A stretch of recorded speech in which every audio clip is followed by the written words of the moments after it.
Hi, everyone. Thank you so much for being here to kick off the Lipinski Family San Diego Jewish Arts Festival's first annual New Jewish Play Festival, the Whole Megillah. My name is Ali Viterbi, and I'm the Associate Artistic Director of the festival.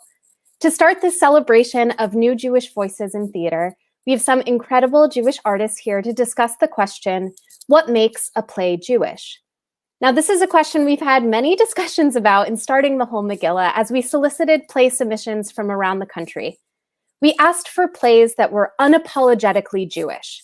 But what does that mean, unapologetically Jewish? As a Jewish playwright myself, it's a question I find myself asking almost daily. When you think of Jewish plays, your mind might land on something like Fiddler on the Roof. Based on a Yiddish short story, it centers Jewish characters, Jewish traditions and rituals, larger Jewish anxieties and historical events, and in some ways it even shaped American Jewish culture. Or perhaps you think of Tony Kushner's Angels in America, which opens with a rabbi's eulogy and goes deep into Jewish ideas of God and the afterlife. Maybe your mind goes to Clifford Odets' Awake and Sing, or more recently to Paula Vogel's Indecent. But then I have to ask, is Death of a Salesman a Jewish play? Willie Loman, the protagonist, isn't described as Jewish, but the playwright Arthur Miller was, and many feel the character and world had certain Jewish qualities. Or for that matter, what about The Merchant of Venice? Is that a Jewish play? The protagonist, Shylock, is Jewish, but Shakespeare was not, and the play exploits many familiar anti-Semitic tropes. Does a play need Jewish characters and ideas to be a Jewish play? Does a play even need to be written by a Jewish writer to be a Jewish play? See, asking what makes a play Jewish can be as complicated a question as what makes a Jew a Jew. And as the saying goes, when you ask two Jews a question, you'll get three opinions. But in writing my own Jewish work and in helping to select the plays in the festival, my mind kept returning from the familiar line from the Passover Haggadah, a riff on the four questions. Why is this play different from all other plays? I'm lucky today, though, to be joined by three phenomenal Jewish artists and theater makers who will help us explore this very question: Deborah Stein, Aaron Henney, and Becca Myers.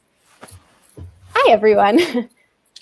Before we begin, I want to say that we'll open up the conversation to questions from the audience towards the end of our discussion. So please feel free to start writing your questions in the chat at any time. You can direct them to individual panelists or to the group as a whole. We'll do our best to get to as many as we can. And please feel free to offer your own answers in the chat to the question, what makes a play Jewish?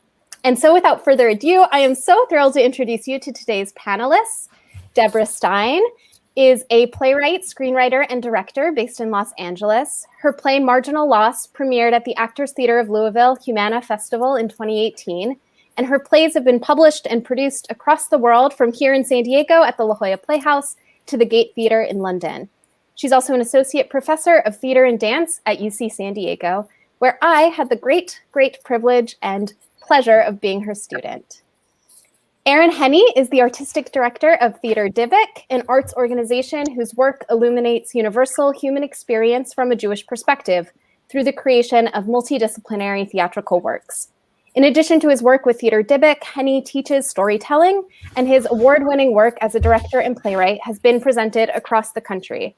Theater Dybbuk's incredible show, In Defense of Women, premiered in the festival on May 20th and is still available to watch online and soon as a podcast. Finally, Becca Myers is the NNPN producer in residence here at the San Diego Rep, and she is the producer of this festival, the Whole Megillah. A multinational Jewish and Latina theater artist, Becca assistant produced the Rep's Latinx Festival, founded the Living Light Theater in San Diego, and is managing director for Latinx theater company Tuyo. In the Jewish Arts Festival, Becca wears a lot of hats. She directs, she writes, video edits, MCs, and produces. And I've had the pleasure of collaborating with her almost every year since I think we were both in elementary school. So thank you, Deborah, Aaron, and Becca, for being here today. I want to start by asking some individual questions, and then we can all weigh in on the question that keeps at least me up at night: what makes a Jewish play? So I'll start with you, Deborah. Thank you so much for being here. Thank you for having me. You've written a lot about Jewish and non-Jewish themes in your work. I'm curious, is there something inherently different for you about writing a play that is thematically or structurally Jewish? Or perhaps do you feel all of your plays are in some way Jewish? I do feel that all of my plays are in some way Jewish. And I think I think in that sense, I mean, defying easy resolution, and as an artist being much more interested in asking questions than I am in providing pat answers. And to me, that feels very, Talmudic. And it's not something I thought of consciously when I started making work, but as I became older and started thinking more, it was really about starting my family and starting to live consciously as a Jewish American in a way that I hadn't quite been when I was younger. It's sort of reflecting back on my work and having the opportunity to revisit some of my earlier works now as slipping into middle age. It strikes me that things that I think have been a strength of my work and have sometimes drawn criticism in terms of specifically the endings or, a layered complexity has to do with a real fundamental and core understanding of the world as being one in which there are constantly things at odds and things are always in discussion and in conversation and in process. And I think that also extends to my work in collaboration that as you know, Ali, I write plays on my own and I also devise work with ensembles. And I'm so curious to hear what Aaron says about this, but for me, I think my interest in devising work with ensembles has to do with the multiplicity of voices and perspectives. And I think that landing on a question rather than an answer is, I think, something that is definitely fundamental for my Jewish humanist upbringing. Yeah, that's beautiful. Thank you. I hear Jacob in the background there. I apologize. Yeah, so everybody knows I am on my own with a toddler right now, and he is excitedly telling me that the cartoon is building a flatbed truck right now. So I apologize if I have to. He wants me to look at his flatbed truck. So again, doing more than one thing at a time, but I'm so happy to be here, Ali. Yeah, no, thank you. The grace of understanding my situation. Yeah, absolutely. We're all kind of figuring it out in this platform. And for me, I'm happy to hear Jacob's voice. Give him a hug for me. I love what you said about that Talmudic kind of approach to question asking. I often think of theater as a kind of chavruta where lots of people are offering different questions and answers, and there's no answer that you arrive at the end, but rather the aggregates of all of the questions that have been posed. And to me, that's really a play. So I really appreciate that perspective. Aaron, Deborah touched on the kind of multidisciplinary approach to her work and to yours as well. I've seen some of Theater Dybic's incredible productions, and they're stylized, they're multidisciplinary, they incorporate music and dance, sometimes scholarly interpretation, sometimes audience interaction, and they're all, as we say at the Whole Megillah, very unapologetically Jewish. I'm curious what inspired you specifically to start a Jewish company like this? Yeah. So first, lovely to be here with all of you, and thanks for having me. And so, what happened was about a little over a decade ago, I started noticing that, I've been a longtime theater artist, writer, director, and such, and often worked with ensembles in long group development. And I started noticing that I was getting ideas that were connected to Jewish history, and specifically Jewish history as an entry point, because we've been a diaspora people, into having discussions about complex topics in our world in general, because, we could look at questions of marginalization and questions of being within dominant societies. And so I started noticing I was getting some ideas. And then, frankly, I'm Los Angeles based, and I went, LA has the second largest Jewish population in the United States. And I thought there's a need and an opportunity here to do some work from a Jewish perspective, exploring these challenging topics that uses certain kinds of theatrical and ensemble techniques to illuminate those topics, and that no one else seemed to be doing it in that way. There were people treating Jewish topics in their own ways, and I want to give full respect to those, but there was no sort of ongoing company using these kinds of techniques and this kind of theater in this remarkable place that has such a huge Jewish population.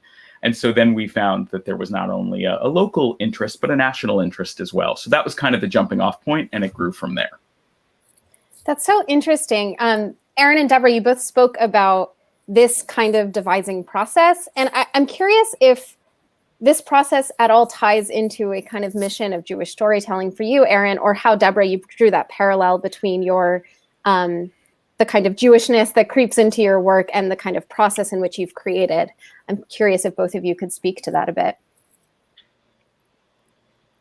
Sure, I'll dive in and then Deborah, over to you. Thanks for asking. So just to say, our process, we often, and I make this distinction for those who really know, I often call it group development, not devising, with our group. And the reason I do that is because devising, whether true or not, often conjures images of sort of group improvisation that we're pulling from. And Deborah, I'm sure you'll speak about your process, and that may or may not be it. So I want to give respect to that.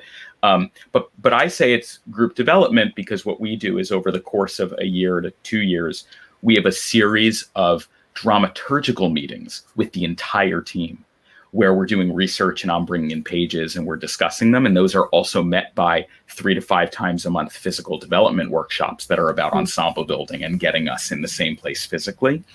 And I think that where it's Jewish, and Deborah alluded to this, is the multiplicity of voices, and Ali, you spoke about this as well, allows us to wrestle. You know, you use that very Jewish term of wrestling, of kind of grappling.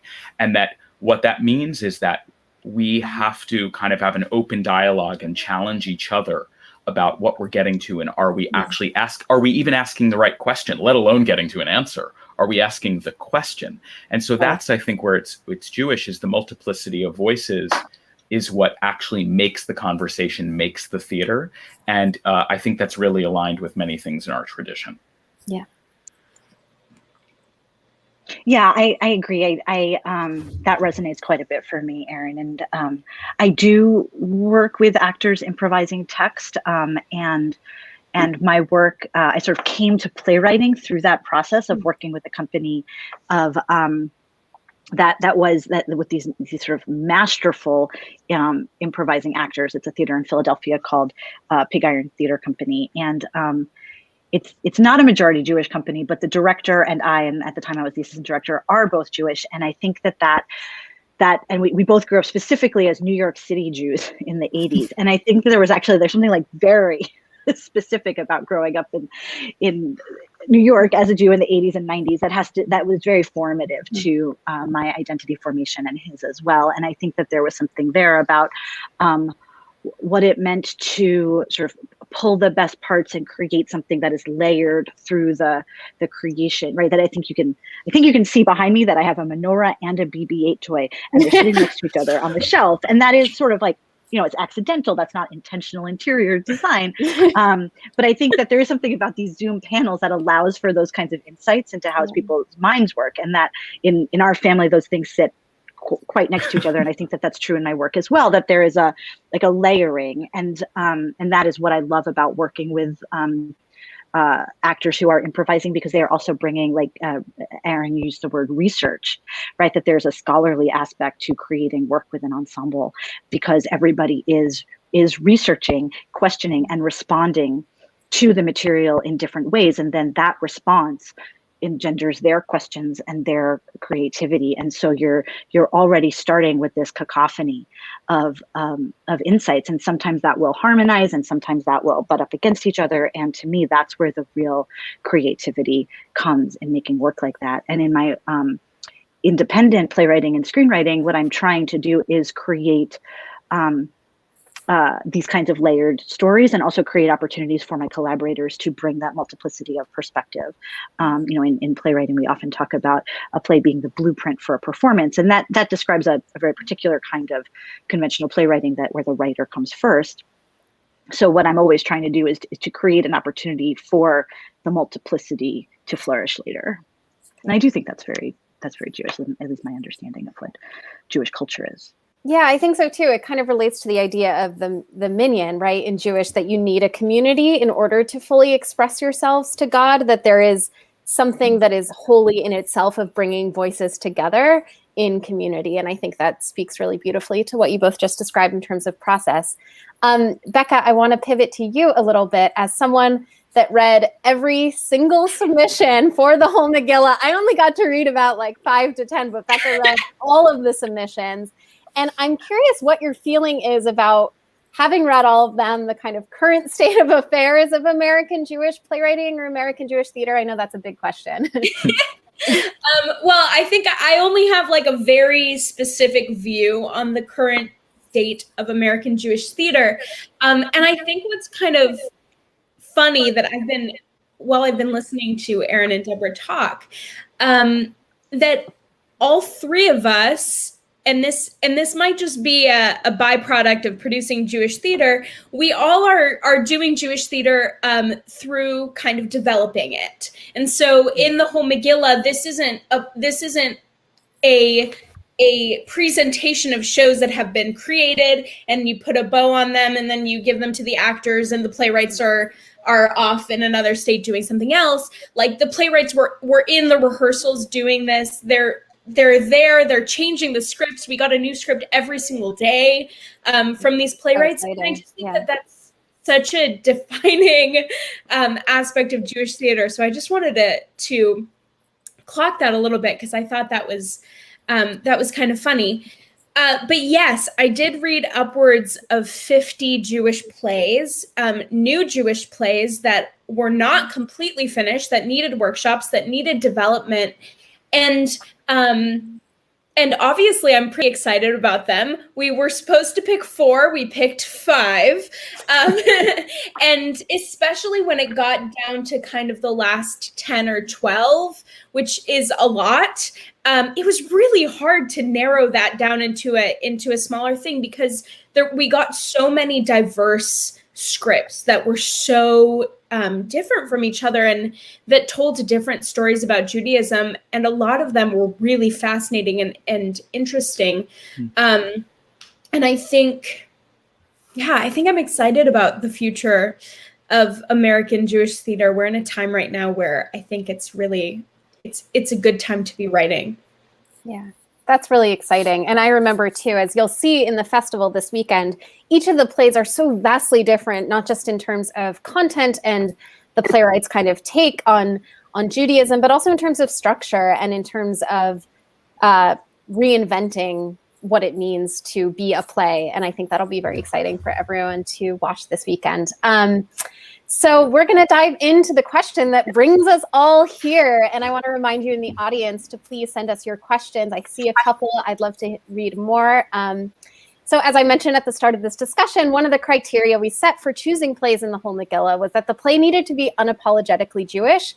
But as Becca can attest to, I feel like the readers and producers of the festival had very different ideas about what that means. So I'm curious, what does that mean to you as an artist or an audience member? What are your expectations or hopes for seeing a Jewish play, making a Jewish play? Deborah, I'll start with you. Yeah, it's so hard because to answer that question, like I was saying, that I think, and I hope I don't dodge the question. I hope I talk my way to an answer. Because I've been thinking about this since you invited me to participate today. And I think a lot about my parents. My love of theater comes from my parents and my father in particular. And he grew up in Brooklyn in the 40s and 50s and could take the train to the city and sneak into Act 2 of every show that was happening in New York in that time. And so he has this love of theater as a popular art that he was able to experience for free. And sort of semi-legally for free. And, but, that's where my love of theater comes from, that he would take my sister and I to the theater, for our birthday every year, and we would see a play. And then as I got older, I started to see more mature things. And so for him, Jewish theater is, as you said in your introduction, it is Fiddler on the Roof. It is Neil Simon. It is, I think it's Arthur Miller. I think that he's of a generation that really takes a lot of pride in the fact that Miller was Jewish. And less so Odette's. I discovered Odette's on my own. And I think that there's actually something a little bit aggressively Jewish about Odette's that maybe made my dad of that sort of assimilated generation a little bit less. I think Odette's plays, especially Awake and Sing, I think of as actually being quite challenging in terms of what it means to be a Jewish American. And that was the first play that I encountered when I was in college, where I thought, oh, there's this aspect to my identity that my family doesn't talk about. that has to do with that transition from being immigrant Americans to being assimilated Americans. And I love that. That's one of my very most favorite plays, and I return to it at least once a year. And because it is difficult and it is thorny and it is unapologetically intellectual, it is unapologetically political, it is unapologetically emotional, and it is unapologetically messy. And the protagonists are not heroes; they are warts and all protagonists. Bessie is my grandmother and Henny is my aunt, and it's the parts of themselves that they didn't want to share with us by the time we were born, right? That it's the parts of them they had left behind. So there's also something about history that I'm constantly trying to excavate in my work, whether it is my family history, whether it is Jewish history, or whether it is scientific history. So I think there's something about that. There's a way that Jewish culture, and I am aware that I'm talking about, I think this is implicit in what I'm saying, but I am talking about Jewish as culturally Jewish, not that my work, I wouldn't call it religious or spiritual. So I think that's another piece of the conversation that I'm really interested in. And I know that your work, Ali, has some intersection with that I find really inspiring and moving. For me, it is these cultural things, the political, the historical, the class consciousness, that to me, that's the unapologetically Jewish family that I grew up in. And that is what I seek in work. And I think that is, and I think that's why I'm confident to say that even my plays that are not explicitly dealing with Jewish content or themes are Jewish, because my work is always political. My work is always questioning. My work is always with a historical consciousness that I think it's very culturally Jewish to look to the past in order to understand the present. And my father was a high school history teacher, so that was something that was really foremost in my upbringing and is very much in the forefront of my work. That's so, you've named so many different things, like culturally Jewish, religiously Jewish, spiritually Jewish, historically Jewish, right? And I think when I said in the beginning that it's kind of as complex a question as what makes a Jew, I think that's something we're all kind of grappling with today is what are these different strands of Jewish identity? Are they like a kaleidoscope of what makes a Jew? Can something be Jewish if it is just culturally Jewish, if it's just historically Jewish, right? And so I think that's such an integral part of this conversation about Jewish plays. Yeah, Aaron, I'm curious to hear your take on this. Sure. I think, I'll echo some of what Deborah was saying, which is, first I'll just speak from what makes our plays Jewish, Theater Dybic's play, because I want to kind of address that there are two questions here, which is, as a creator, what is my perspective on what makes it a Jewish work, because Theater Dybic's mission is specifically connected to Jewish points of inspiration. And then as a viewer or as a participant in that way, what makes a Jewish work, which may be different than our perspective as creators, right, in the general sense. So I think first I'll address it from what we consider to be what needs to be present for it to be a work that we would present as part of what we say, this is our Jewish work. And I think it is work that is based in some way, shape, or form in Jewish history, specifically, and that the term grappling came up. I said wrestling, that wrestles with questions of outside in, that wrestles with questions of what is it to be within societal structures where one both belongs and doesn't simultaneously, where one may bounce between certain privileges and lack of privileges, thinking about our own world here in America and what that looks like. So I think for us, but that specifically is tied to some Jewish entry point. So for example, our 2016 show Exegog was inspired by the first recorded Jewish play. 2nd century BCE in Alexandria, a diaspora Jew wrote the biblical Exodus narrative in the style of the time, meaning Greek tragedy. Oh my gosh, wow. And we had only fragments of it. We had 269 lines. So we used that. And then we incorporated modern day and contemporary narratives of refugees and immigrants. So that's an example of where like overt Jewish entry point, place and time, about people wrestling with where they are in society. And then we used it to ask questions of our world today, right? So that is where we live as a company. And sometimes we also use specifically Jewish ritual structures not from a religious standpoint, but from an understanding that those structures also can provide an entry point. So thinking of religious structures as a way to unpack things. So that's from our perspective as creators.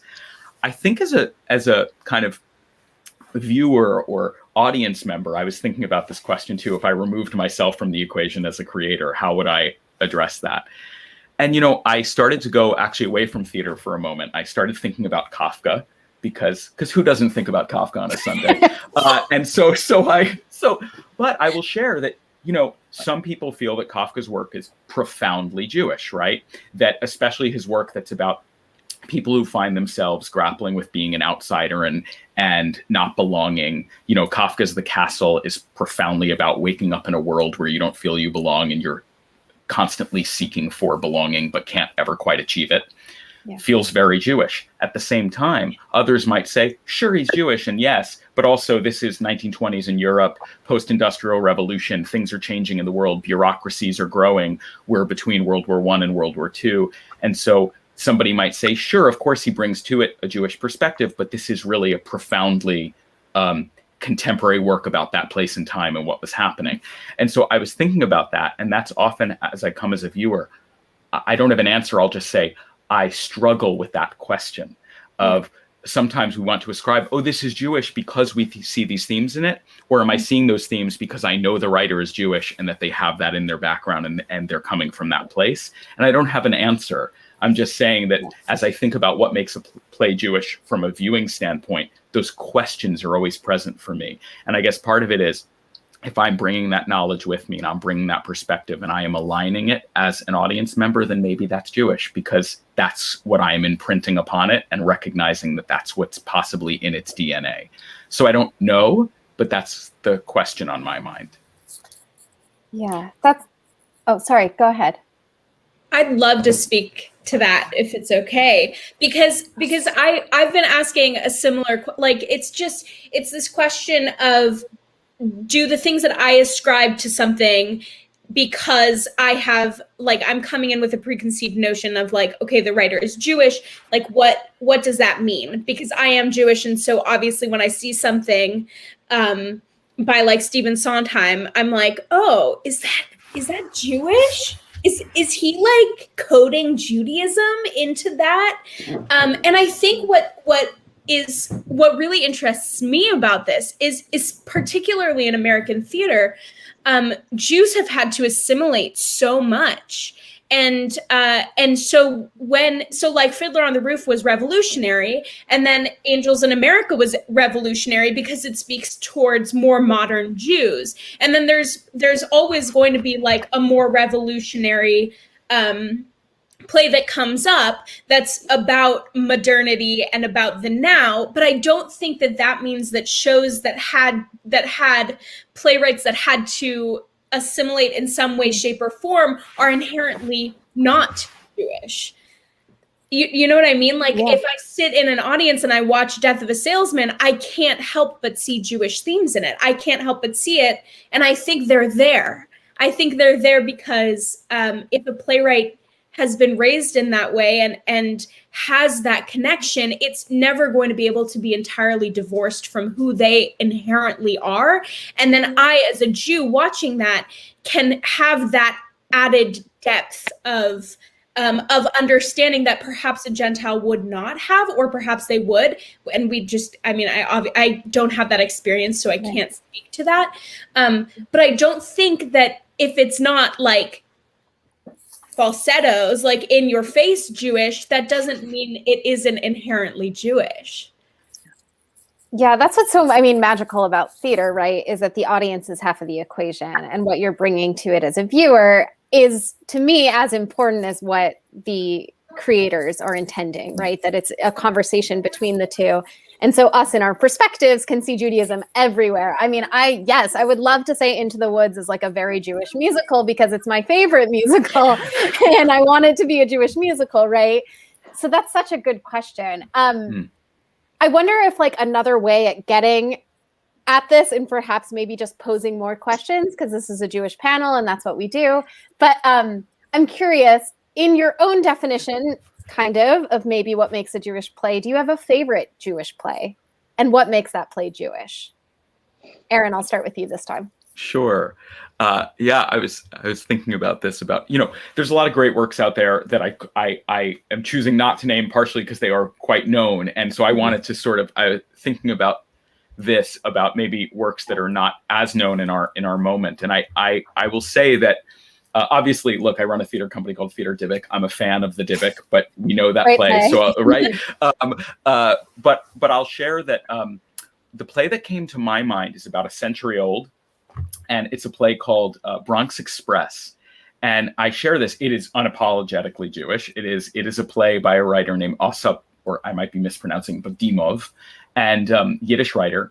And it is this fever dream that about questions of assimilation and immigration. And it's this like absurdist comedy that also deals with capitalism, where capitalist figures come to life and sort of try to convince a religious Jewish person to come over to their side.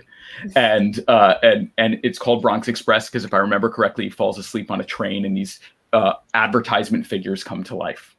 And I bring this up because it was huge in its day. It was actually known. It had a significant run in New York. It was part of that Yiddish theater scene in that time period. But why I appreciate it is, and it's not the kind of work I make, right? It's an absurdist comedy, which isn't what we're doing. But I really appreciate that it is asking deep questions of belonging in a society. It is of that time period, especially dealing with questions of capitalism and socialism, and is America capitalist in a way that therefore kind of wipes away your identity and asks you to leave your identity behind. So it is unapologetically Jewish in that it's about Jews grappling with something, but it's also so contemporary to the questions on the mind of this world that is changing, and asking, how do we exist in this world and keep who we are while also being surrounded by all these other cultural forces? And so it's very funny, but it also really asks us, underneath the comedy are things that ask us to go deep. And it's not as well known today. So I was thinking about that play, and it's kind of a remarkable piece that's very much of its time and also very modern and very of this time. Yeah, that makes me really excited to encounter a new Jewish play. Yeah. It also strikes me that question about this tension between setting aside parts of yourself in order to assimilate, right, is a question that I think almost every Jewish work we've talked about today is in some way is in conversation with. So I'm curious to keep that in mind as we continue this conversation. Becca, how about you? Do you have a favorite Jewish play? I'm gonna give a terrible answer here, but I find that my favorite always is whatever I'm working on, and I'm working on 4 really exceptional plays right now. Good plug, love it. Yes, unapologetic Jewish plug here. That we're doing 4 new plays in this festival, and they're all actually. I know I've been kind of joking, but they're all actually really good, and I'm really excited about each of them and the development that they've gone through in this festival. And that it's a really exciting thing to me to feel something that's as alive as all 4 of these plays are, and I'm really excited that they're getting an opportunity to be seen by people now. I know our audience is about to watch them over the next 2 days, but can you give us a quick little picture of what makes these plays Jewish, these 4 plays? Well, they're hugely different.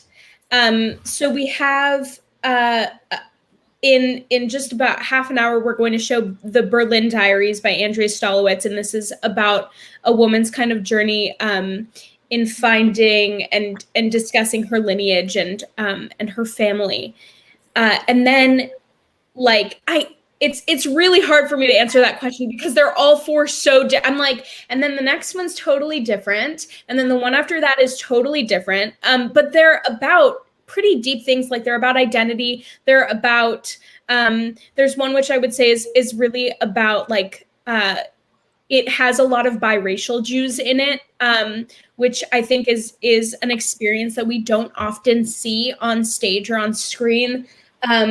There's one that deals pretty heavily with grief. And then there's a 19th century queer shtetl murder mystery, which, as we all know, is your typical Jewish play. And I mean, they're just hugely different from each other, all four of them. And that's part of what's so exciting about them, is that there's not two that are similar. Yeah.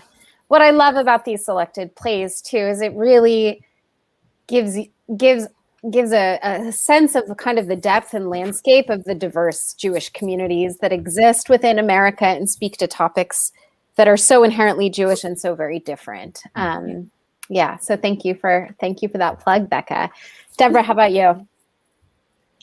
I'm going to be a little contrary, but first I want to say that I'm a huge fan of Andrea Stolowitz, so I hope everybody who is watching this stays and watches her play, because I think she's phenomenal. My contrary answer is actually, I'm going to say a film, which is a documentary film from 1996 called Nobody's Business by Alan Berliner. And the premise of the film is that Alan Berliner decides to go on basically do some what we would now call roots tourism, and he sort of digs into the archives and finds out which shtetl in Poland his family was from, and he finds a photo of his grandmother who passed before he was born, and he makes plans to go, and he wants to bring his father, and he goes to his dad and he says, "Dad, I found the town that grandma was from, and here's a picture of her standing in front of the building, and we can go visit." And he says, "Why would you want to do that? Why are you wasting your time? Why are you doing that?" And nobody's business comes from the father's sense that it's nobody's business and who cares. And it took all that work and all that effort to get over here, and over there was bad and here is good. And I'm closing the door on that. And this film made such a profound impact on me because I've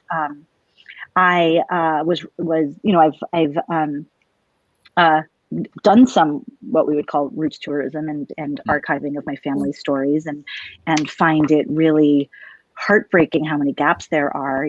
Things like the name was changed when they came through Ellis, right? This is a common story, right? The name was changed when they came through Ellis Island, so we literally don't know anything about that branch of the family prior to 1903. And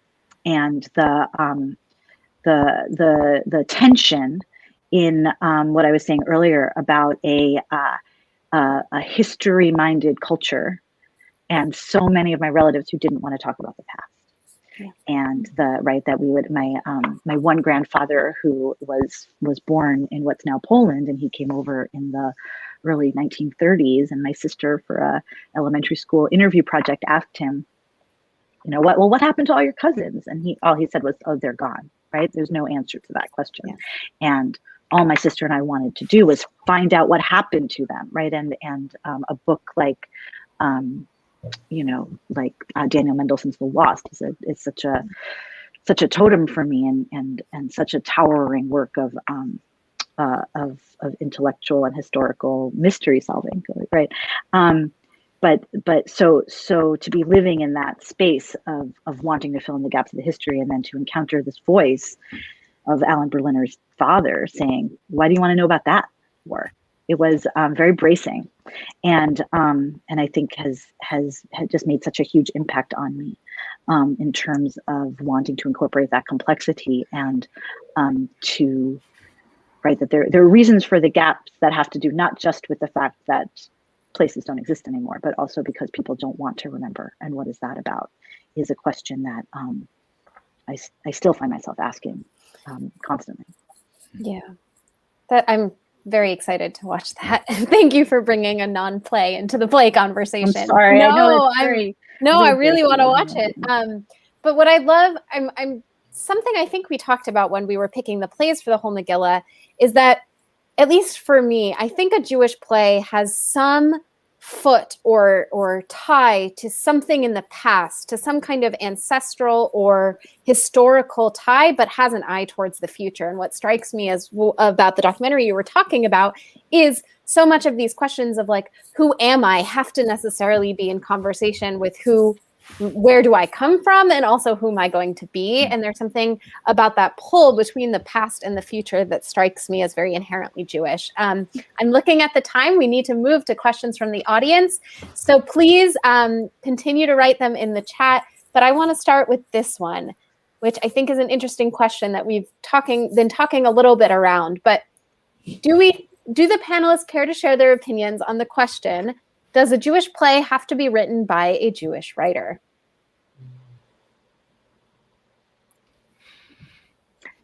No, I don't think so.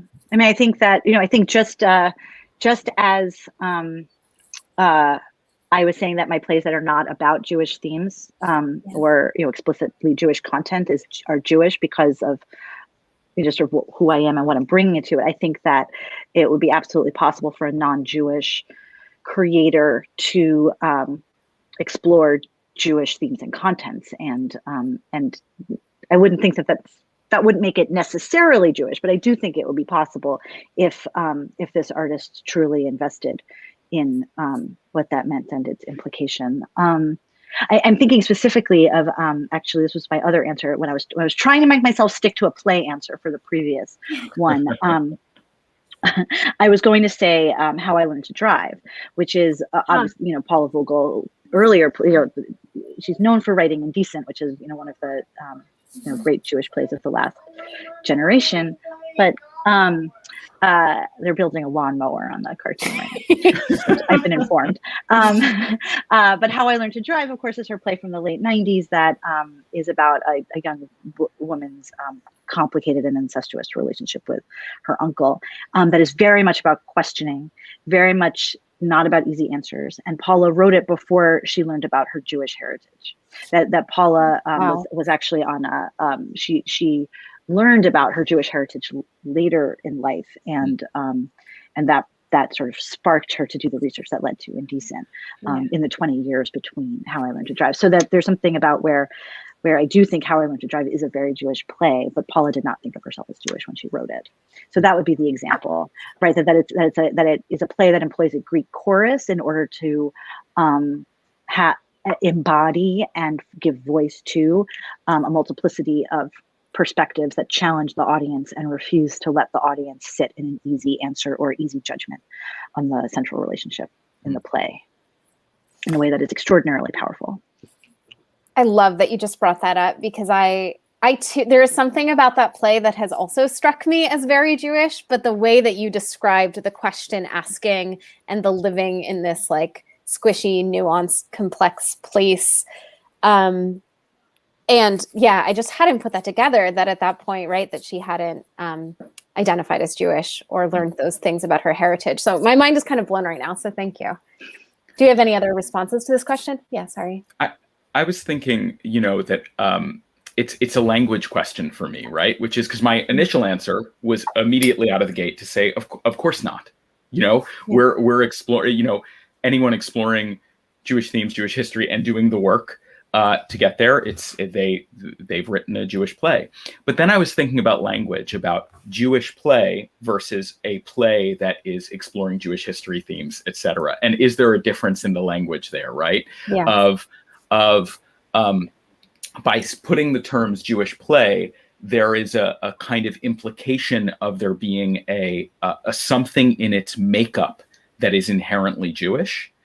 And the flip side of the question we were sort of asking, which is a play that doesn't overtly explore Jewish themes a Jewish play if it was written by a Jewish writer, right? So if we're going to say that that's potentially a Jewish play, then we have to ask the same hard question of, does a play that profoundly explores Jewish themes but isn't written by a Jewish writer, is it a Jewish play, or is it a play that is about Jewish history, Jewish things?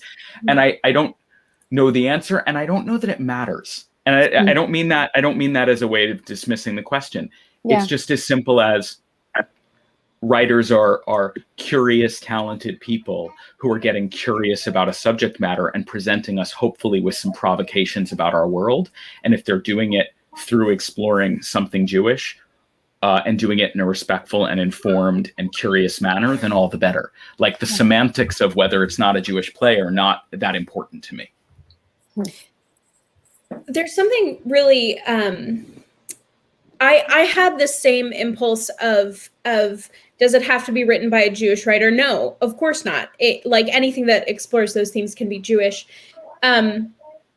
But having just curated a whole festival and having just read a whole bunch of plays that writers identified their work as Jewish. So the writer didn't necessarily have to be Jewish, but the work had to be Jewish. And I'm just I keep like the entire time I've been thinking about this question, just in my mind, there was one play that was submitted that I called Allie about, actually, because I read it and I was deeply, deeply offended that it had been submitted for a Jewish play festival, because it was about how Jews should convert to Catholicism, essentially, is what the play was about. And but it had been submitted as something that was Jewish because I guess it had Jews in it. I guess it was just like, and so this was a kind of fascinating moment of my definition of Jewish theater is not just something that has has a Jew in it. But obviously someone felt that this was an appropriate play to send to our festival, and I didn't necessarily agree with that. You won't see that one today at our festival, as you can probably guess. But it's just it makes this question feel a little more important to me, that the way that we define these things matters a little more, because if we don't define them, someone else is going to, and we might not like the way that it's defined, or I might not like the way that they've defined it. Yeah, that's a really interesting point too. What makes a play Jewish, and why does that matter, right? Like if we're calling something, I guess that's the project of this new play festival, is if we're calling it a Jewish play, there has to be some kind of defining characteristics, but every playwright, every audience member, every person is going to approach it with their own sense of what Judaism is, with their own sense of Jewishness, and then that will be reflected in the play that they see.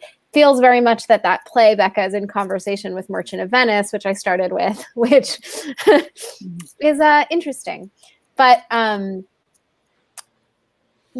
think I want to shout out a Jewish play written by a non-Jewish playwright who also happens to be a UCSD alum, which is Lauren Yee's play. I believe it's called The Hatmaker's Wife, which strikes me as a very Jewish play, not written by a Jewish playwright.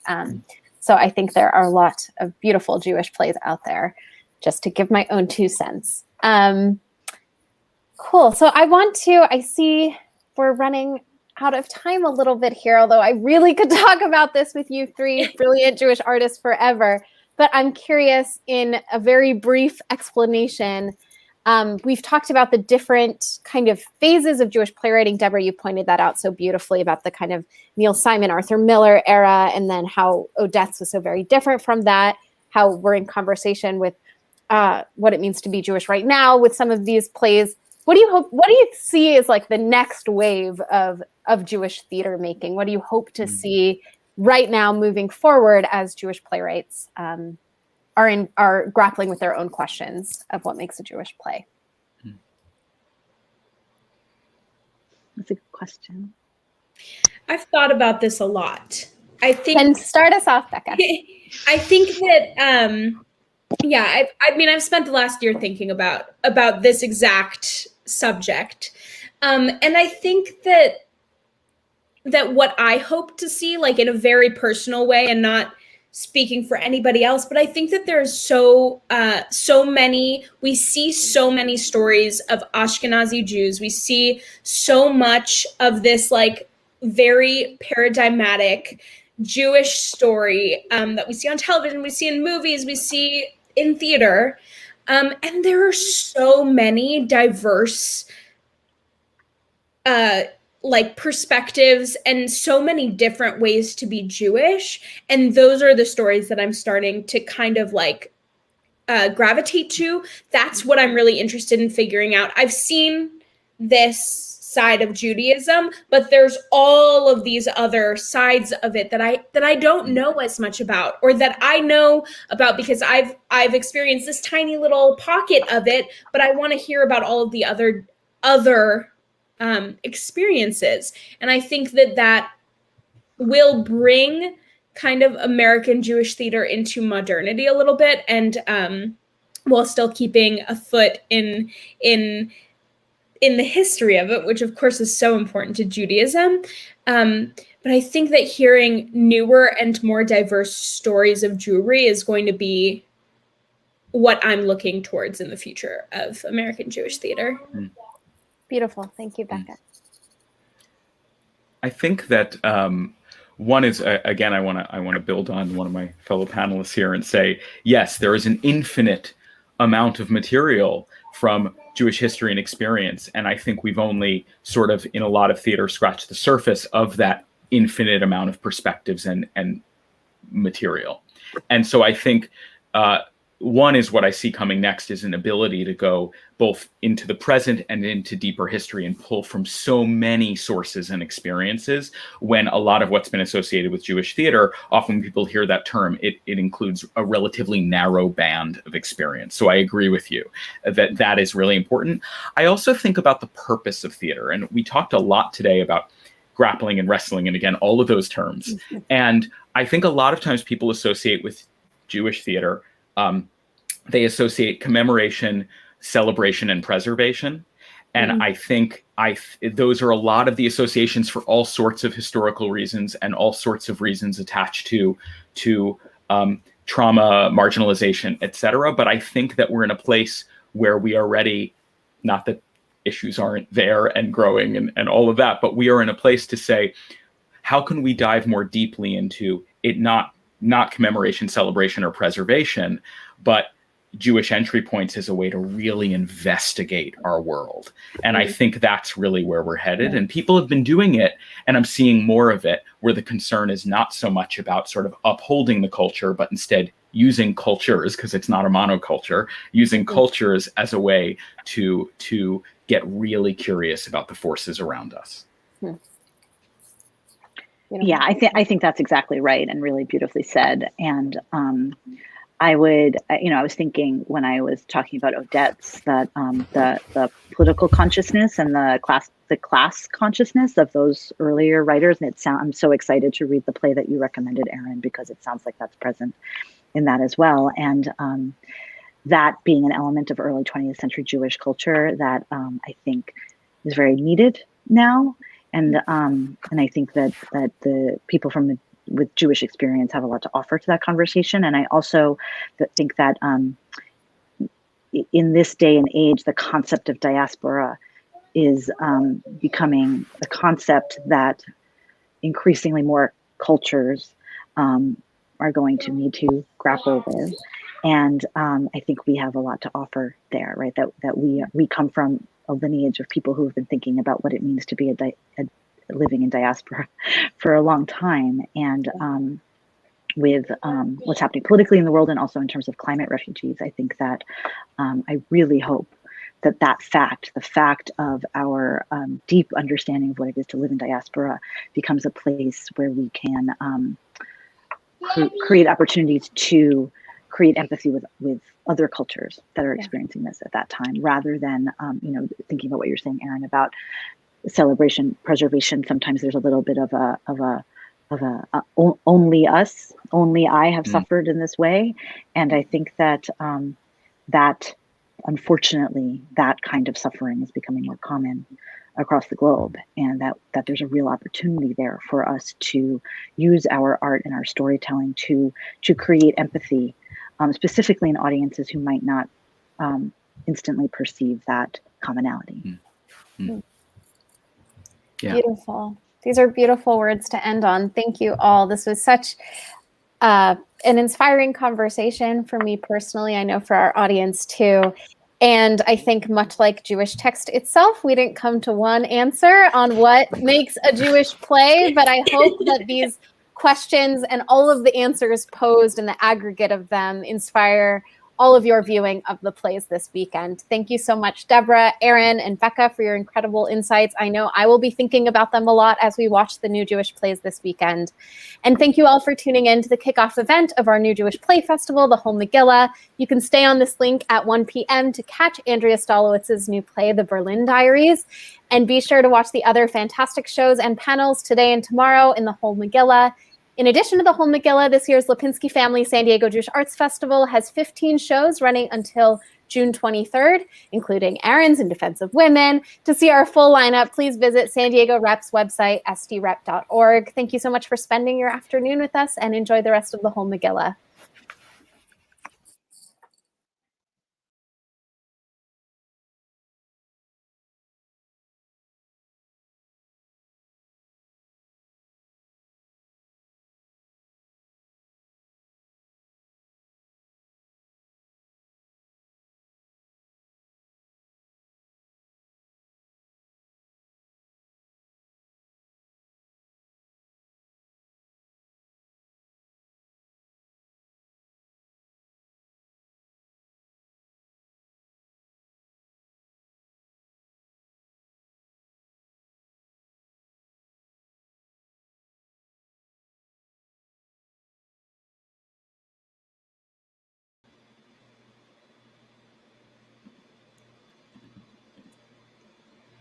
Hello, Shalom Aleichem, and welcome to our inaugural year of the Lipinski Family Jewish Festival's new play festival, the Whole Megillah.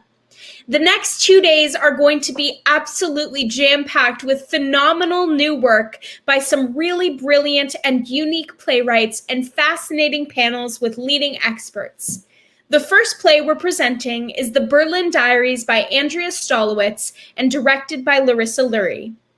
In The Berlin Diaries, 2 actors play 15 different characters, and they both play all of the roles. So you will notice them shifting moment to moment and see them swapping characters with one another mid-scene.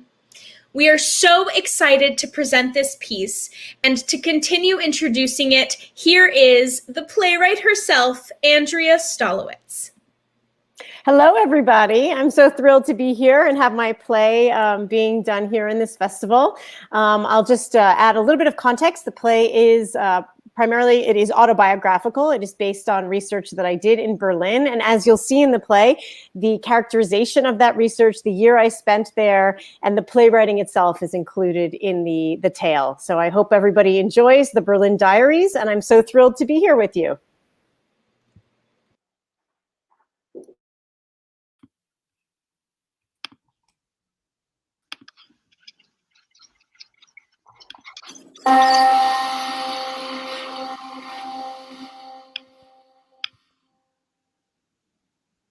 It's June 15th. 2006. I'm Andrea. Stolowitz. I'm Teaching at Duke when I get the letter. Dear Miss Stolowitz, recently a diary, Recently, your mother, Peggy Stolowitz, donated. a wonderful diary, written in 1939 by her grandfather, Dr. Max Honreich to the United States Holocaust Museum. I hope you enjoy it. And please let me know if there is anything I can do for you in the future. Sincerely, Rebecca L. Erbelding, archivist. United States Holocaust Museum Archives, 100 Raoul Wallenberg Place Southwest, Washington, D.C., 20024-2126. We moved to this house suddenly because the last house we lived at, 604 Gaddis Street, Durham, North Carolina, 27705, is the target of a drive-by shooting. a transcription error on the side of the gang is what the police said. They mean to hit the house next door, but they write. The address down wrong. They write. Our address. Please let me know if there is anything I or the U.S. Holocaust Museum can do for you. I'm putting my son to bed. I'm bending over to kiss him goodnight. Pop, pop. Something comes through the window. I throw myself on top of him. Pop, pop. We wait. Your mother, Peggy Stolowitz, thought you might want to have a copy of this diary. A car screeching away. A moment. A moment. My son wriggles underneath me. I yell out to my husband. I wait. He answers. You run to check the baby swing. She's in there. She's sleeping. She didn't even wake up. You could have found her in there swinging away, not sleeping, but Don't say it. you're dizzy, nauseous, The room pulsates. spins. You can't breathe. The police come. They sit you down. Head between your knees, they say. Breathe, breathe, breathe. Everyone's fine. Everyone's fine. Everyone's fine. We all move to the back room. Far from the windows at the front of the house. My son can't sleep. Hush-a-bye, don't you cry. Go to sleep, my little baby. When you wake, you shall have all the pretty little horses. We decide to move. But you don't know if you'll have a job next year, remember? I'm worried about my job, and my agent Who also represents Mamet and Letts. is dropping me. Dear Miss Stolowitz, recently your mother gave a wonderful diary. Dear Andrea, The email is written in all caps from my mother. please read this attached from the person at the Holocaust Museum. They want the diary. I think a museum is a great place for it. The best place. I know. You don't want to have to deal with it when I'm dead. Wait a second. No one said anything about. And when I'm dead, there will be no one left to remember. There's Rebecca Erbelding. She'll remember. Who? Rebecca Erbelding, the archivist at the Holocaust Museum. She'll remember. At the Holocaust Museum, they never forget. That's not funny. Anyway, who's dying? No one's dying. We move. And my job is extended so we can pay the rent. No one's dying. Miss Andrea Stolowitz, 814 Berkeley Street, Durham, North Carolina, 27705. I get this large envelope in the mail. At first, I think it's from my agent. As you know, there are fewer and fewer living victims and witnesses. Which makes the original documents of that era all the more important. I hope you enjoy it. Please let me know if there's anything I can do for you in the future. I look at the pages. High-gloss color copies of minuscule script. It's impossible to read. It's so small. Hurts my eyes. And it's half in German. There are so few original documents from this era. I put it on the shelf above my desk. Very high up. Later, we move away to Oregon, to 3971 Southeast 37th Avenue, Portland, Oregon, 97202. I'm unpacking. I see the diary. I put it on the same shelf high above my desk. I can't read it. And you don't even open it Until you have to. 8 years later.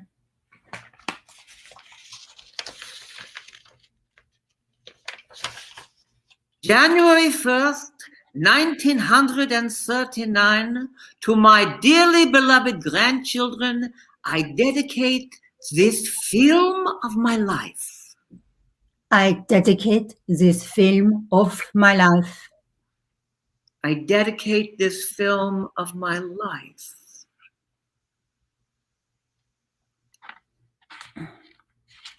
So thanks for making the time. Sure, no problem. That's my uncle I'm talking to in New York. David. I wanted to ask before I left because, of the time difference and everything. Right. It could be hard to call later. I mean, I'll have Skype and all that. Can you hold on for a second, Andrea? Sure.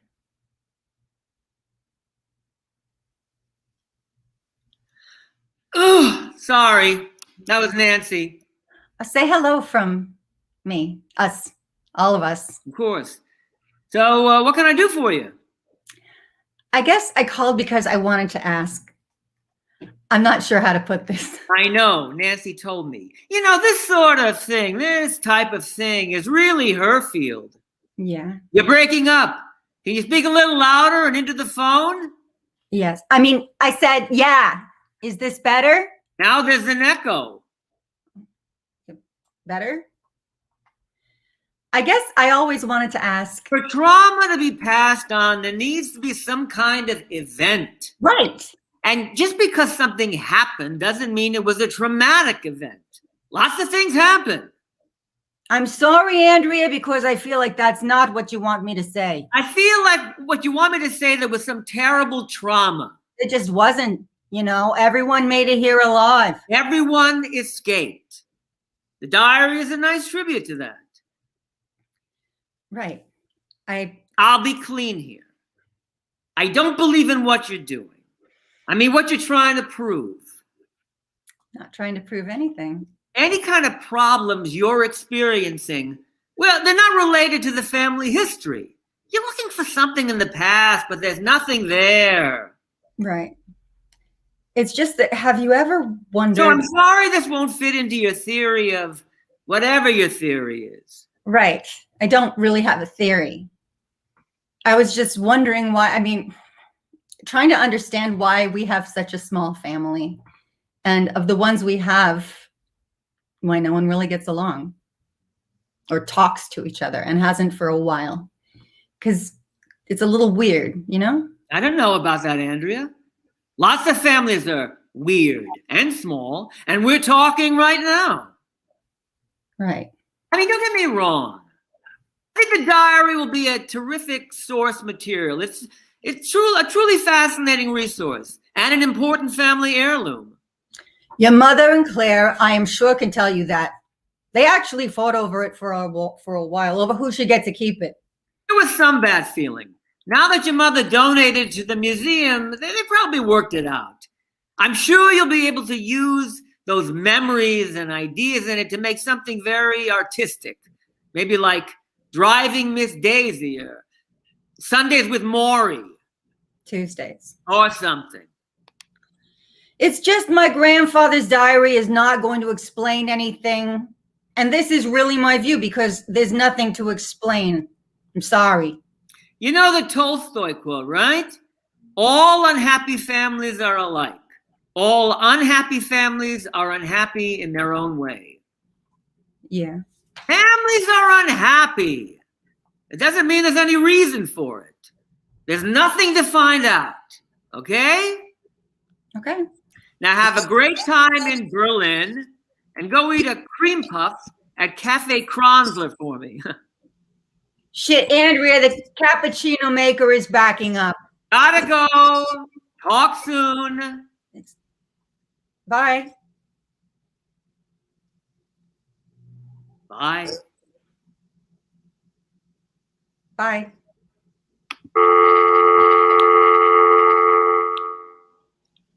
Sunday, January 1st, 1939. You like to leave something for your grandchildren to remember you by. Happens, you can't leave them $1 million. And I don't know anything they get more comfort from than lying in bed and reading a story.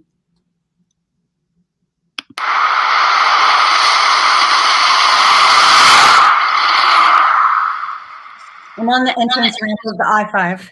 Dialing the phone. Trying not to be sideswiped by an 18-wheeler. Sometimes I wonder, what would happen if I just took this hairpin entrance curve a little too fast?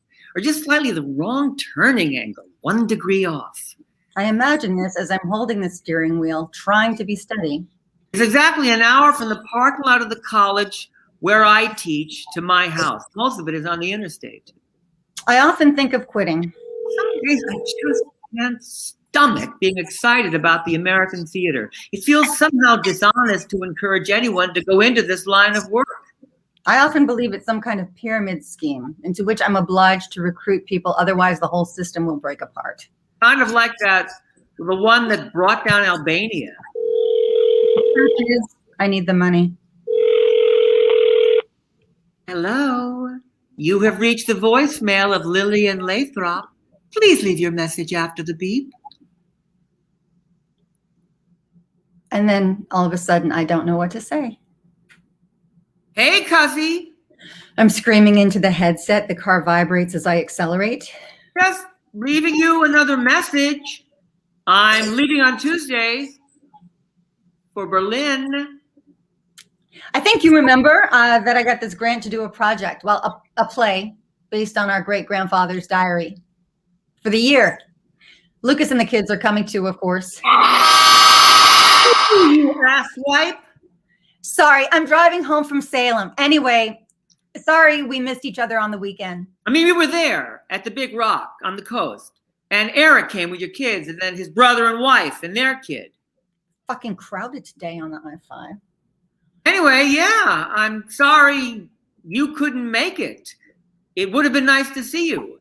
Eric says you were at the pizza place in town. You just couldn't make it down to the beach. I wanted to say goodbye before I left. And then I guess you guys got into a fight, and then it seemed like a quarter mile from the restaurant to the beach was an impossible distance. The ocean was between us, not across from us, you know? So I'm sorry we missed each other. Anyway, I guess I just wanted to talk to you, see if your grandmother might have said anything about the diary ever, or our great-grandfather. Anyway, I'm sure the diary will tell me everything I need.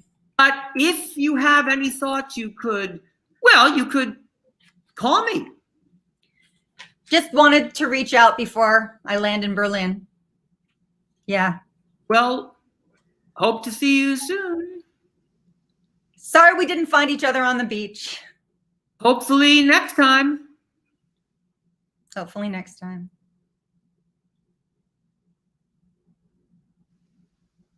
Mein lieber Enkel, so at least the Anfang is really English, and it must actually be in English, because these memories and Großvaters are thought of and written down for you. And because your Muttersprache, or better, your native language will be English. I hope you will understand me, because your parents were once Germans too, and you will learn so much German that these language mistakes in this book becomes no puzzle to you. That these language mistakes in this book becomes no puzzle to you? That these language mistakes in this book becomes no puzzle to you. It's August 15th. We've been in Berlin for 17 days. I'm at a conference that has the longest acronym on the planet.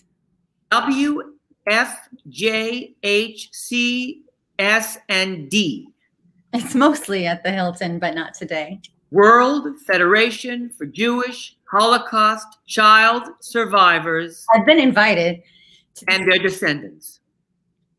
To give a seminar about the play. The one I came to Berlin to write. My God, this is going on forever. And now I'm on the top of the Central Synagogue in Berlin at the 5th hour of a meeting that was supposed to be 2.5 hours. The Nazis didn't succeed in killing us, so now the Claims Commission is trying to do it. That was a joke. Ha! Huh. But what do I care if I get a heat stroke up here? I am old. What are you doing here? Here? At this thing. You're the only one under 50. I don't know. They invited me. Because you're young. I guess so. They want the third generation to be involved. They are afraid that when we die, everyone will forget, so they invited you. Oh. Yes, it is so. What else are you doing here? I'm sorry? Berlin is far. You came all the way over here for this. No, Yes? I'm writing a play. A what? A play. For this stage? Yeah. You any good? Well, You had your work performed ever? Yes. Oh, like in a real theater. Yes. And you make a living from this. Sometimes. Well, mostly I teach too. Ah, I see. Now, as we speak, I'm having a reading in New York. You get paid for that. Not usually. For readings, I mean. I see. And that's what you're doing here, What? working on the play. Yes. About? A diary. Well, does it have juicy secrets at least? Secrets? Yeah, like in Anne Frank, we find out things. Secret things. And he smiles at me in a piercing way. I'm wondering if he can tell that up until now I've only skimmed the diary for major details. Grant writing, if I'm the project. You only skimmed the first 7 pages. A close reading is coming. Really, as a diarist, my great-grandfather's forthcoming about everything. He seems more interested in revealing than concealing. Uh-huh. And he smiles again. And then he leans in and whispers. There are always secrets. I have to go give my testimony now. They always put me up after her because I'm funny. Well, as funny as I can be. She tells the Megillah story and makes them cry. I make them laugh. I don't know how I do. The story is not funny, but I make some jokes on the beginning. Well, you know, you're a playwright. You gotta make them laugh first. Then they can cry. It's so hot up here. Always the same story about the fire. The barn. We're locked in there. I escape. Only I escape. So many years later, and I still do not know why it is only I who escapes. I'm staring at him. He's walking away. He turns back and smiles. Good luck with the play. Good luck with the play. January 8th, 1939. Today is the birthday of my only sister, Griselda's uncle Conrad, who is living now in Tel Aviv, Palestine, Gordon Street, 14. I am back in the apartment, staring at the building across the way. There's a man smoking a cigarette. He waves. Is he watching me or am I watching him? Is he in shorts? Or is he standing on his balcony in his underwear? Well, I have noticed the Germans sometimes treat outerwear like underwear like outerwear. You wave back. I'm thinking of Hitchcock's Rear Window. You write down Griselda's uncle Conrad. on the map you're making. Here. She left Germany in 1934 with her husband Heinrich, with whom I had a very strong friendship. These families visited always each other at least once a week, as we lived quite close to one another. They visited. They visited. I established my medical practice in October in 1908 at Schluterstrasse 27. Basil's son and his young wife are now living today in Haifa, Palestine. Yesterday, we got the first letter from your great-grandmother, Helene Heidenberg in Leichenheim, from Rio de Janeiro, where she arrived as an immigrant of nearly 72 years. She joins in Rio her only son, Werner, your great-uncle, who is a painter, especially for horses. Helene Heitinger, Werner Heitinger, Berlin to Brazil, 1939. Mom! I'm on the phone. Waiting. Hello? Did he ever see his sister again? What?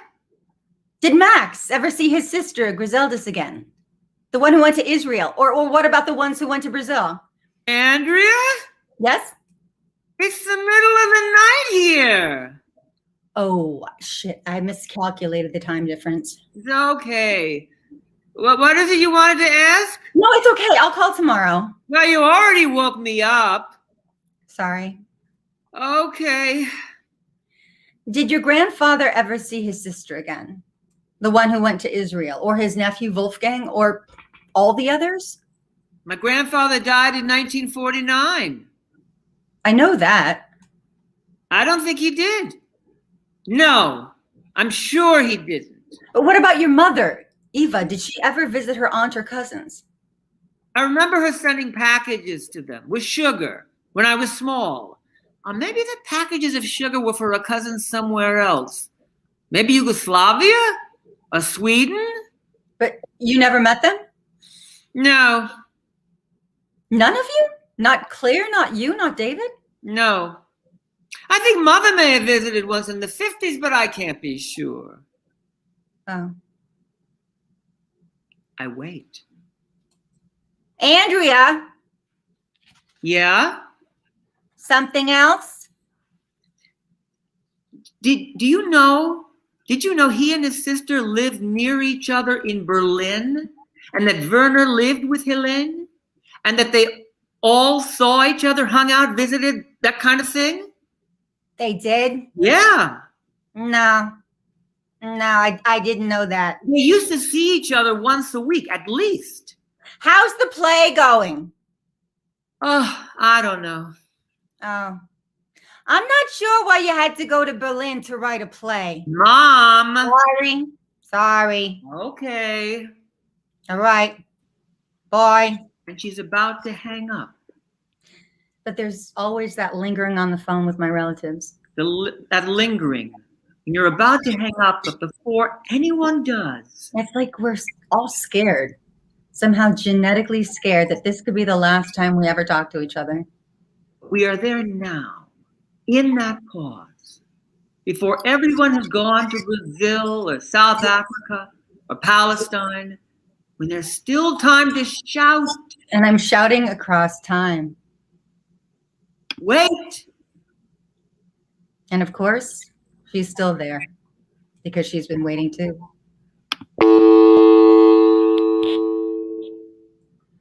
Sitting in the apartment. Everyone else is at work or school. It's fall. The grapevines on the building across the way are completely red now. They remind me of the ones in Oregon. On the interstate, the I-5, the one I drive in to go to the job that feels like the pyramid scheme. Insomnia is present. I have talked to the apothecarian. Female pharmacist. She's recommended trying to relax. I tried to explain that I can hear everyone else breathing. She recommends earplugs. I might have to go to a doctor. I admit it. I don't like doctors. Which is odd for someone like you who's a bit of a hypochondriac. I'm doing my close read of the diary. Scouring for clues, anything. June 23rd, 1940. Zum 50. Geburtstag von Hermann weigert nach in Hämorrhoiden-Operation lang verworfen die Dr. Rosens Asführt. A poem to Herman Weigart for his 50th birthday after his long postponed hemorrhoid surgery conducted by Dr. Rosen. Den sechten Mensch und nach so weigert und der sich Hermann wird verrückt. Wenn dies Hinternkram sich steigert, so oft sich zum Stuhlgang bucht. When a man can't decide and thinks to himself, I'll go crazy, and when his ass pain increases so often that he must always run to the toilet. Wenn die verfluchten Hämorrhoiden mit Stachdraht das Loch versprengen, dann wünscht man endlich, gibt mir Freuden, bedienen Sie sich, meine Herren. When the damned hemorrhoids seal your asshole with barbed wire, that you wish finally, give me peace. Help yourself, my good man. Das ist mein Wunsch zum heutigen Tag. Für Hermann Weigert Piers befried, der 50 Jahre frei von Plage, hinein bis 100 Freuden seid. That is my wish for today, that Herman Weigart, free of hemorrhoids, will be 50 years free of plagues and enjoy for the birthday of 100 years peaceful times. Okay. It's maybe not quite what I expected. Maybe next time you'll actually read the primary source material. Before you write grant applications claiming it is the basis for your work. Yeah. I feel like my gums are receding. I talk with my mother on the phone. I tell her it's all going great. I talk with my new agent. I tell her it's all going great. My dear little criers and other readers of this book, be patient with me. I couldn't foresee that I myself would one day sail over the Atlantic Ocean, not as a tourist who is traveling for pleasure, but as an immigrant in order to leave behind me for good all the disappointments of Europe. And to begin a new American life while my parents are still lying below the headstone in the Weisensee Cemetery of Berlin, Germany. Jacobi Konreich. Martha Conrad. Please spell Konreich. I'm in a tiny office at the Weisensee Cemetery. Please spell Jacobi. Leaves swirl and the birds caw. The air is crisp. I'm trying to locate the headstone mentioned in the diary. The air is crisp, cold, almost fall. Fatigue creeps and pulsates. Behind my eyes. Every time I blink, I may imagine that perhaps I'm sleeping just for a few seconds. The clerk is scrolling down with the mouse. You're sure of the why? Yes. Not an I? No. Also not Isidore, and not Marcus, Nathan, Leopold, not Mina? You are sure? What? You are not accidentally mistaking the name? No. Jacobi, with a Y, and his wife Martha. And he's typing on the computer and nodding and making notes. And then he sighs. He picks up the phone. He talks quietly to someone. I look around the office. And then a second clerk comes into the office. And goes over to the typewriter. Jacobi? Wieder why? Yes. And why do you wish to contact him? I pause because I think I must have heard him wrong. Maybe this is a dream, but if it's a dream, what language are we speaking? Please, Mrs., of what relevance is it to you? I ask if we can speak German. We are speaking German. It's true, we are speaking German. But they are not Germans. We are three non-Germans speaking German. Words are coming out of my mouth. Please, slower. Of what relevance are these people to you? I explain the relationship. Ah, so they are your family. Yes. And then the two of them start pulling out papers. And highlighters and maps. The first one is handing me some papers. You see, here is the cemetery. He points to the map. You will to walk along until you come to section N7. He hands me another map. He highlights it. You will go within here to the second row. He's drawing in pen. Pulls out another map. And this map for the row, as you can easily see, 7 stones, they are buried together. Together? Platzmangel. Damals. Platzmangel? No room at that time. I take the maps. They go back to looking at the computer. They're scrolling down. I'm walking out. You stop. And your tired brain niggles a thought. Who are the others? The others? The others you mentioned. Well, this you must know if they are your family. How many are there? How many? Konreich names. I am sorry, I cannot tell you that. Data protection. More than 10? One clerk is looking at the computer. They are both ignoring me. First clerk goes to the back room. The second clerk looks at me. He stares. I blink. And then slowly he nods. And then he turns back to the screen. The first clerk comes back. No one says anything. Am I asleep? Is this a dream? It's a movie. But no, if it were a movie, something would be happening. And I'm just standing here and they are doing what clerks do. The clock ticks. Maybe I am in an Iranian movie. The second clerk gives me the email address of the librarian who can approve of my request to see the records that can tell me who is buried there. The first clerk tells me that I will have to pay for it. Genealogy research is not free. I tell them I'm a playwright.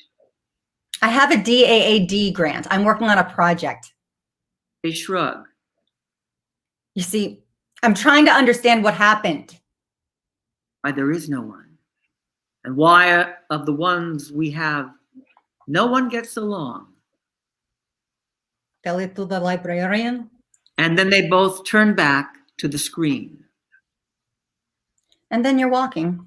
I'm walking past headstones and headstones. Some upright, some falling over.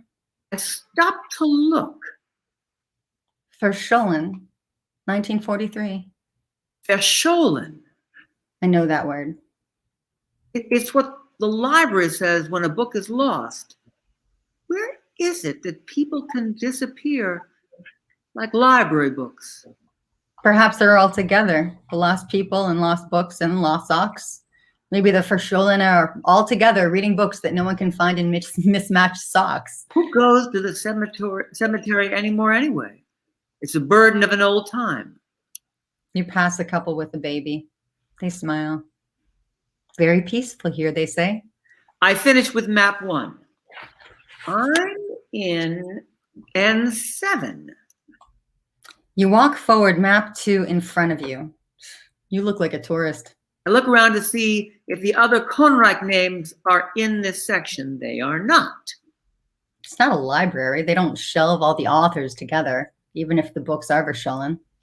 I'm walking, stumbling really. The ground is uneven. Trees are growing out of tombstones. Weeds everywhere. I'm off the main path now. Third map. And I look up. And there it is. The headstone that's mentioned in the diary. So it is true after all. Some part of me doubted it, but it's really here. O ye of little faith. I walk around it, weeds all over. I grab them and pull. It hurts. I look at my hands. A stinging nettle. I found them. My great-grandparents. It's a long time ago. I'm standing on top of the grave mound and my hands are burning and there's no one around me. Maybe you're in a Polish movie. And I stand on the grave and pour water over my hands. And I think, may the suffering of each generation decrease. may the suffering of each generation decrease.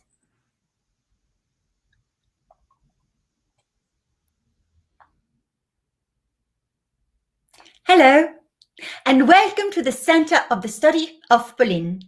February 21st, 1939.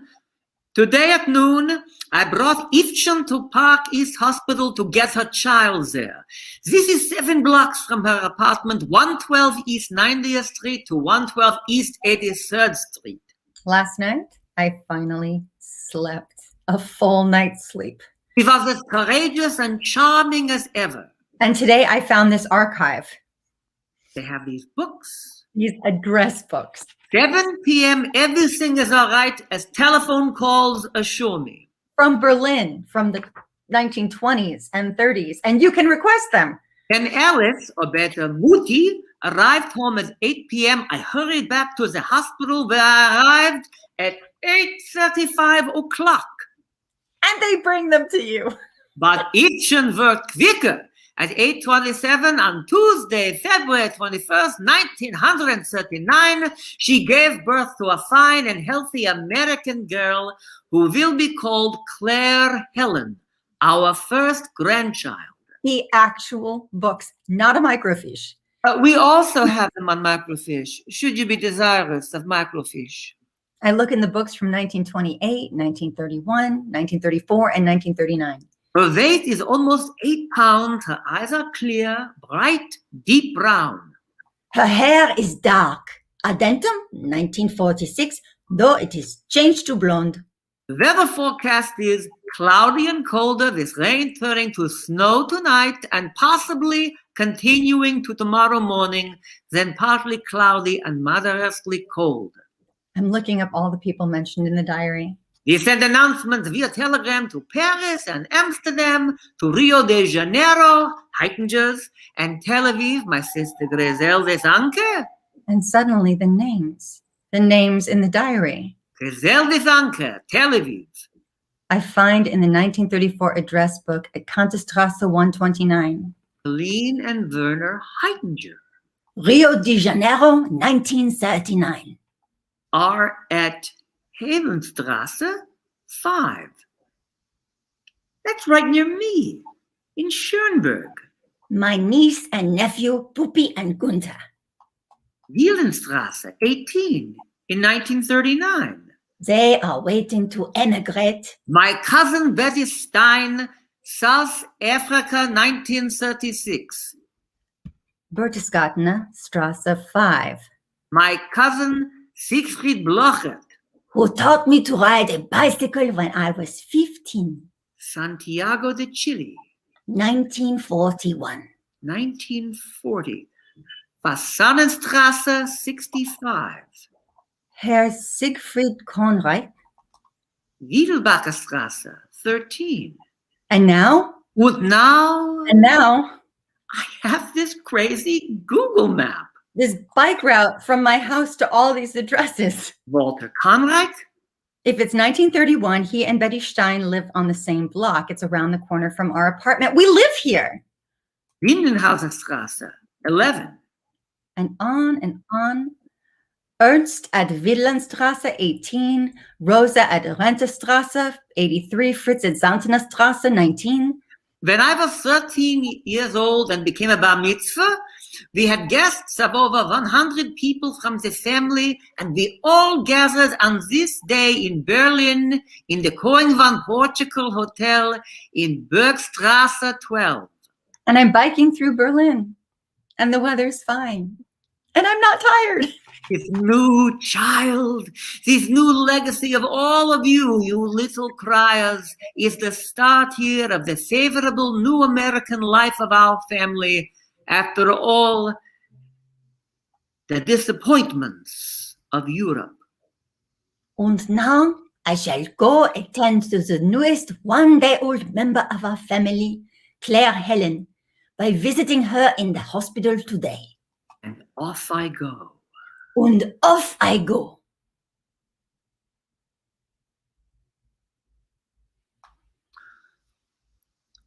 I was asleep for 10 years. Where's the exit? I'm thinking. In my 20s, I was a graduate student. I was out with friends. I got attacked by a swarm of bees. I smile politely. He's just handed me a 7-page family tree. I have to listen. Next week, I got bitten by a poisonous spider. We have a lot of them here in South Africa. And then my body seemed to go into overload. And then I slept 23 hours a day for 10 years. He insists that all the Konreichs are related. He showed me the link up on the family tree. He said if they're a Konreich, they are related. He does this for a living. He's a professional genealogist. I'm a hack. My mother had all the sorts of specialists around to the house. My situation was becoming more critical. Finally, she found a doctor in the United States. He looked at the test results. The spider and bees were a coincidence, like when your windscreen wipers break and your car battery goes dead. A red herring. I found him during my 14-day free trial on Ancestry.com. He's my 5th cousin once removed. I had a congenital vitamin D processing disease. The doctor insisted that unless I came to the US, I would die. My mother arranged for the travel. I was in intensive care. The treatments themselves could be life-threatening. I had the first treatment. I improved. I had the second treatment. Again, dramatic improvement. I was scheduled for a third treatment. I'm nodding. I want to get the family tree home and compare it with the phone book entries. The doctor was very old. He had a heart attack in the intensive care unit while tending to his patients. Since all the patients were unconscious, because it was in intensive care, no one could shout for help. Maybe there are more apartments to visit, more relatives to see, or, okay, they're long since dead, but still. I've made a 5K jogging route from my house past 7 relatives' apartments. I wave hello every time I jog by. Hello, great-great-uncle Walter. So nice to see you. I imagine I drop in to say hi. They're, of course, happy to see me. And he died there, between the beds. My health began to deteriorate again. My mother found another team of doctors in Tel Aviv who performed the same treatment. I moved to Tel Aviv. I will soon have my final treatment. They are writing articles about me. Sometimes when I tell people that I was asleep for 10 years, they say they're jealous. They say, God, I wish I could sleep for 10 years. I'm so tired. They actually say that. Can you believe it? I tell him I can't sleep. He says we're complementary relatives. One can't sleep and the other can't stay awake. I'm glad I found him on Ancestry.com. He turns to me again. We smile at each other. We smile at each other. I'm still smiling. She's smiling at me. We pause. Oh, by the way, I wanted to ask you, do you know what happened to Helene? Helene? Helene Heidinger, your great-great-grandmother. I can't find her in the records. Yes, I've been to her apartment in Berlin, a lovely old building near the Rathaus-Schöneberg, which is weird because I live right there too. I can jog past her apartment. I wave when I go by, and sometimes I look up into her balcony, and sometimes... So you know what happened to her? Yes, of course. She went to Rio de Janeiro in 1939 with Werner, her son. They lived together. Well, actually, he went ahead, and then she actually went and came. She joins in Rio her only son, Werner, your great-uncle, who is a painter especially for horses. We are very happy that the two of them are together again as they used to live together in Berlin, too. I tell him about the diary. I'm happy to be able to tell this guy something in exchange for the family tree. I hate being indebted to people. It's a good story. Yes. All of my family made it out alive. He's looking at me strangely. But the reason I was asking... But the reason I was asking, he says... was because I wanted to know if she shared the same fate as her sister. Her sister? Hedwig. Hedwig. Hedwig Guth. Why don't I know this? Why isn't she mentioned? Hedwig Guth. There's no Hedwig Guth in the diary. Yes. She's Max's aunt by marriage. And I asked... But she didn't live in Berlin, did she? Oh, yes. She definitely did. Her whole life. And I tell her.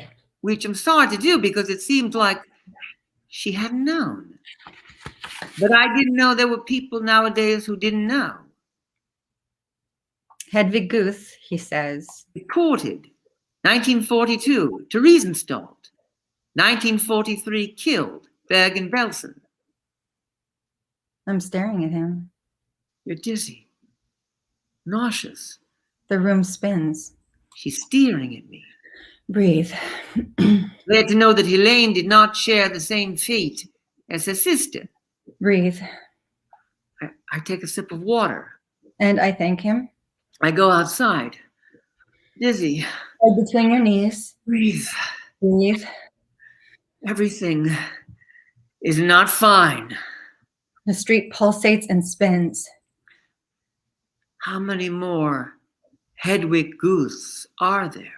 And what kind of a diary is this, anyway?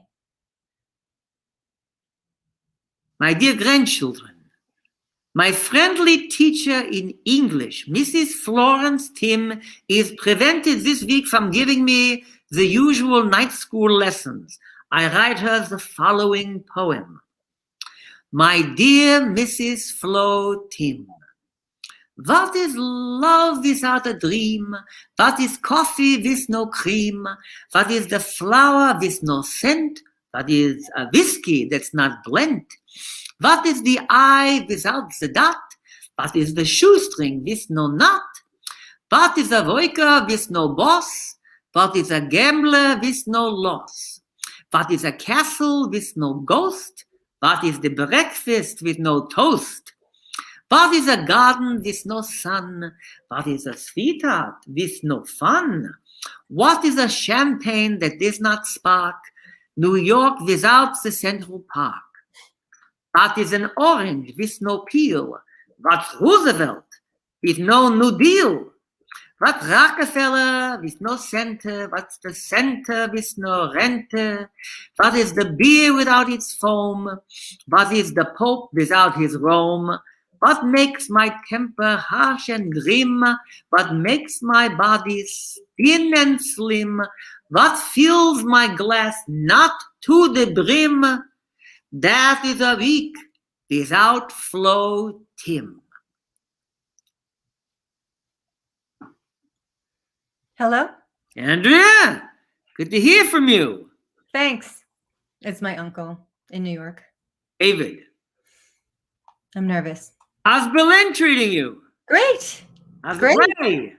You're halfway done with the year. Plodding along. I'm not actually writing yet. Right.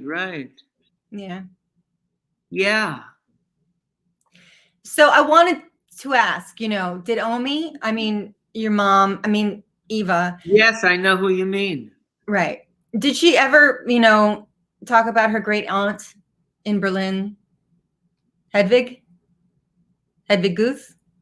Hedwig Guth? Yes. No, I don't think so. Nothing? Not that I can remember. Why? I stop. Why? Why? For some reason, I hadn't considered this. Well. And then I go for it. And I tell him. There's a long pause. I wait. And then. I don't think this can be true, Andrea. I never heard anything about it. It's true, I say. I know it is. And then there's more silence. Well, I just thought you should know. I mean, just to know. Right? I'd be interested to see the documents, if you don't mind. The documents? If you have them handy. He's testing me. Thinks I'm making up that Hedwig Guth was deported and killed and that we never knew. When you get a chance, of course. Sure. Well, thanks for calling.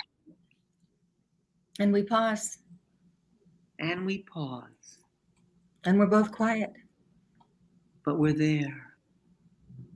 I can hear him breathing. And then? And then...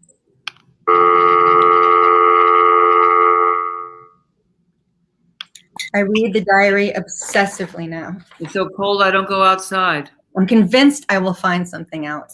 Something that will tell me what I want to know. I have sources. And resources. Number 1, the diary. Number 2, the 1931 address book of Berlin.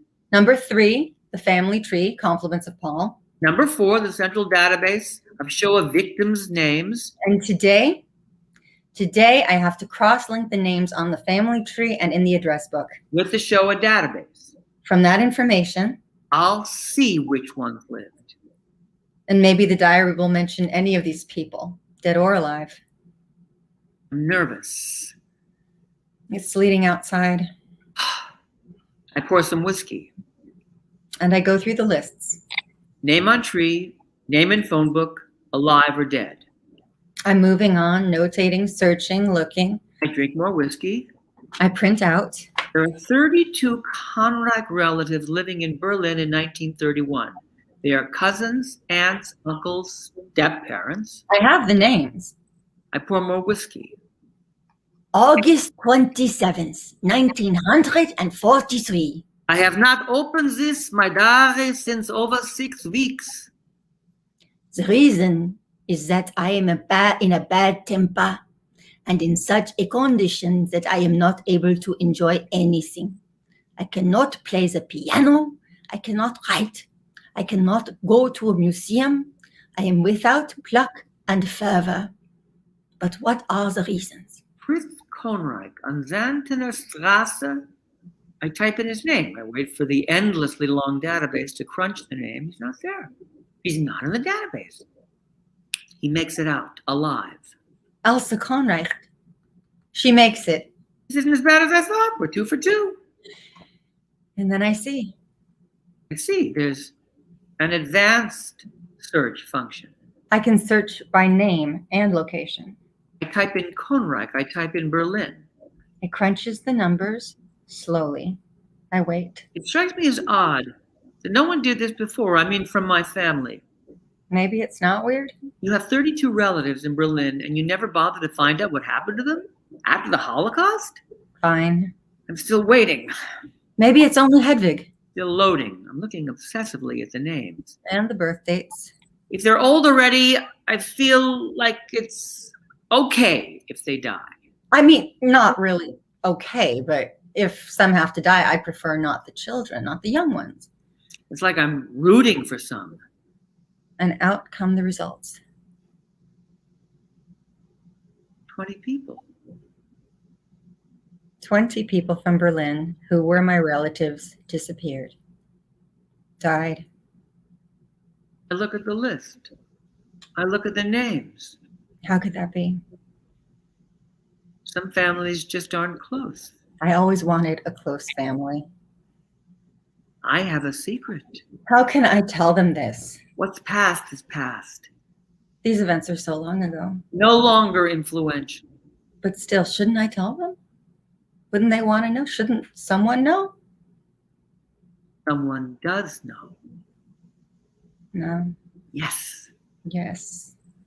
You. You know. I take another sip of whiskey. I don't want to know. I don't want to be the one to know. I go outside. I hop on my bike. I feel sick. My wheels are spinning out when I use the brakes. Lots of genocides happen. This isn't special. You're not special. I fall. My heart beats thumping away in there, the adrenaline pumping from my encounter with the pavement.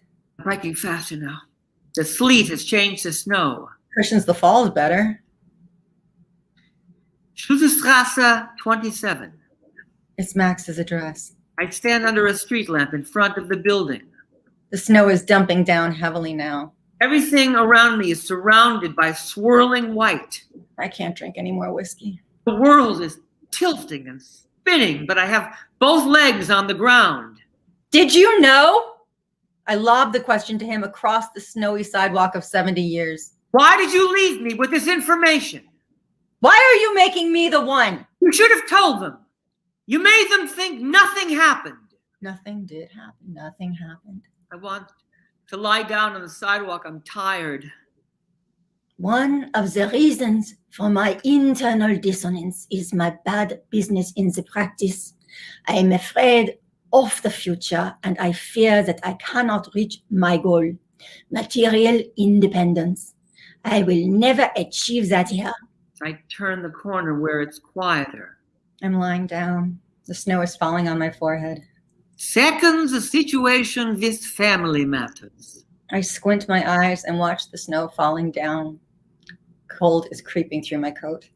The whiskey bottle is gone. Must have left it somewhere. I don't even know how much I drank of it. I'm lying down, cushioned by piles and piles of snow. Third, the great intolerable heat and humidity. The New York summer is quite unbearable. My dearest ones, I leave you with the quotation that I think is correct. He who forgets what he cannot change is happy.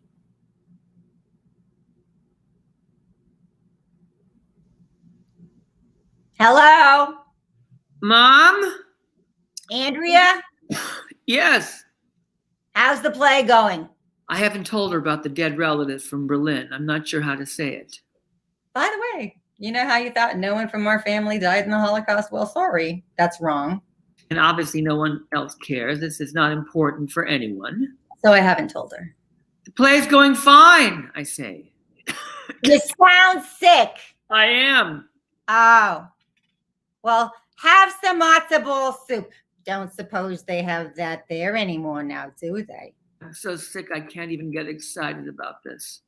You sound awful. I don't tell her about the 5 Israeli specialty shops that have popped up around Berlin, all providing the Germans and non-Germans alike with matzo ball soup. I don't tell her that young Israelis are moving here in droves. Berlin is the new utopia for Jews. A break from the war zone that Israel is. Jews from all over are here. Berlin. Some are getting their citizenship. Everyone's parents are pissed. How can you go back there? Or, I would never go back to where I was kicked out. Gets me the Facebook comments on my posts. Saying, we can never forget. Like coming back here is forgetting. Betraying something unspoken about being a Jew? But don't you see, we're all screaming across time. We feel comfortable here. The ghosts of the past provide comfort. I have more family here than anywhere else, even if they are dead. Don't tell her I'm sick because I fell asleep outside Schutterstrasse 27 in the snow and drank too much. I don't tell anyone that. Not my husband, not the pharmacist. What secretly bothers me is maybe that I'm crazy or going crazy. Crazy people rationalize falling asleep in the snow when they drink too much. Or alcoholics. I can't wait to read the play. I know everyone from the family will want to.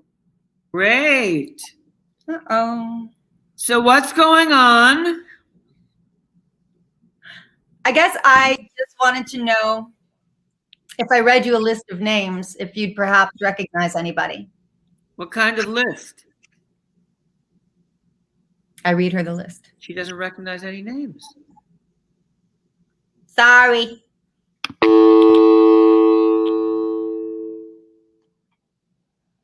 Hello? Andrea? Hello? I can't. And then, The screen unfreezes. and suddenly, We see each other. for the first time in a very long time, Claire, Claire Helen. the first American grandchild. She looks like a nice lady, a little like my mom. You can tell they're sisters.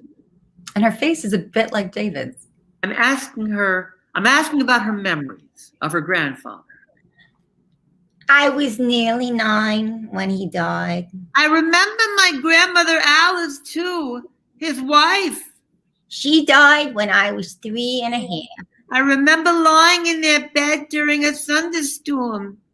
And he had a magic pocket watch. If you blew on it, It opened. my mom mentioned it too. We're silent. I learned later it was a button on the top of the fob that he pushed, but I thought it was magic. This is my Aunt Claire. We haven't spoken in 22 years. It's complicated.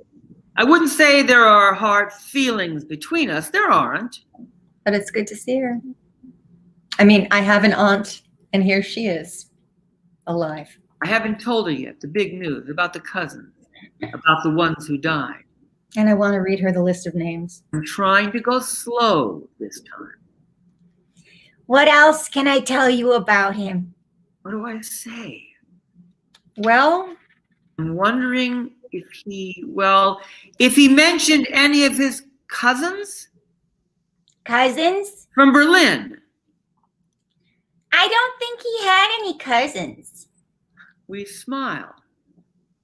Do you have any other questions? We pause. What about the family? I mean, what's your assessment?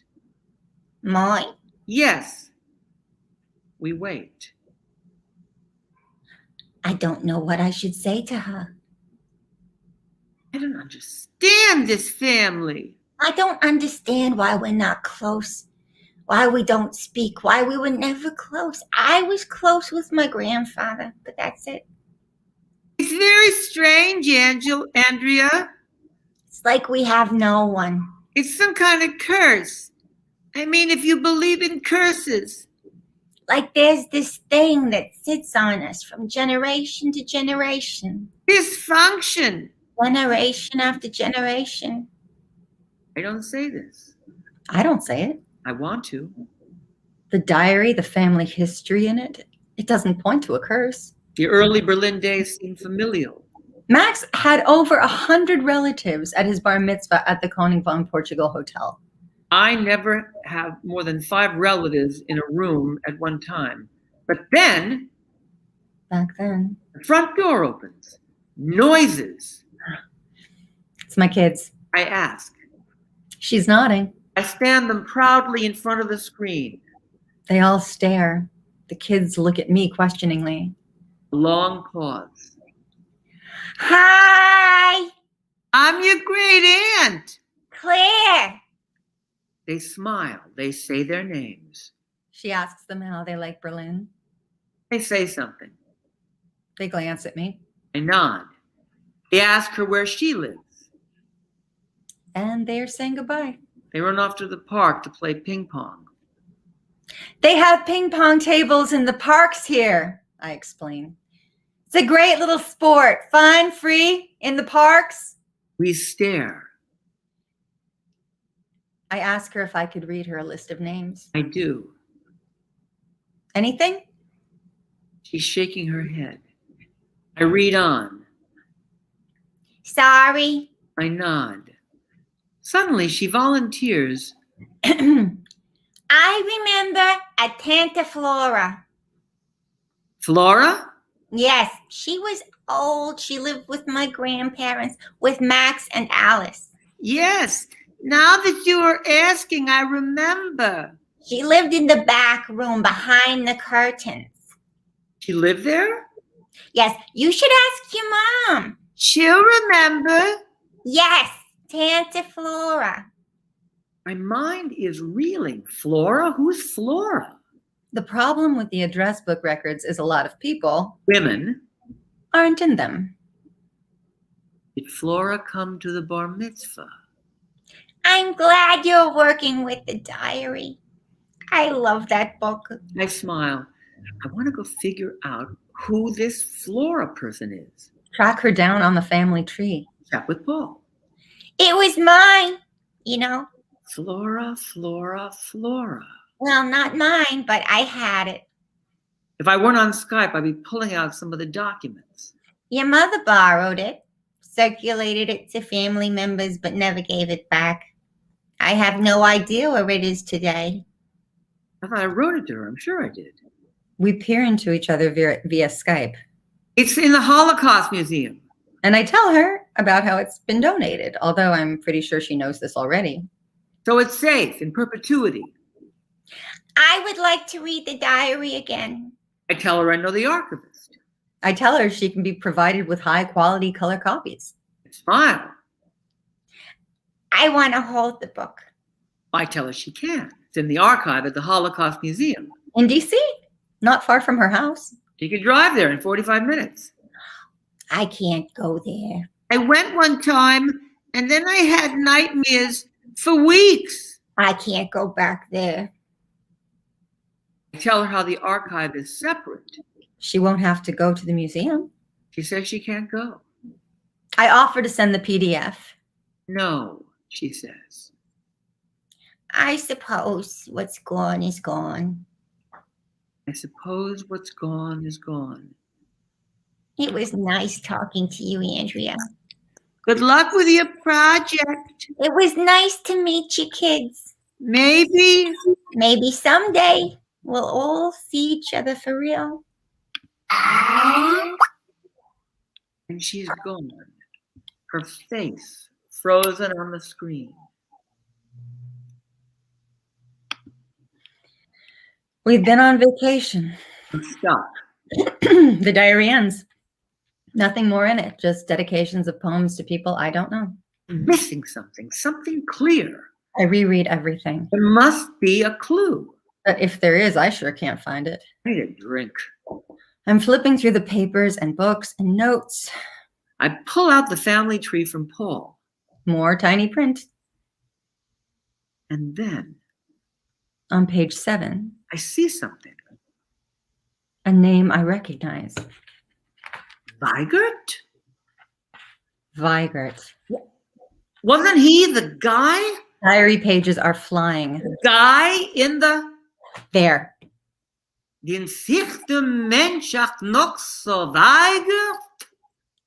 Und sich Hermann wird vernet. Holy shit. Hermann Weigert. The hemorrhoid poem. Weigert's in the family tree because On page 7. he marries an M. Conreich. And that's how Max knows Weigert. Who's M. Conreich? No M. Conreich in their address book. Not in the Shoah database. I return to the hemorrhoid poem. Who is this guy? Whose asshole is Max writing about? The key to everything is in this guy's asshole. I say this over and over to anyone who asks about the play. I say the key to the project is locked in Herman Weigart's asshole.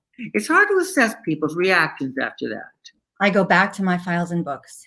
I Google Weigert, husband of M. Conreich. A Wikipedia entry. I skim it. Due to his Jewish ancestry, resigned from his post at the Berlin State Opera. 1942 joined the staff of the Metropolitan Opera in New York City. At the Met, he became the primary vocal coach of Astrid Varney. Whom he married in 1944. Poor M. Conreich. I Google U.S. immigration documents, searchable by name. 1935, M. Conreich comes to the U.S. with Weigert. She travels back and forth 3 times. In 1939, she travels back to the U.S. from Germany for the last time. On the passenger manifest, M. Conreich travels with her mother. her mother. F. Conreich. I flip to the page 2 of the manifest. Flora. Tante Flora And the address they list. is 1425 University Avenue, Bronx, New York. Max's address. They are in the U.S., in New York, the city I grew up in. And I have never heard of these people. And suddenly, while I've been agonizing about all those who died, I forgot. you forgot I forgot to think about those who lived. the ones who lived. It's spring. Everyone's happy. I'm not. Finding the dead people was easier. Dead people don't move from place to place. Dead people don't cross borders. Dead people don't change their names. Dead people don't have petty squabbles. Dead people don't stop talking to one another. Dead people aren't worried about what others think of them. Dead people don't hide. A live family is messier. I go meet an expat I found on the internet. He's digitally mapping every Jew who was displaced in Europe during the Nazi regime. I sent him a $10 donation and a note on Facebook, and 3 Facebook changes later, we realized we're both in Berlin and set up a time to meet. his name is? Roderick. Roderick is one of those people who knows. Everything and everyone. I'm telling him the story of my research. I've turned up nothing. Then Roderick leans over to me. And turns his face to the side and whispers about. Special archives. He pronounces it carefully. Landesmann von Berger und Ordnungsangestelltenheiten. Labo. State Office for Citizen and Official Matters. Department 1, Restitution Office, Victims of National Socialism. If your relatives claim restitutions and don't get your hopes up because not everyone did, hey, you'll be able to see an address for someone from the family, perhaps as late as the 1980s. My hopes are up. I come from a long line of complainers. If anyone would claim restitutions, it's my people. Get you the email of the archivist. She and I used to have a thing, but it all turned too complicated, you know? Commitment. Don't let those archivists push you away. They can be real bullies. They can smell fear. And they will attack. I smile. A nice day in Berlin.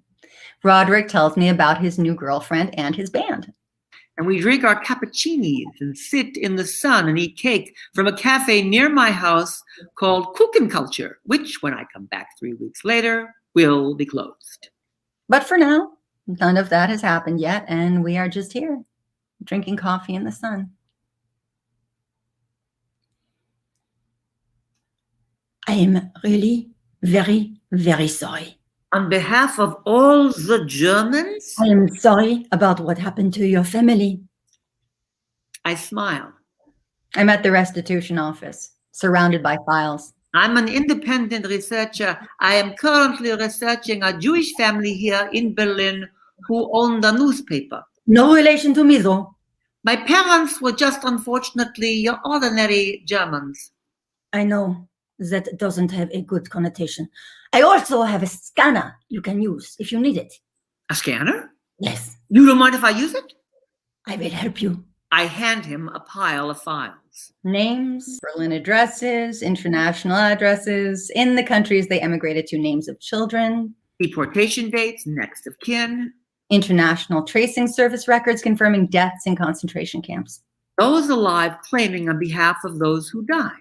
I carefully pull out onion skin original testimonials, lost property, Lost furniture, travel costs, uncompensated labor, interrupted educations, loss of parents, loss of children, loss of health. days in prison with food or without, Correspondences go back and forth. doctor's notes, Divorce proceedings. letters back and forth. Frau so-and-so is now 10 years older than when she first applied in 1953. Now she is very much in need of this money, She is suffering from a severe nervous disorder. relating to the 32 days that she was held in prison. We urge for a speedy handling of these affairs. Roderick is right. Letters go through the mid-'80s. That's not even history. I remember 1985. Pulling out papers, Norbert is scanning. We pull papers, scan, and refile. Papers, Papers. papers. It's 3 a.m. Everyone's asleep. I can hear them breathing. I have a pile of papers in front of me, all the scanned files, the family tree, the diary. Printouts from Berlin and address books. Photos of apartment buildings. Maybe this will be in the play. Plays don't write themselves. I think I am quite aware of that situation. I wish I could sleep. I'm making a computer file for each person. Basic information, name, where they live, how they were affected, how much money they received. Files all show the last address in Berlin, the date they left or were deported, date of death, documents proving death. I update my map. I update the tree. This process used to be called Weitermachen. Means to make good again. Somewhere along the way, everyone realized there is no way to make it good again. So now it's called restitution. I wonder what would happen in the US if we paid restitutions. Native Americans, slavery, Japanese Americans, cold hard cash. I keep cataloging and reading. Every name gets a file. Every file gets data. Eventually, I realize I'm going to be able to figure out where everyone went and what they changed their names to. Australia, Brazil, South Africa, Israel, Argentina. The United States. An impossible archive. It's mostly in German. What am I doing this for? Why? For the families of people I don't know? For the families of the people Max knew but didn't tell anyone about? File, sort, arrange scans, upload to Dropbox. I paid for a premium Dropbox subscription for this. 3 cousins of Max are in New York in 1946 and they have kids. Why don't I know this? Why have I never heard about this? I feel like I should tell someone. My mom, David, Claire. Does anyone care? I'm Googling. I'm landing on Facebook pages of my third cousins. One of them. Looks kind of boring and rich. And balding. Google and Facebook start spitting out pictures of relatives I didn't know I had. One of them went to the same high school as me in New York just 6 years earlier. I'm looking at her picture. I always wanted cousins. Obviously, no one wants to be in contact. Otherwise, we would be. Maybe they don't know about you. Maybe they don't want to. You don't know. You don't know.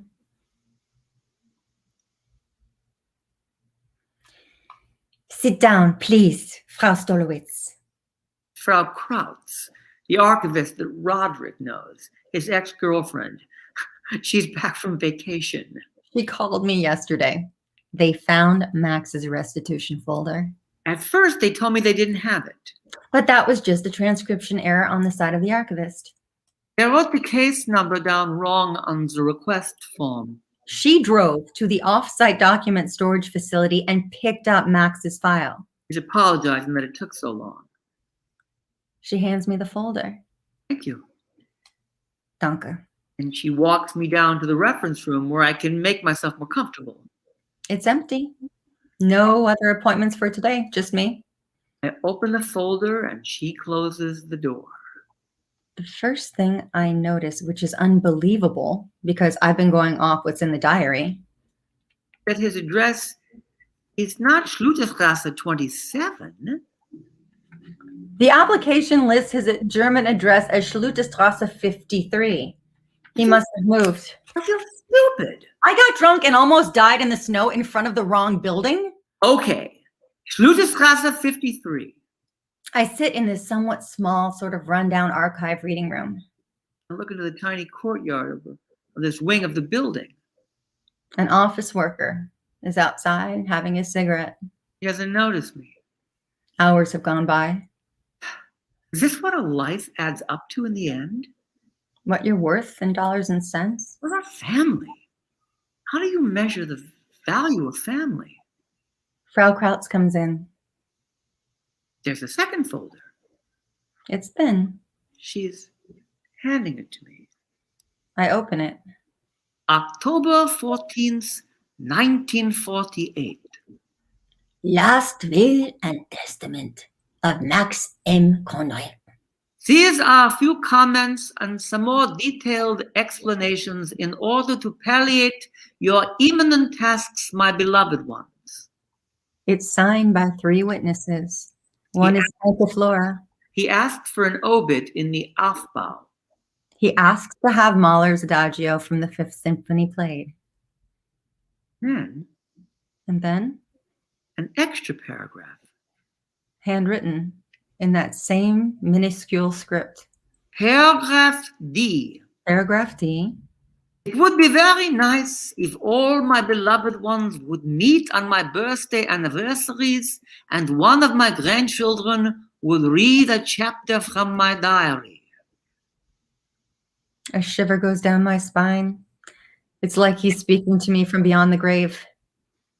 Why me? You wanted to know.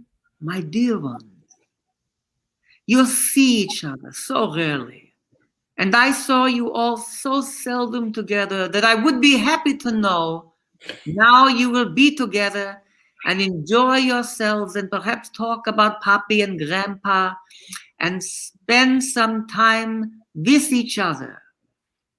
I'm staring at the file. You wanted us to spend time together. But we didn't do it. Why? In the face of all the death in Europe, why couldn't we see each other in New York? How could we have not made the effort?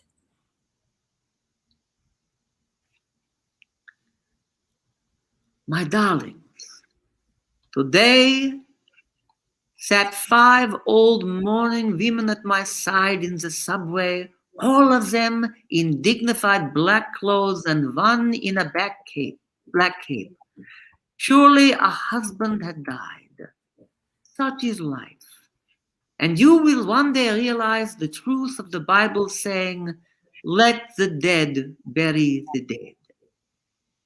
Dear ones, life goes ahead. Let's get along. I was told that all my odds and ends, these little trifles in this book, are without interest for my future readers. You small rascals, Miss Claire Helen, and you other little beloved criers who will complete my family. I will better try now to describe the most important event not only of my own experience, but of my generation, that event which has influenced the life and welfare of all of us. The sun lights and warms the earth today so wonderfully that it bothers me just now to speak about such a gloomy topic. My dearest children and honorable readers, please give me still a brief reprieve, a short delay, that I could remember a more agreeable time, a better and nicer past.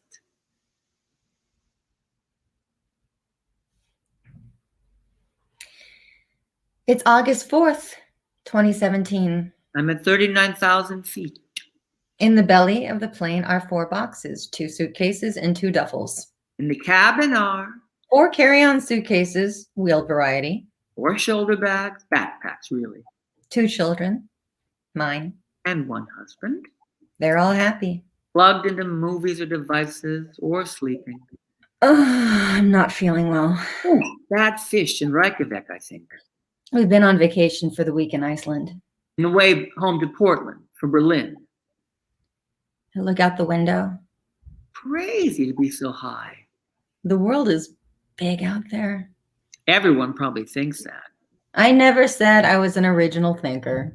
I feel slightly dizzy, wedged into the seat, woozy from the fish in Iceland. I sent the letters, in case you were wondering, The night before I left Berlin. to everyone I found on Google My cousins. and their descendants. Australia, Brazil, South Africa, Israel, Argentina, Chicago, New York. I'd gone back and forth about it. Families are hard. What if I don't like them? Or they don't like me? What if we are in opposition about politics? Or religion? Really, the big worry is that they'll think that I want something from them. But you do, don't you? I don't know. They'll get a letter from across the world from a long-lost relative and they'll think, what does she want? So I offer them something.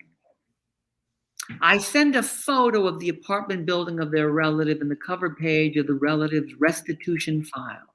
I describe the contents. I write down the Dropbox link so they can read more if they want.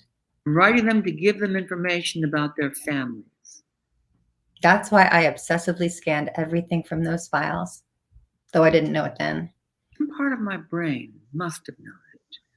I'm trying to turn history upside down, To undo the undone. to set things on the right path. A correction, maybe. I look down at the water. The letters won't be faster than me. Maybe they're even traveling transatlantically with me. Maybe they're somewhere down there. Maybe they'll come by boat.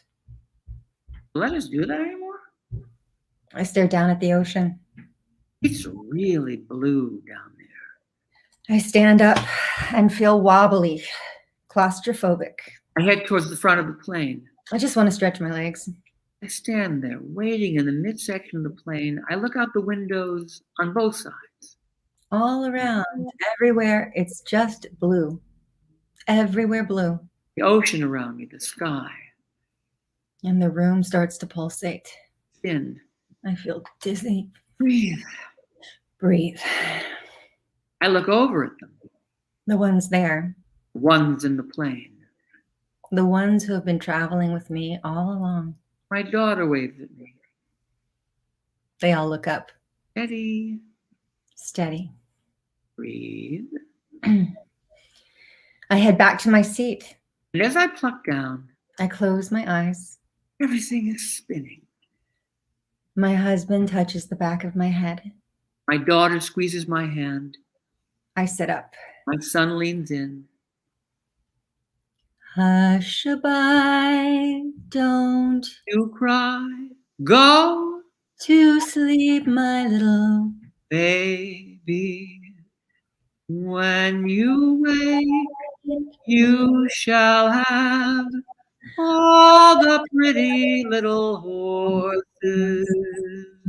And in this moment, As I float midair, between Germany and America, between Berlin and New York, Between now and then, the wide expanse of the Atlantic unfolds beneath me. and the past Is the present. is the future.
Welcome to the second panel of the JFEST New Play Festival, the Whole Megillah. I'm Todd Salovey, Artistic Director of the Lipinski Family San Diego Jewish Arts Festival, and I'm the Associate Artistic Director of San Diego Repertory Theater. Our panel's topic is, what does Jewish theater offer now? So much, as we talk today, this is a moment when live theater is just beginning to reopen, having essentially been closed since March 2020. So much about our lives and the society has shifted and changed in the last 18 months. It seems like an excellent time for robust conversation with three illustrious scholars and innovators about the role of theater in our lives and our society going forward.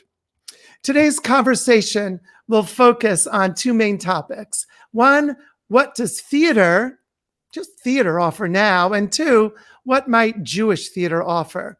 These questions form the core of who I am as a theater artist, and what excites me is theater's opportunity to present diverse perspectives and voices, to give voice to the unheard and the unseen, to educate, and to especially be a place where people of diverse backgrounds come together in a room to share a collective and possibly mystical experience through experiencing a story. We have three amazing panelists that I'm excited to share with you. Carrie Perloff is a celebrated director, writer, producer, and artistic director. From 1992 until 2018, she was artistic director of American Conservatory Theater, ACT, in San Francisco, taking over a company with an earthquake-destroyed building, a huge deficit and struggling MFA program, and completely reimagining the future of ACT. Carrie is actually well known to San Diego audiences for memorable productions that I enjoyed very much at the Old Globe and at La Jolla Playhouse, including a gorgeous 1,000 Splendid Suns presented in 2018 at the Old Globe Theater, which was awarded Outstanding Dramatic Production by the San Diego Theater Critics Circle. Carrie Perloff is a longtime collaborator with Tom Stoppard and Harold Pinter. She has written 2 books on theater, Beautiful Chaos, which I love, A Life in Theater, and soon to be released, In the Room, Pinter and Stoppard in Rehearsal. Welcome, Carrie. Thank you. Great to be here. Our next guest is Peter Salovey. He's a social psychologist who has authored or edited over a dozen books, translated into 11 languages, and published hundreds of journal articles and essays. With John D. Mayer, he developed and named a broad framework called emotional intelligence, the theory that just as people have a wide range of intellectual abilities, they also have a wide range of measurable emotional skills that profoundly affect their thinking and action. He is a professor of psychology at Yale University, served as chair of Department of Psychology, dean of the graduate school, and dean of Yale College, and is currently the president of Yale University. Welcome, Peter. Thank you very much, Todd. It's always great to be with you and with such wonderful panelists. It's always good to spend the holiday with family. As a note of trivia, Carrie, Peter, and I were all undergraduates together at Stanford from 1978 to 1980. Great to be back together. That is true. Bit of a class reunion, too. It's a reunion. Dr. Maria-Patrice Amon is a director, associate artistic director of San Diego Repertory Theater, and a professor. She is the executive producer of Amigos del Rep and launched San Diego Rep's original New Play Festival, the nationally recognized Latinx New Play Festival. Patrice is co-founder and co-artistic director of Tuyo Theater. Patrice has a PhD in drama from University of California, Irvine, with an emphasis in critical theory and Chicano studies, and a doctorate from California Western School of Law. She teaches theater at San Diego State University and Cal State University San Marcos. She is directing What We Found, the next play up in the Whole Megillah. Welcome, Patrice. Todd, I'm so glad to be here. I also want to welcome our audience. Wonderful to share Memorial Day afternoon with you, the Sunday of Memorial Day. And if you have any questions or comments, please put them into the chat, and I will do my very best to give them to our panelists. I think our panelists bring a wide range of experience and perspectives. In the Jewish tradition, I expect our panelists will develop multiple ideas that we won't feel any need to resolve. So for each question, I'd like to invite all three of you to respond. Number one, first question. From your own cultural, personal, professional, or artistic perspective, in 2021, what role does live theater have to play in our society? Patrice, do you want to start us off? Yeah, so for me, the answer comes in light of what this past summer has been, how the space of the cultural reckoning that we're getting to live through is going to impact and inflect and sort of change what theater can become. Theater in itself is just a tool, and it has the potential to be used in so many different ways. But if we can connect theater to this desire to grow towards greater empathy, if we can connect theater to grow towards our desire to have greater inclusion, then it can really manifest into something incredible. And I think for me, that's where I'd love to see theater move towards, a space of greater inclusion and a space of greater equity and also empathy. And like theater just is so innately well suited to be a tool of empathy that I think it's going to be something powerful towards that work. Wow, thank you. Thank you, Patrice. Carrie, how would you answer the question? You know, I find myself in a longing right now for nuance.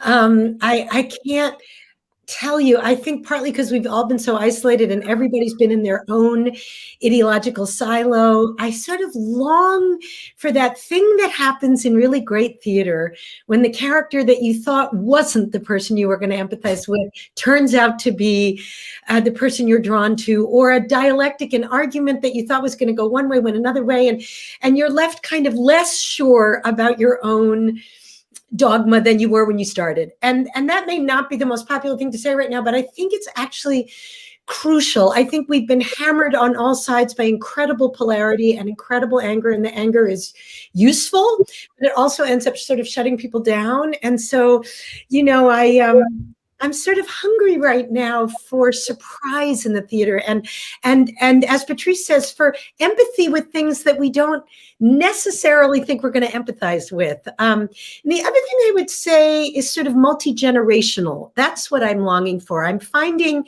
that I'm hungry to talk to people who are 20 years older than me, and to be with my students and people much younger. And that one thing I think might save us, I'm sure, Peter, you find this because you're surrounded by students, is that we tend to stay in our own horizontal bracket of our age range. And so the wisdom of what came before us, I'm also really hungry for right now. Carrie, if I can follow that up, what's an example from a play you've directed or written or seen where you find yourself being surprised at the character you're empathizing with?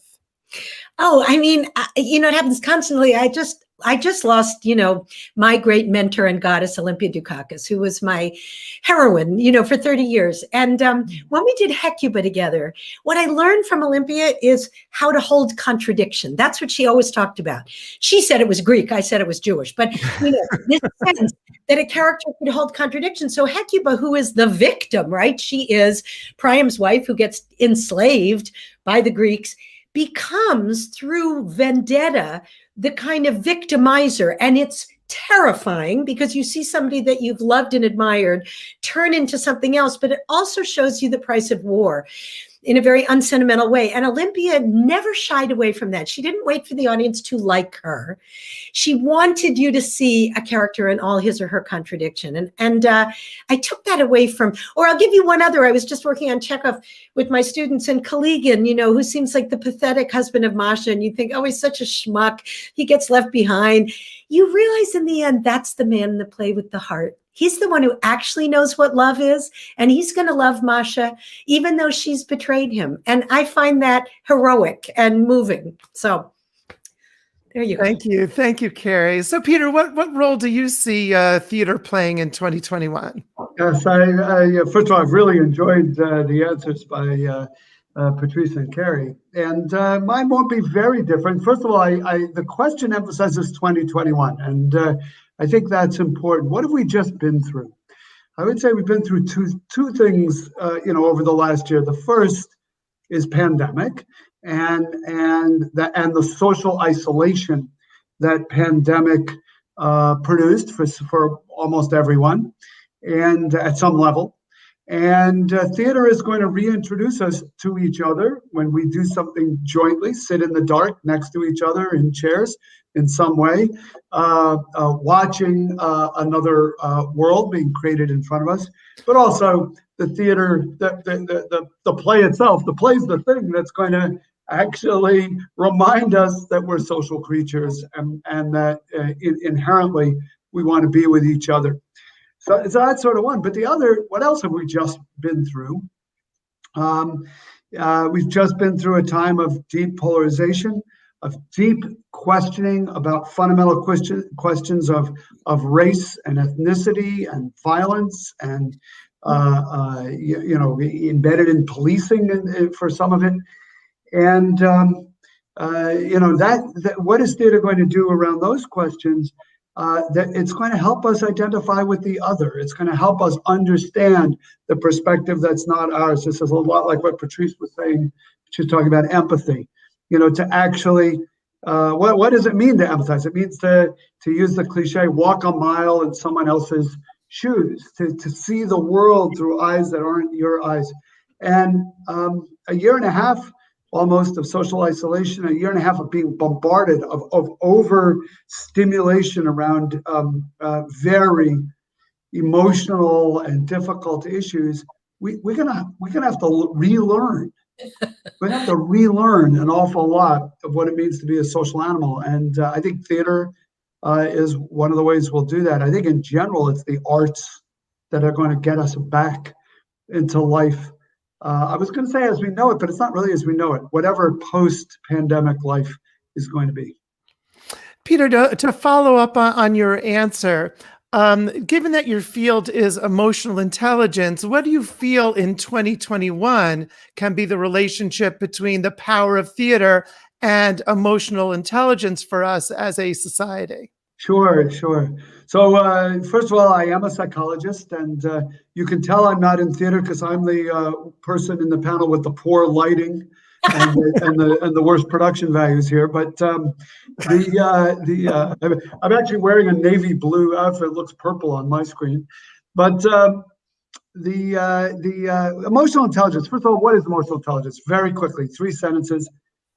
It starts with the idea that our emotions contain information. They're not noise. They're an important source of information, just like our 5 senses: touch, hearing, smell, taste, vision. A 6th sense, in a way, is our emotional system. And if we pay attention to it and to the emotions of others, we will learn some things that are perhaps we missed in our 5 typical senses. And then the last idea is people differ. People differ in their ability to harness these emotions, to harness this information, because they differ in their skills. Just like some people are better at shooting 3-point shots in basketball, people are different in looking at someone's face and knowing how they feel, or even in what we've been talking about, empathizing. So I think the way children learn these skills is they're taught them by their friends or their parents. More and more, there's school curricula that focus on them. You actually learn vocabulary and you learn how to make faces and read faces. But for adults, that's not how we learn how to be more emotionally intelligent. We learn about our feelings by practicing them. And once again, we're back in the theater, right? We're feeling. Yeah, we're analyzing. Yeah, we're watching. Yeah, maybe if you're a theater professional, you're also analyzing not just the content of the play, not just the characters, but the production of the play as well, the look of the play as well. But for a typical theater goer, that would be me, you know, what am I doing? I'm practicing my emotions. I'm learning how I can be afraid, but in a safe way. I'm learning how I can get angry about something, but channel that anger. I am appreciating how great joy makes me think about the world in a different way. Well, my normal day doesn't have all those emotions in them, not in extreme ways, but you're sure going to have those emotions if you're watching contemporary or classic theater, and you get to practice them, and you become more emotionally intelligent, and you learn things about yourself that transcend the theater experience. Well, thank you for tying together the theater experience and your own field, emotional intelligence. And it's always amazing to hear you talk about emotional intelligence. Patrice, I want to toss you the thing that Peter started with, this idea of 2021. So in terms of the theater in 2021, what's important about the year and what's gone on this year for you? What's important about the year 2021 and what's gone on for me specifically, individually? Sure. Yeah. As a theater artist. Yeah. Tying into what Carrie mentioned and Peter as well, it's isolation. 2020 was a space of like nothing is happening, like an instant. In the theater world, we have so much abundance in terms of projects. There's always something to do, and I'm always in rehearsals. And then 2020 came, and there was this absolute dropping and bottoming out of that activity and of that action. So it felt like there was a big period of stasis. And 2021 feels like we are beginning to ramp back up. It feels like the engine is starting to spin again. And the goals of the lessons that we learned over the period of quarantine, the new goal is, can we bring that out of this space of inaction with us? We had a period in which we could really reflect and think about hiring practices, think about pay rates, think about the different forms that equity takes in the practice of the art that we make. And how do we translate that out of this world into a world where a lot of theaters are struggling, where finances aren't as abundant as they were in the past? How do we keep that mentality of coming from a place of abundance into a world where we know scarcity is going to be present? And how do we challenge ourselves to continue our work for equity, to continue to hire in innovative and expansively diverse ways that still values artists and creates new spaces for people who may have historically not been as invited into the practice? I want to leave the next question open for whoever wants to answer it. But I think one of the joyous things about plays and about the way great plays are structured is that inherently there are multiple voices and experiences reflected. How do you think the theater can play a role in getting people to explore worlds and perspectives that are different from one's own? Well, you know, I started as an archaeologist, so the Greeks are very important to me. And And that's the notion of dialectic. And strangely, I've been in COVID doing this odd director commission with John Douglas Thompson, the great actor, with Seattle Rep on the Oedipus cycle. And John, great Shakespearean, one of the great African-American actors in this country, and probably the best classical actor, I think, in America, has never done the Greeks. So he says to me, they keep contradicting themselves, or I don't know how to follow the logic of this argument. And but of course, it's all there in Shakespeare too. And so, one of the things I hope for is a kind of joy in debate. I think right now we're quite scared. I think Peter is really right. We're slightly scared to be together anyway because we're told the other person is dangerous because of COVID and everybody's masked and and then we feel naked when we take our masks off, and then how do we be together again? And so, but there is also, first of all, great joy in ensemble. I mean, that's why we went into the theater, I think. We could have been novelists and stayed at home, right? Or something, but we kind of yearn for that thing that happens in the room where wherever the best ideas, that's the one you take. And I do think Patrice is right that one of the things that we've learned, not just in the last year, I mean, I certainly, in terms of gender equity, it's been my entire career trying to figure out how do we get more women into leadership and how do we make sure women aren't silenced and what are our stories, is that we start to see that there is kind of joy in speaking up. We don't have to shut somebody else down. We don't always have to be right. We don't always have to make a point, but that there's joy in that ensemble. And so my hope is that out of isolation, and it will be baby steps. I think it's not going to come back quickly. And I don't think people are going to be super comfortable sitting in big spaces together again for a while. And that's okay. Is that two things I think are going to happen. I think theater's going to get small again, which I think is not a bad thing. I think we got very big, and God knows I ran a huge theater. And one of the reasons I left is I thought, I chose not to be in corporate America, but I feel like I am in corporate America. I spent my life fundraising, as Peter knows.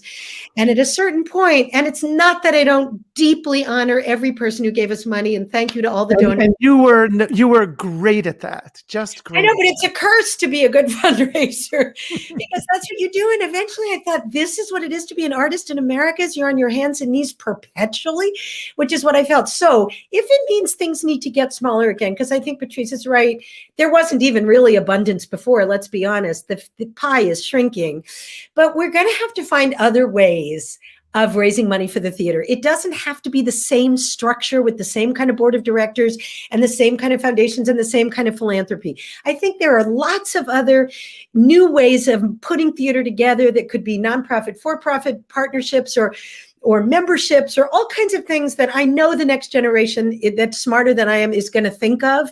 And I hope that's what we do, that we don't come back the same way we always came back.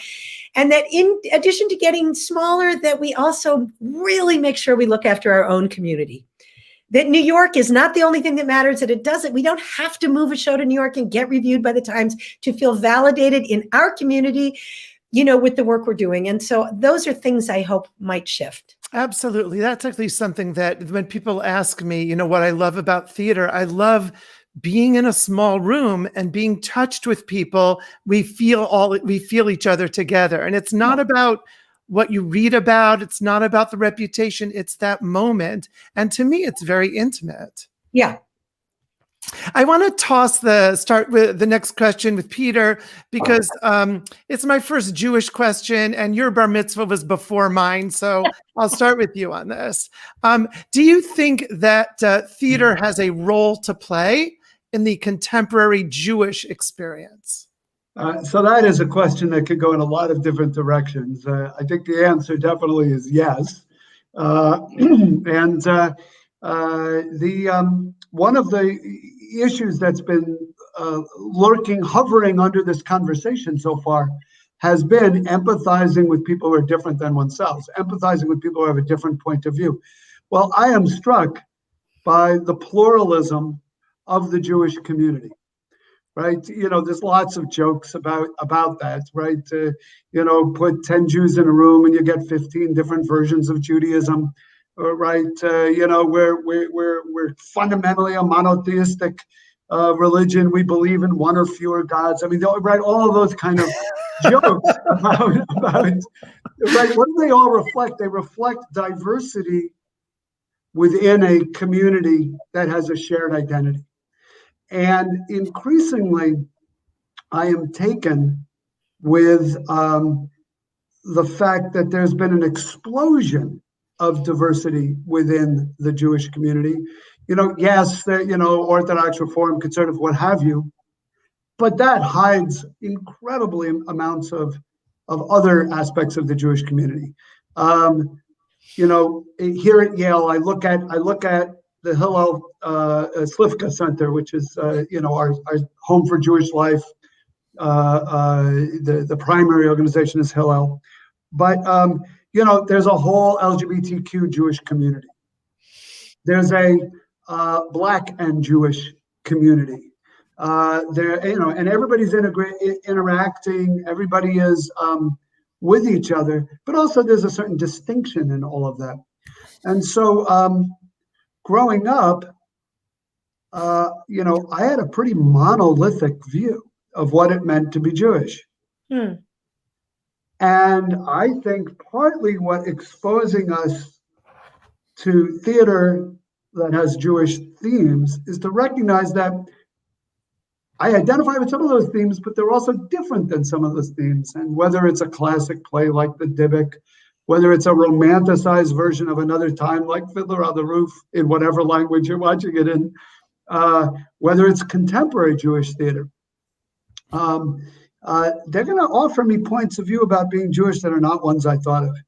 And as you can probably tell, Todd and I have a different version of what it means to be Jewish. So even within families, there's this pluralism. And I think within the Jewish theater, Jewish pluralism is a huge theme and opportunity. Thank you, Peter. Carrie, what do you think what do you see as the role of theater in contemporary Jewish experience? I had such a Jewish COVID, which was really surprising to me because I think of myself as a bad Jew. My mother's a Viennese refugee and she's 90 this year. And so Jewish history is really important to me. And then, as Todd said, I wrote this book on Stoppard and Pinter. And what I realized, it seems totally obvious, but as I was writing the book, is that the reason I was drawn to those two writers so deeply is in part their Judaism. Yeah. And I know this sounds crazy, but it's really true. And it's partly, the first play I ever directed in New York was Pinter's Birthday Party. And it's about a Jewish family that I completely recognized 100%.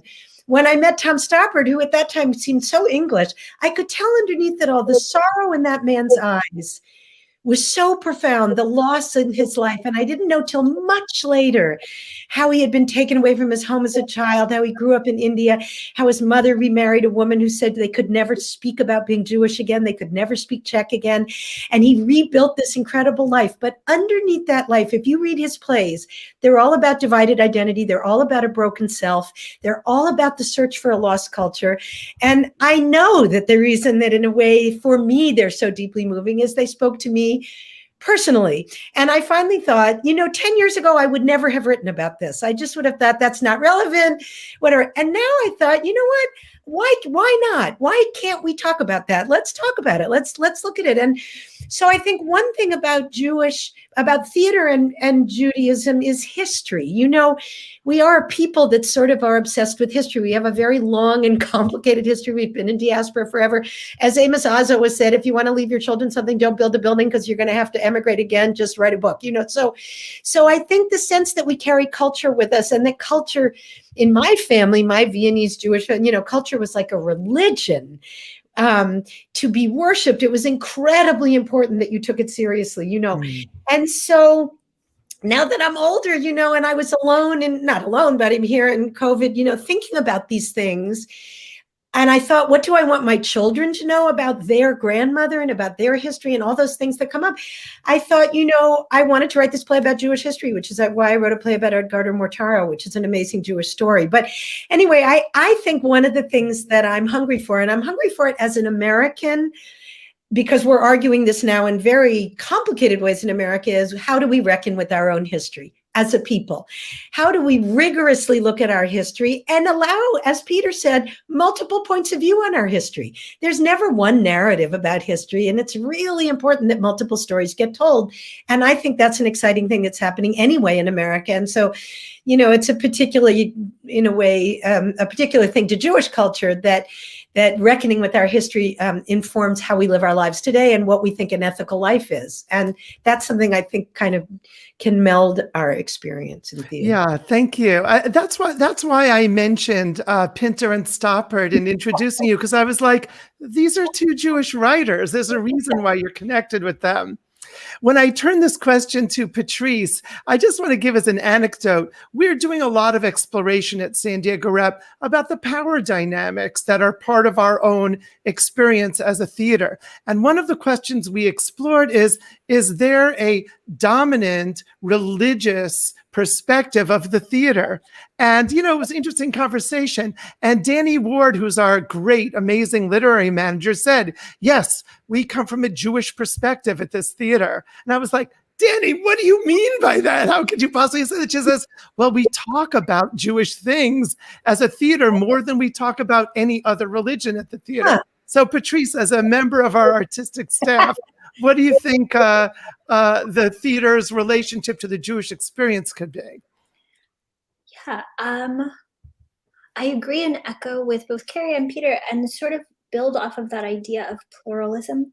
The piece that I've had the privilege and honor to direct in the festival, the Megillah Festival, looks at intersectional identity. And I think that that's the area about Jewish theater that I think is so exciting for me, coming from a religious practice that isn't Judaism, but that I'm drawn to, because I love to have that space to investigate the intersections of the ways that a specific identity and another specific identity live together and live with each other and over each other and against each other and in tension and in collaboration.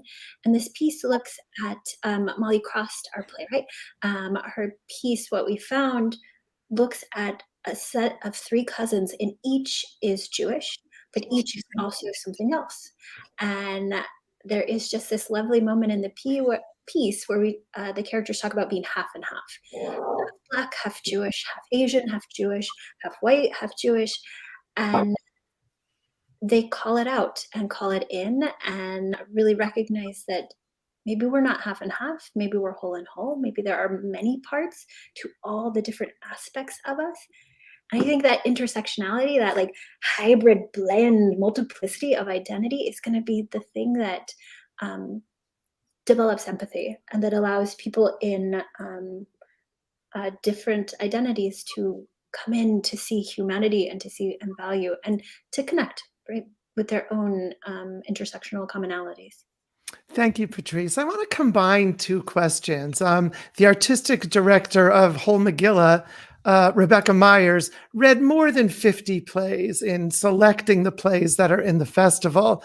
And I realize as an audience member and as a play reader, I always come to a play with, I should come with complete openness. And my dramaturgy teacher, Franishek Dayak, said, read the play as if you've never read a play before, as if you don't even know what a play is, and you're discovering that. Unfortunately, I don't really do that. And I wanted to ask a question is, if you're an audience member seeing a Jewish play, do you have some expectation or hope for what the experience might be? And I want to couple that with the Whole Megillah was looking for plays that are termed unapologetically Jewish. So what do you think that term means? And what are your expectations in seeing a Jewish play? Carrie, do you want to start? Oh my God, that's a big one. I mean, I loved the statement of the Whole Megillah because, you know, to be completely honest, I mean, I think this is really in the last month particularly, but, you know, this is a very scary time to be Jewish in the world. And all we do is apologize. And it really upsets me. And this is not to say that I am a fan. By the way, did you see Netanyahu? It looks like maybe finally he's out. Anyway, we won't talk politics, but that are the headlines of today. I have found it incredibly disturbing. And I know this is going to be unpopular, and Peter, you probably totally disagree with me, but you know, on college campuses and everywhere, that we spend a endless energy on divestment and everything of Israel, which is a country that is so beleaguered and so surrounded by horror. And we give a pass to every other part of the world. And I always think, why do we hold Israel to a standard? I mean, I guess it's a good thing and we should hold it to a high standard, but that we sort of don't hold any other part of the world to, and that Jews spend an enormous amount of their time apologizing. And again, maybe that's an attractive or a not attractive thing, you know, but I've just, as I was researching all this and also, you know, exploring my mother's life and escaping the Holocaust, and that was so recent. And I think about, you know, the history of what Jewish people have been through. It feels to me like it is a really important moment as we celebrate the many kinds of Jews that there are, as Peter said, from radically different, you know, ethnicities, gender preference, race, everything, that we have to actually start to be a little more, I don't know, proud and joyful about our own history. I think that we cede it all the time, and on the left and the right. And I think it's a really perilous moment. I just heard that Rutgers University, they had put out a statement condemning anti-Semitism. There was pushback about that from the university, so they retracted it. I mean, this wouldn't happen with any other ethnic group except Jews, I don't think. So, you know, this is worrying to me. So when you go to a Jewish play, you know, I think you expect any number of things. I mean, the most cliched thing is that it will be funny. But that's okay. I think Jews self-deprecating and funny, right? That's really important. I think that Jews have always been that. I think it will be often about language. I think Jews love language and dialectic. They love to argue. It's a Talmudic thing. It is part of our religion that we study, we argue, we debate, we wonder what things mean. And I think that maybe when people go see a Jewish play, it might give them a slightly different lens on history, or a different way of looking at the world. I wish that we had more access to Israeli drama, because there's so much great writing. And I mean, I'm working on a Palestinian play right now, so it's not to say there's not great art happening there too. But I think if we actually looked at the work that is happening and the writers that have come out of Israel, the diversity of writing that's come out of Israel, we would be less quick to make judgments or to lump Israelis together in a way that we hope nobody lumps us together as Trump supporters, whatever, you know, so. Thanks. That's a super inspiring answer. And if I can, and I'm going to follow just a little bit, is Carrie, what for you gives you Jewish pride?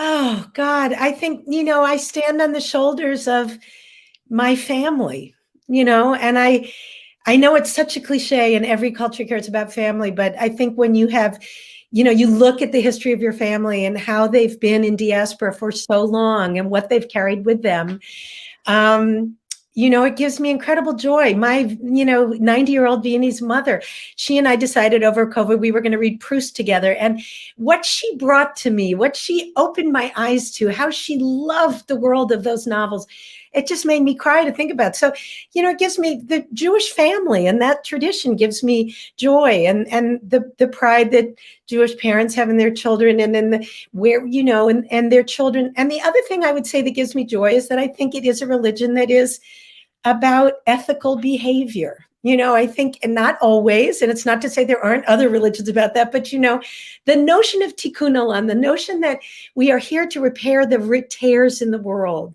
in little ways, that we save one person and we've saved, a society, is very deep in Jewish culture. And I believe that. That gives me great joy. I so relate to that, to the pride in Jewish family and the history in Jewish family. I have two little anecdotes on that, which is I'm named for my great-grandfather, Zalman Yosef Soloveitchik, who actually lived in Palestine his entire life. Wow. And about 5 years ago on eBay, through a very strange turn, I was able to purchase a document that had his signature on it. So that was really amazing for me. And just this past year, through a long stream with genealogy.com, I was able, with my brother's help, to bring together all the streams of the families of his 4 children together into one communication for the first time ever. So I also have this amazing connection to the pathway, you know, of the Jewish family over so many changes in history. Wow. Peter, how do you what do you expect from a Jewish theater experience, and what do you feel makes a play unapologetically Jewish? Yeah, so first of all, I just really enjoyed that last interchange. That was fantastic, and you know, to Carrie's point about you know, a high standard, I think holding the Jewish people and holding Israel to a high standard is very, very important, but that's different than a double standard. And you know, we should expect more, and I think it's good to hold ourselves and our people and the state of Israel to the highest possible standard, but not have a double standard vis-a-vis anyone else. So what makes a play Jewish? You know, it's such a great question. I go see Molière, The Imaginary Invalid. That is a Jewish play, right? There's right. I mean, there's hypochondria. There's bodily noises. There's right. It's right. There's distrust of doctors. I mean, it's you know, or ambivalence about doctors, distrust, but you'd like your children to be them. I mean, it's you know, that is a Jewish play. And but of course it isn't, and, right? But to me, that's a Jewish play. So you know, in addition to all the things that we talk about, that Carrie and you, that everyone really has talked about here, there's another thing that it's not what I'm proud of in Jewish theater, and it's not what I go to Jewish theater to see. But I do find myself emotionally resonating to it, and that's the idea of nostalgia for a different time and place, and not one that I lived in, but one that our families lived in. Many of our families lived in. And you know, when the lead character rides into his old town, singing the song, the Yiddish song "Bells," my Stadele bells, my Hamische bells. I don't speak Yiddish, right? But he's speaking about this town, bells, you know, and it's his home and it's his little shtetl, and you know, and I'm crying watching this, like I did. I grew up in New Jersey, although there is a town in Florida named Bells, but that wasn't the one that was the shtetl, you know, and but I find myself caught up in the emotions of that longing to return home, longing for a simpler, not very pleasant, but simpler time, longing for something that doesn't exist anymore, that has been wiped out, whether it was by the Tsar or by the Holocaust or by the Crusades. For that matter, you know, it longing to get it back, even though it's not my life, it's somebody else's life. But this longing to get it back, this longing to go home again. And you know, now we're back to the Greeks. This is the Odyssey. Exactly. Right? This is the Odyssey. Yeah. Peter, you went back to our family's ancestral home of Volozhin. And I wonder if you can explain what the connection was for you there and some of the work you're doing regarding that going forward. Yeah, sure. So our family, Soloveitchik family, as you know, when we can first see the name, we can first see people is late 17th century, and it's in Kavno, Kaunas, Lithuania, and from there they immigrate to Volozhin and start the yeshiva there in Volozhin. That's now in Belarus, near Minsk, not far from Minsk. And some of them then go to west in Belarus to Brest-Litovsk, and start the yeshiva there. And then our branch of the family ends up in Jerusalem, the great-grandfather Todd has talked about. And from Jerusalem, they end up in the earth. They go to Jerusalem in about 1870s. Yeah, first Aliyah, basically. Yeah, wow. Yeah.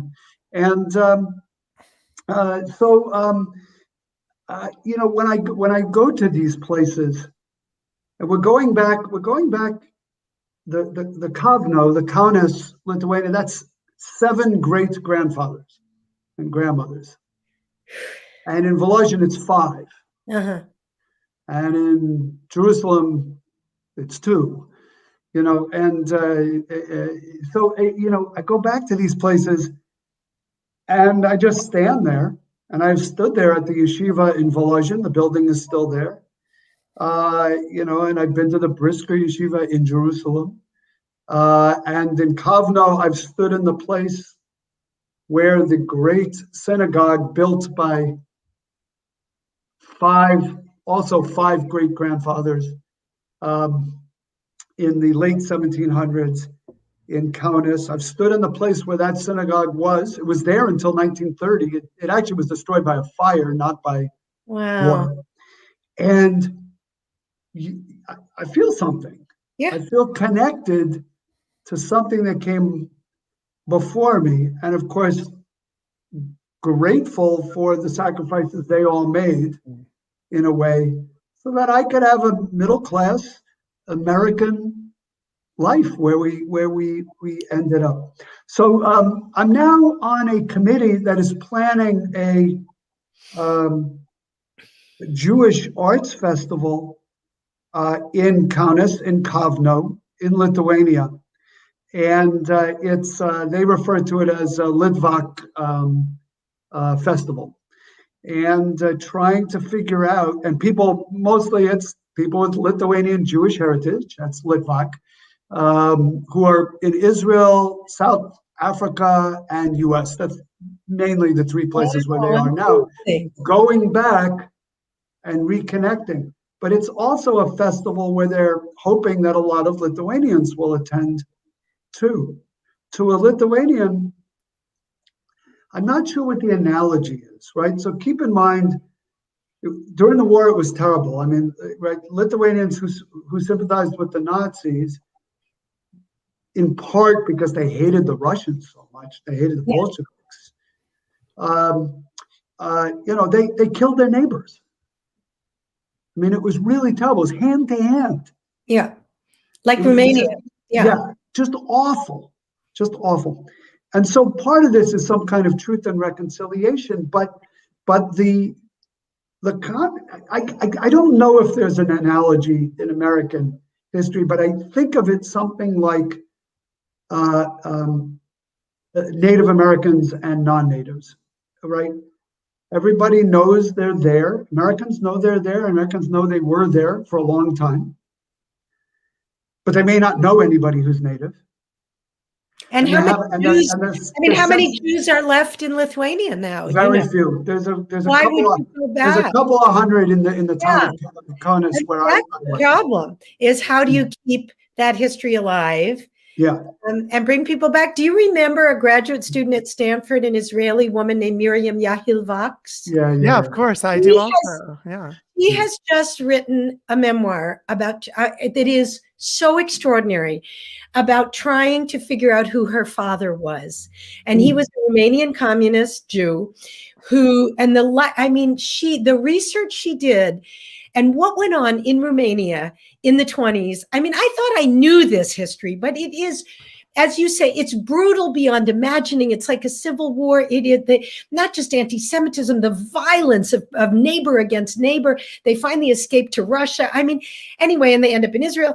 And she never knew her father. And the memoir is this reckoning of, and it really reminded me, actually, to go back to Oedipus, my conversations with John Douglas Thompson about being African-American, because he said that what he's bringing to Oedipus is his sense as a Black man in America today that he can't go back more than 2 generations, that he just doesn't know, and that Oedipus's struggle and vulnerability is identity, right? That Oedipus does not know who he is, and that makes him incredibly vulnerable, and the search of the play is to pull that out. And I was thinking about, Jewish history, and we at least have the benefit of being able to try and go back and connect our family history, but you end up at a place where the pogrom happened and everybody was wiped out. And then what, so these quests are really interesting and ever changing. And hopefully it does change the contemporary population in Lithuania, Belarus, God knows, Yeah.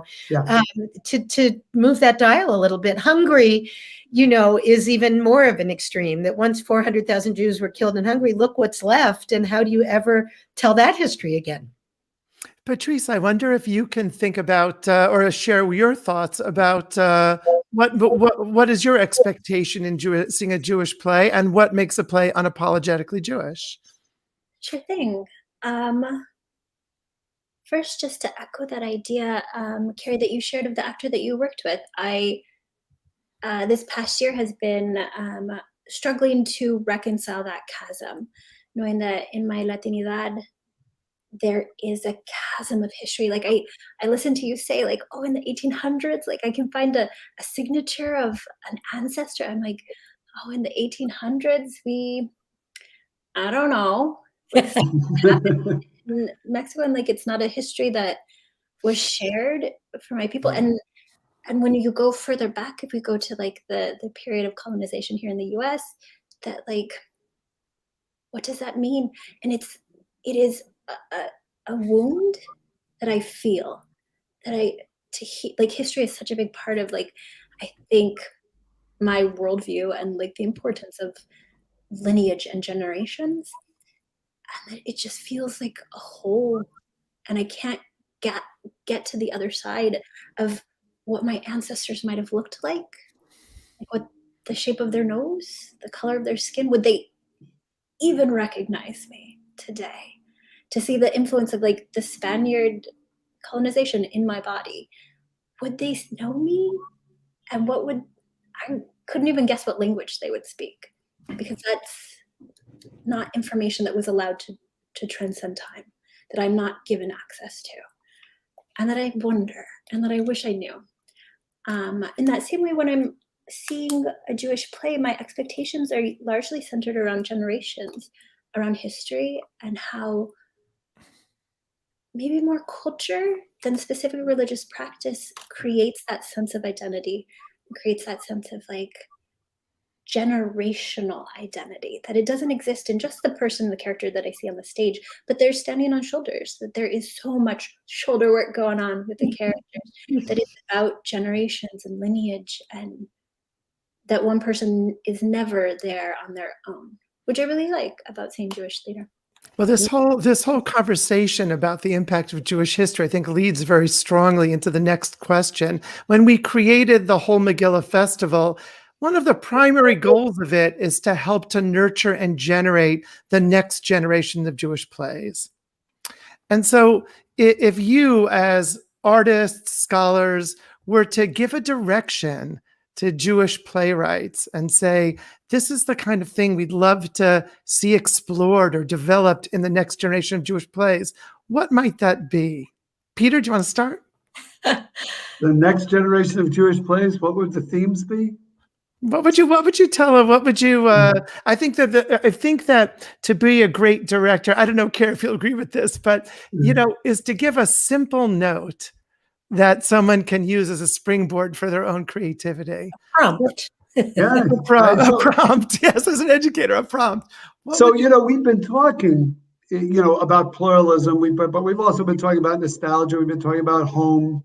Maybe one of the notes for the future playwright is something like, it's not what you think. It's not all predetermined, despite the conversation we've just had. It's not all, known in advance. Jews in Yiddish lineage, your heritage is yichus. There's the word yichus. But there's a joke about, and people are proud of their yichus, right? Todd and I just went through it from Kavno to the present. But there's a joke that, yichus is like a potato. The best part of it is in the ground. And and what that joke, embedded in these humorous things are always a little pearl of wisdom, right? And that is, don't overvalue the past. Don't romanticize the past, despite the kinds of conversation we've just been having. Don't overdo it. a Jewish playwright, a new Jewish playwright, the note I would give them is there's new themes too. There's not just the ones that we expect and the ones that come out of a bit of a stereotype or self-stereotyping of what it means to be Jewish. But I think the amazing thing about writing a play is that you never actually really know what's in your heart at a given moment or what you're thinking until you start to write it. So you never give a play commission and say, write about this. I mean, I never did as an artistic director because that just ties somebody's hands completely. But this one I've been working on. So Mandy Greenfield, major Jewish artistic director, Williamstown Theater Festival, she said, I've worked with her a lot as a director and a playwright. And she said, now I want to commission you and I want you to write your Jewish play. And I said, what does that mean? What? My Jewish play? I don't have a Jewish play in me. I mean, I'm a Jew. So what I write is Jewish and maybe and whatever. Anyway, and I was sort of struggling with that. And then I fell into this crazy history play, which is the story of an Italian boy in 1858, true story about Edgardo Mortara, who got abducted by the Pope because he had supposedly been baptized when they thought he was ill as a baby. And he's raised in the Vatican and becomes a priest. It's the most extraordinary story, which I came upon when I was directing Merchant of Venice.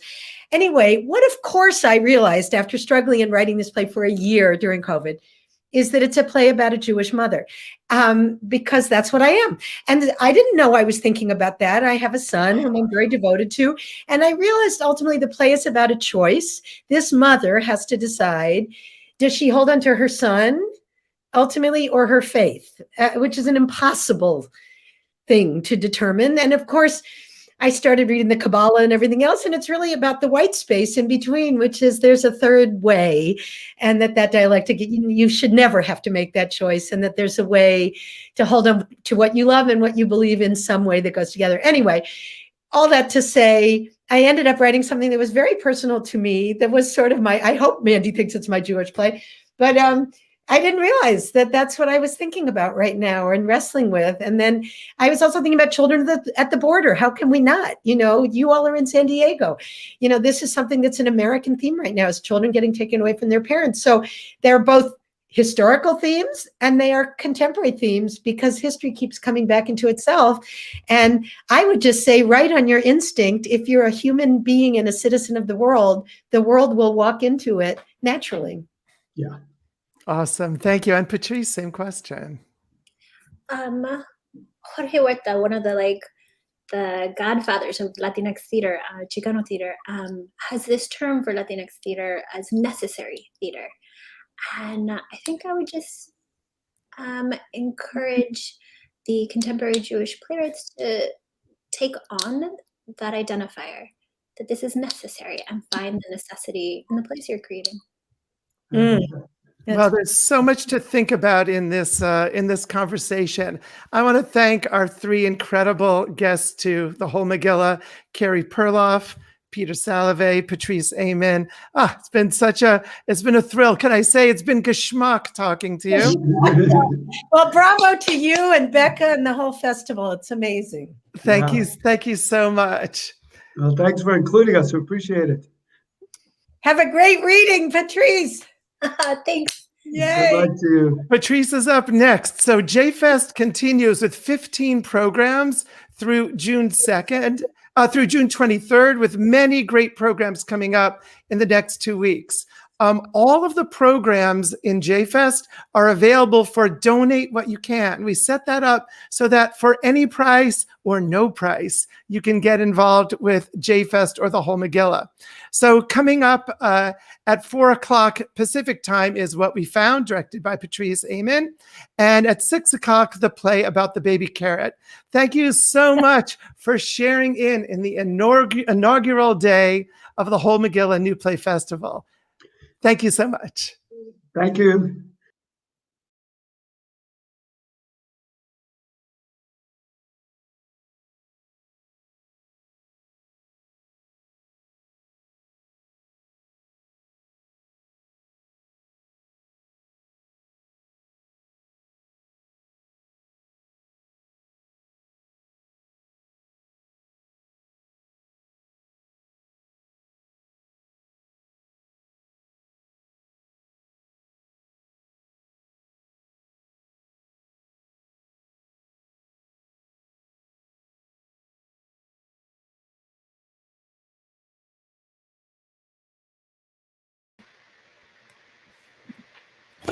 Shalom Aleichem! Welcome to our inaugural year of the Lipinski Family Jewish Festival's new play festival, the Whole Megillah. We've had some brilliant events so far, and our new play development festival continues right now. We're so excited to introduce Molly Olis Krost's What We Found, directed by the Rep's own Patrice Amon. Please feel free to stick around for the rest of our events today and tomorrow, and make sure to enjoy What We Found by Molly Olis Krost.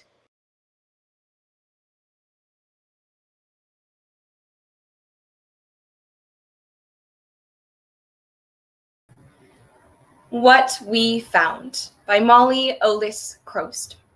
Setting, the garage and driveway of a family home in St. Louis, Missouri. Act 1, Scene 1. The driveway of a house. The garage door is open and the garage is full of miscellaneous boxes and items nearly packed wall to wall. Boxes and their contents flow out into the driveway where there are 3 lawn chairs. A record player is playing Jewish music. Daniel enters the garage from the entrance inside the house. He navigates his way around the boxes and larger items. He finally makes it out and plops into one of the lawn chairs. He begins rummaging through a box near him, humming along softly to the music. After a few moments, Giselle enters, walking up the driveway with Maggie following her. They are carrying bags of Chinese takeout. We're back. She hands Daniel a bag and slumps into one of the chairs. Awesome. Thanks. How much was it? Don't worry about it. You sure? Thanks. All 3 begin to eat.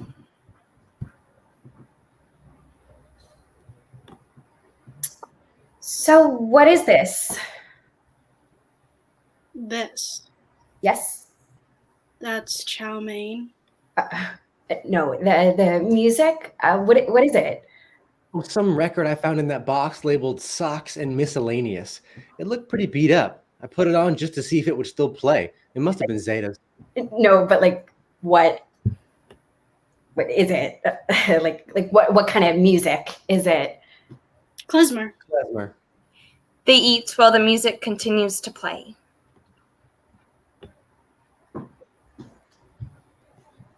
So you really never knew? No. You seriously didn't know? No. Really? How was I supposed to know? I mean... What? Come on. Just look at you, Maggie. What does that mean? You never looked in the mirror and thought, hey, I look kind of really Jewish. What's up with that? Well, I mean, like, people in college always asked if I was. And that never made you think? No. Wow. What? Nothing. It's just, I personally always assumed you were a full Jew. So did I. Really? Why? Well, your family, you're all... You're the widest branch of the family. Daniel. They are. It is true, Maggie. Your dad kept it Aryan. And it shows. Not in a bad way or anything. No, of course not. It just makes your Jewish ancestry much more prominent than me or Daniel. Which brings us back to the original question. You seriously didn't know? No, okay, no, I didn't know. I really mean it. How was I supposed to know? Okay. I just find it hard to believe is all. They continue eating. So, what are all these boxes doing here? Good question. Well, this shit needs to go. All of it? Most of it. Why? Is the house being sold? Why would it be sold? Grandpa Lila and Grandpa Abe owned it, right? And? Well, they aren't alive anymore. Oh? So they aren't living here. Which means the house has been empty this whole time, right? No. No? Nope. I don't. Then who? What, Maggie? Who's living here? We are. What? We are. We? My family. You live here. Well, no. Then who does? My mom, Maggie. My mom, my dad, and my sisters. Okay? They live here. Okay. Okay. Sorry. What are you sorry for? I don't know. And there's nothing to apologize for. Okay. So you don't know why you're cleaning out the garage? Nope. My mom just said it was time. What? What? Why are you looking at me like that? That I was giving you a look? Yes, you're still giving me that look. No, sorry. Really. I'm sorry. I didn't realize I was. It's just, What? I've never heard them called that. Called what? Grandpa Abe and Grandma Lila. What's wrong with calling them that? Nothing. No, nothing. It's just formal. What else am I supposed to call them? It's fine. That's fine. I didn't mean anything by it. It was just unexpected. What do you both call them? Zeta and Bubby. I assume that means Grandma and Grandpa in Yiddish. That really should have been a clue for you, heritage-wise, when you were growing up. My dad never taught us Yiddish. Well, yeah, neither did mine, but you pick up things. Words and phrases from their childhood seep into ours. Apparently, Zeta spoke it to them all the time, so your dad must have known at least something. Please, Giselle, tell me more about my dad's life, because apparently everyone knows more about him than I did.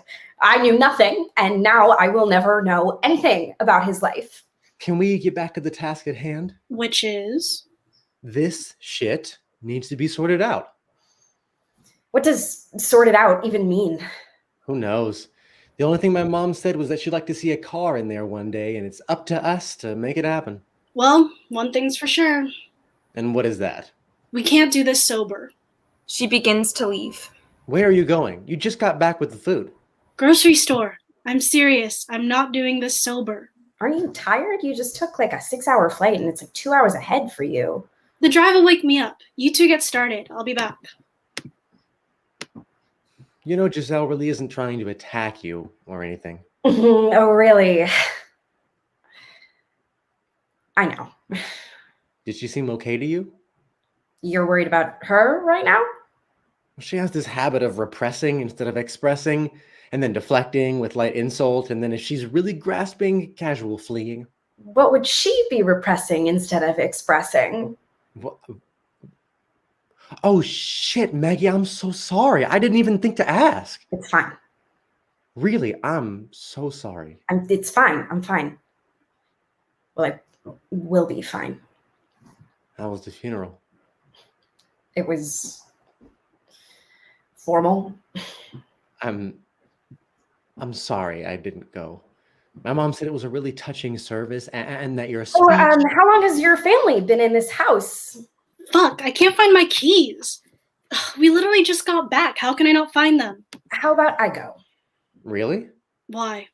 My company's covering my rental for this trip, so it's no trouble. Fancy. I'm not trying to brag. I just thought I would offer. Great. That sounds great. It sounds like the business analyst world is treating you well. You don't know where you're going. I can get to know the area. I've really been wanting to learn the neighborhood more. Since when? Our whole lives, you never seem to show any interest in learning the neighborhood before. Yeah, I know. I mean, you had years to even just visit this place. Okay, I mean, it's a pretty far trip from the East Coast. So. Yeah, it is pretty much the same distance as I am from the West Coast. But my family seemed to find the time to come out here every year, even though I'm almost positive my parents made a whole lot less than your parents. What are you trying to say? I'm just curious as to why now. Why did you want to start visiting now, Maggie? Well, I just thought I just want to try to... Thank you, Maggie. Thank you for offering. That's very kind of you. There's a Schnucks about 10 minutes away from here, actually, and it's not like we don't have phones to help us get there. So if she does happen to get lost, it's no big deal, right? Yep, you're right. Of course. Like I said, it's no trouble. Drive safe. What is wrong with you? Me. Yes, you. Who else? I know. What the fuck is wrong with you? I know. I told you. I'm sorry. I explicitly told you. Daniel. You don't even have to be nice to her. You don't have to repeat yourself. Cordial. You just need to be cordial. I was. Bullshit. I was trying my best. Bullshit. Okay, I was sort of trying. Exactly. Daniel walks over to a box. He opens it and begins sorting through its contents. Why is she even here anyway? My mom told her she could come over and visit sometime after the funeral. I didn't think she'd show up the next day. Funeral? Yes, funeral. Giselle, are you serious? Oh, fuck. Uncle Levi. I know.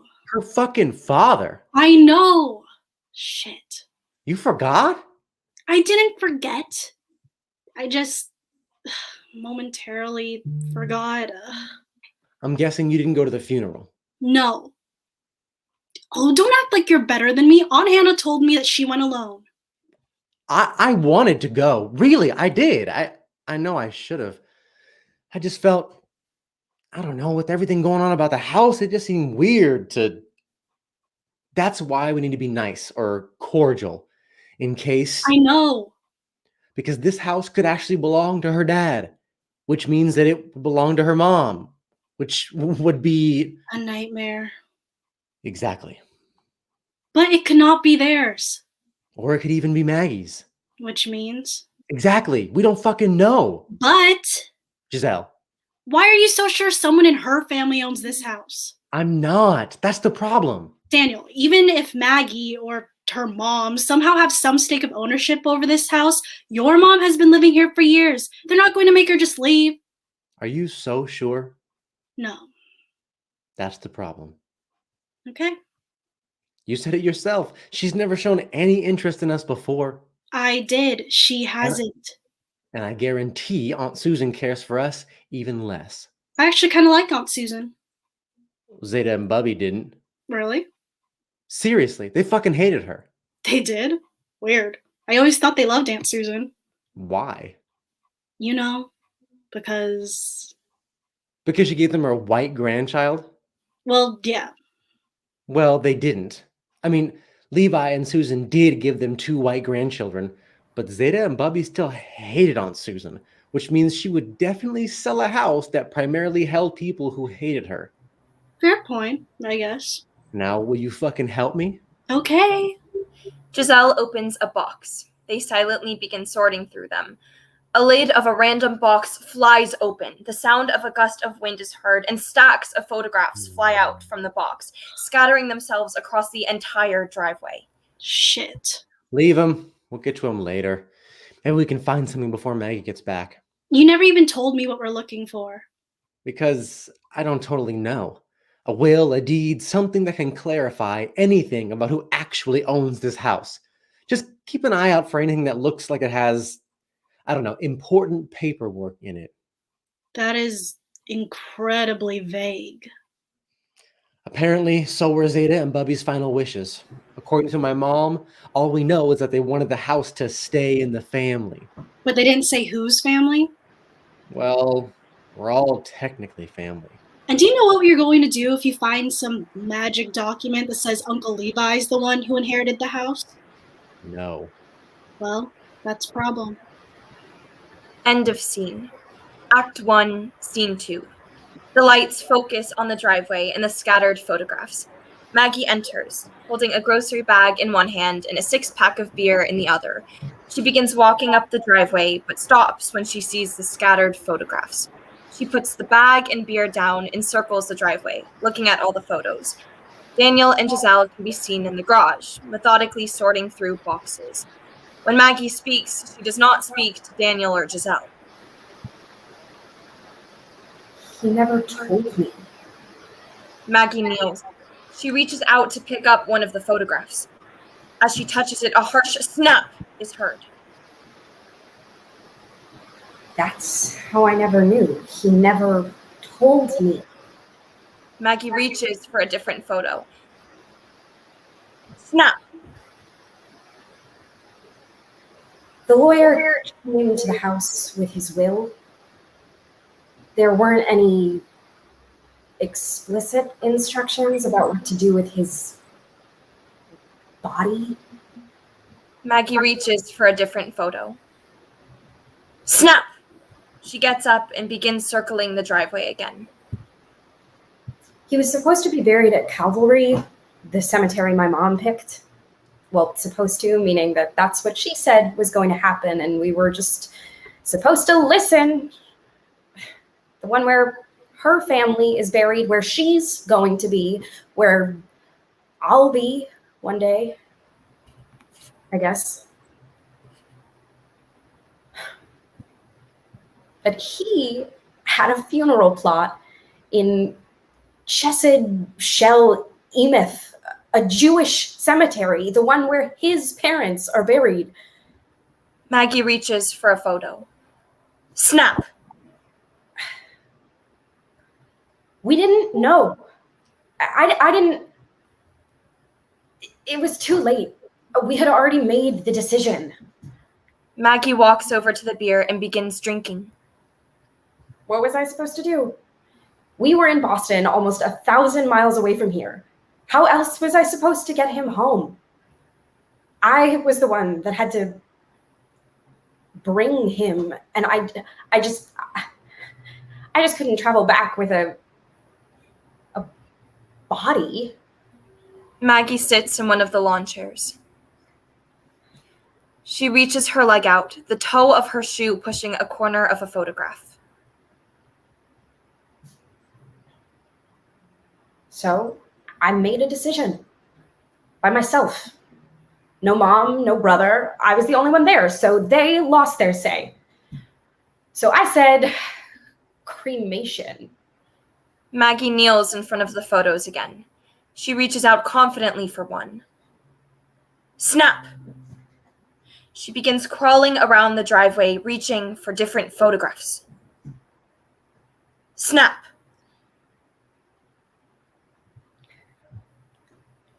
I had to hold the jar in my lap on the plane, though. So maybe cremation was worse. The snapping sound grows into a chorus. Maybe some of the photographs even begin to jump. Wait, 1,000 miles? A plane? The world of the driveway is lost. The sounds cease and the lighting returns to normal. Maggie is still in a crawling position on the driveway amongst all of the scattered photos. She holds up her drink. I have beer. I thought your parents lived in Boston with you. His will said he wanted to be buried in Missouri. You said you didn't know about his will until after you got back. Maggie, where is back? Missouri. He had moved back here a while ago. How long is a while? 3 years. 3 years? You've been living in the same state as me for 3 years and you never said anything? No, I haven't. No, she hasn't. You said he moved back. Just your dad? Sort of. How do you sort of move? Sort of meaning it wasn't just him who moved back. So she moved too? My mom, kind of. Again, how do you kind of move? Well, they both moved. Just not together. Mm-hmm. So they were... And not technically. They probably would have if he hadn't, died. I can't believe this. Daniel? I don't think my mom had any idea. Was he ever even planning on telling her? I don't know. He must have... Why didn't you say anything to any of us? It wasn't my place. Wasn't your place to tell me that my uncle was a 15-minute drive away from me? I mean, depending on what area of the city he was in, he could have lived farther than 15 minutes. He asked me not to say anything. How do you live in the same city as your own sister for 3 fucking years and never tell her? It was just too weird. Maggie is finally able to pick up a photo off the ground. I mean, they weren't even together anymore. Why would she want him buried next to her entire family, people who were basically strangers to him? Cordial, remember? Not even nice. Maggie sits cross-legged on the ground, still holding the photograph.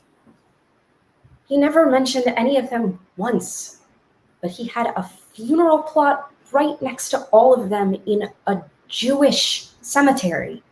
Daniel goes into the garage, picking up a box. What are you doing?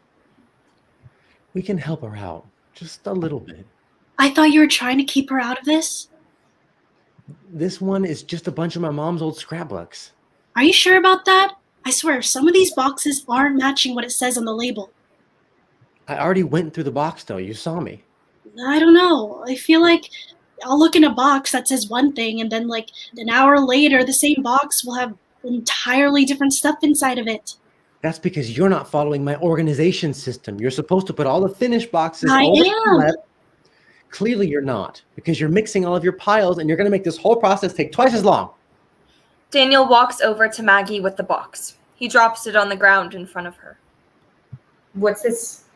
Something for you to get started with. Did you want to stay and help us? Of course. Yeah, that would be wonderful. Daniel walks back into the garage and joins Giselle.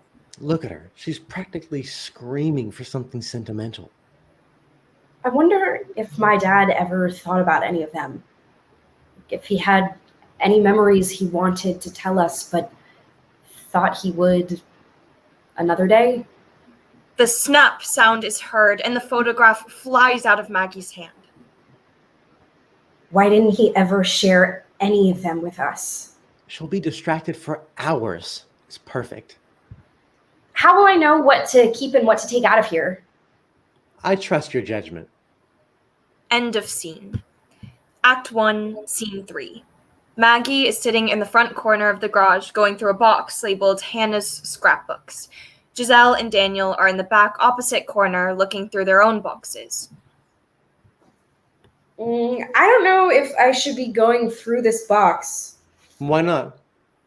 Well, it says scrapbooks on the box, but it's not. I told you. What do you mean? There aren't scrapbooks in here. Well, then what is then? Just a bunch of old spiral notebooks. Maggie pulls out handfuls of old spiral notebooks. I can't even read the handwriting in them. Oh, I know those. You do? They're my dad's from college. Why did your dad keep all of his notebooks from college? Hey, you never know. He could need them one day. For what reason could he possibly ever need them? After like, what, 30 years? If he hasn't needed them now, I don't think he ever will. You sound like my mom. You sound like your dad. Just set the ones that aren't too faded aside. I'll send him some pictures later. But, oh my God, what? It's dusty. Everything in here is dusty? It's really, really dusty. Okay. I have asthma. And? So do I. And me. Really? Why would we lie about having asthma? Asthma? Oh. What? Well, that's something we all have in common. Asthma. I guess so, yeah. Daniel eyes a folder Maggie has just taken out of the box. Is that something that runs in the family? Asthma? You know, maybe, Maggie. Maybe it is. Or maybe it's something literally millions of people have.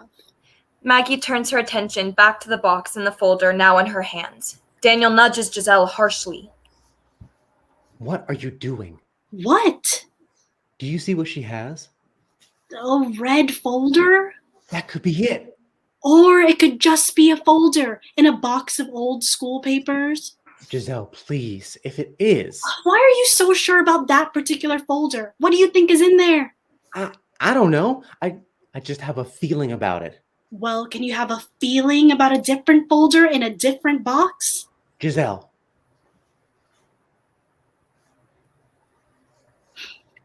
Okay, I got it. Just talk to her. Giselle begins to slowly and nonchalantly make her way towards Maggie. So, Maggie. Yeah? What you said about asthma really got me thinking. Really? Yeah, I think you're onto something. Really? Yes. But now I'm wondering if it does run in the family. Does anyone else in your family have asthma? Sort of. Sort of. How sort of? Actually, it's a pretty weird thing. Oh, really? Yeah. Well, tell me. Yeah? Yeah, I'm intrigued. While Maggie speaks, Daniel tries to look entirely engrossed in what she's saying so she won't notice Giselle.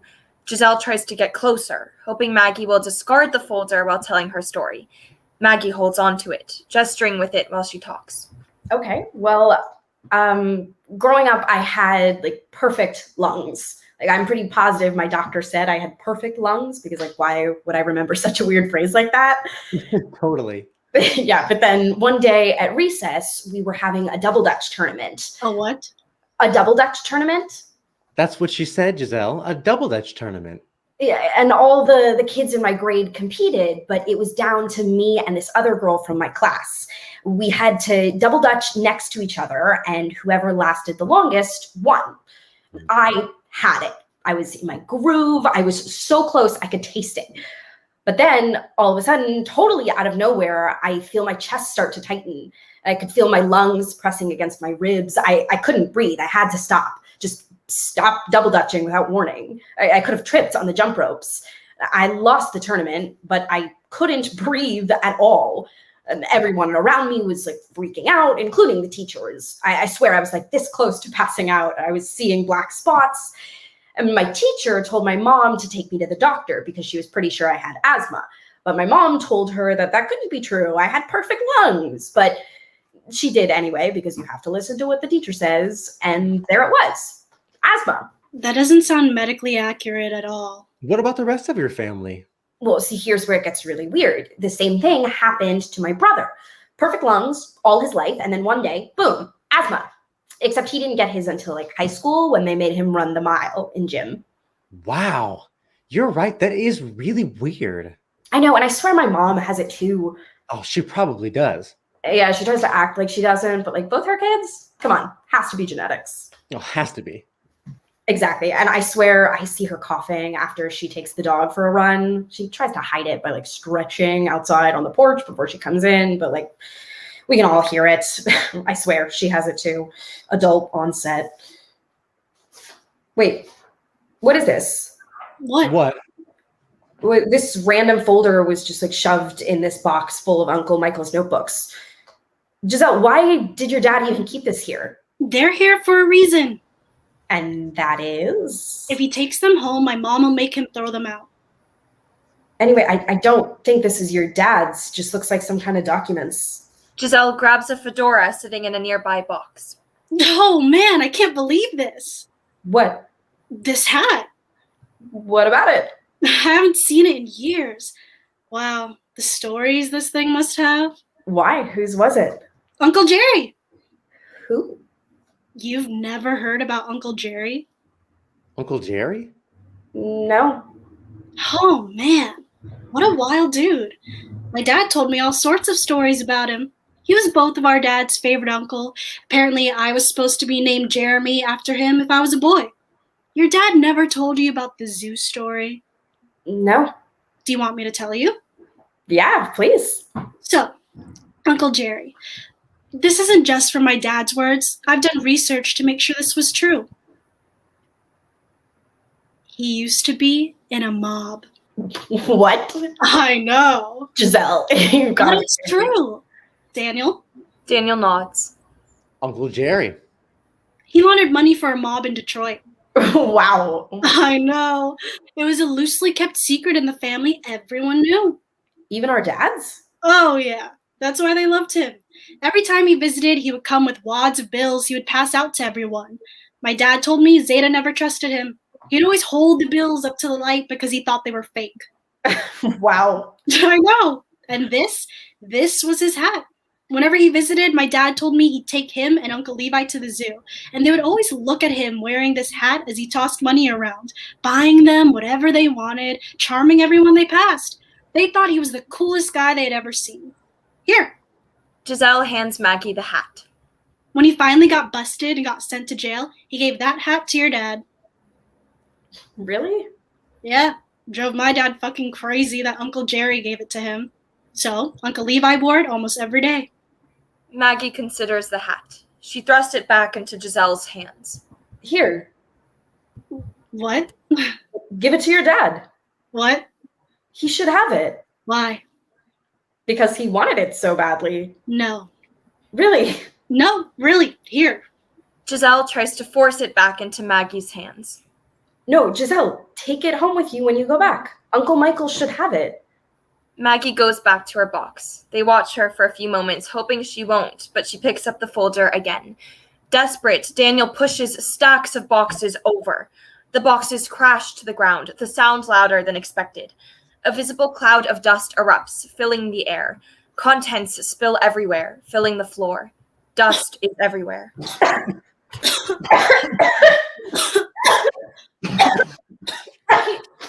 My chest. Oh my God. My chest is constricting. Are you okay? I can't breathe. Oh, shit. Don't you have an inhaler or something if you're so severely asthmatic? Well, go. There's a box of dust masks inside for when you come back out. In the kitchen. in the bottom drawer. The one next to the garbage can. What the fuck? What? What was that? I had to do something. So you knocked over a bunch of boxes? I panicked. You know, I wasn't lying about having asthma. I know. I wasn't either. I'm sorry. You might have broken something. Probably. It could be something important. Look at the labels. It's all junk. You trust the labels. Why write the label if that's not what's really inside? Oh, like how the box that said scrapbooks didn't have scrapbooks in it? Giselle tries to climb over the mess from the spilled contents of the box. What about you? Me? Yeah, you. The fuck were you doing? What? Uncle Jerry the mobster taking our dads to the zoo? I had to say something. That's not even true. You don't know that. Is it? I don't know. Sure. I kind of remember my dad talking about an uncle that took him and Levi to the zoo one time. And the thing about me being named Jeremy, if I was a boy, is true. This is my hat, you know. No, it's not. This is too my fucking hat. That's unfortunate. It was from a school play. Sure. It doesn't even look that old. Well, apparently Maggie doesn't know that. Wow. She seems to be very bad at noticing most things in her life. Giselle. It's not my fault she believed me. Why can't it be the truth? Who's going to say it isn't her dad? Wow. I know. Okay, but hey, they got her to put down the damn folder. Oh, fuck the folder. Daniel lunges for the folder. Maggie reemerges wearing a dust mask. Cute. Did you find what you were looking for? What? Did you find what you were looking for? I wasn't looking for anything. Then why are you looking through my box? Okay, first of all, it's not your box. Okay, that's not what I meant. Are you sure about that? Okay, now what does that mean? Well, I'm just saying. Wait, what are you just saying? What are you even doing here? What do you mean? Giselle. No, I get you're here for your dad's funeral, and I'm sorry about that. Truly, it's devastating. But what are you doing here, Maggie? I wanted to see you guys. You're my cousins. You've literally never wanted to see us before. I've seen you approximately 4 times my entire life. This whole time, I never realized our family was Jewish. And? What? And what? What do you want to happen now? Nothing. Were you hoping to show up and be invited to Shabbat? I don't know what that is. It's this thing where every Friday we get together. No. Yes, it is. No, don't tell her. Do you have a problem with me? Do you have a problem using Google? You found out you have a connection with one of the largest and oldest populations in the world, and you've just been wandering around with your head in the sky? Don't you have a master's in business administration or something? I thought the right thing to do would be to hear about my heritage in person from people I actually know, to feel a real connection and experience instead of just reading it on some blog written in Comic Sans by a stay-at-home mom in a city I've never heard of. So, what do you want Daniel and I to do? sit you down for some journey of feel-good self-discovery. You want us to be your little religious guides, your wise brown side characters that help the doe-eyed little pure white girl open herself up to a whole new perspective that, oh gosh, turns out was there inside her all along? What is your problem with me? I am not some like debutante monster from an antebellum movie. Then what do you want from us? I want to learn. Learn? Yeah. I want to learn more about us, about who we are. We? Who are we to you? You're my family? I guess. Are we not related? But does that make us family? Okay, I mean, by definition. Fuck up, Maggie. Giselle. What did I even do? Why? Why does it matter? Why does any of this even fucking matter to you? Okay. There's a lot of dust in the air and it's making us all irritated because we all have asthma. Now just calm down and get back to this. Maggie, here. Daniel hands Maggie a box. This box is labeled Michael's Notebooks. So my guess is that it has, yep. Would you look at that? It has my mom's scrapbooks inside. Here, you take that. He puts the box in Maggie's arms and guides her back to the lawn chair. And Giselle, you go back to your little area. He guides Giselle to the opposite corner of the garage. Now let's just take a deep breath and get this project done. But not too deep of a breath. Why not? Because there's dust in the air and we all have asthma. End of scene. Act 1, Scene 4. There is silence between them. Each of them fall into a rhythm. Daniel and Giselle sort with a laser focus. Maggie sorts with semi-random abandon. When they speak, they do not address each other. Grandma. Lola? Grandpa. Lolo. Zeta. A phone rings.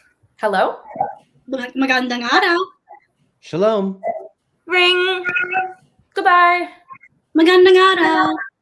Shalom. Ring. Mom? Nanay? Mama.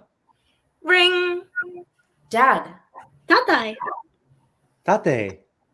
The cell phone stops ringing.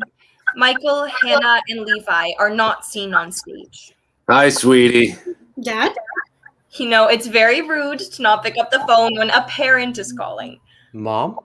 Hope all is well. Dad? Please tell me you're being nice to your cousin Maggie. I am. I hope your Aunt Hannah isn't driving you too crazy. She isn't.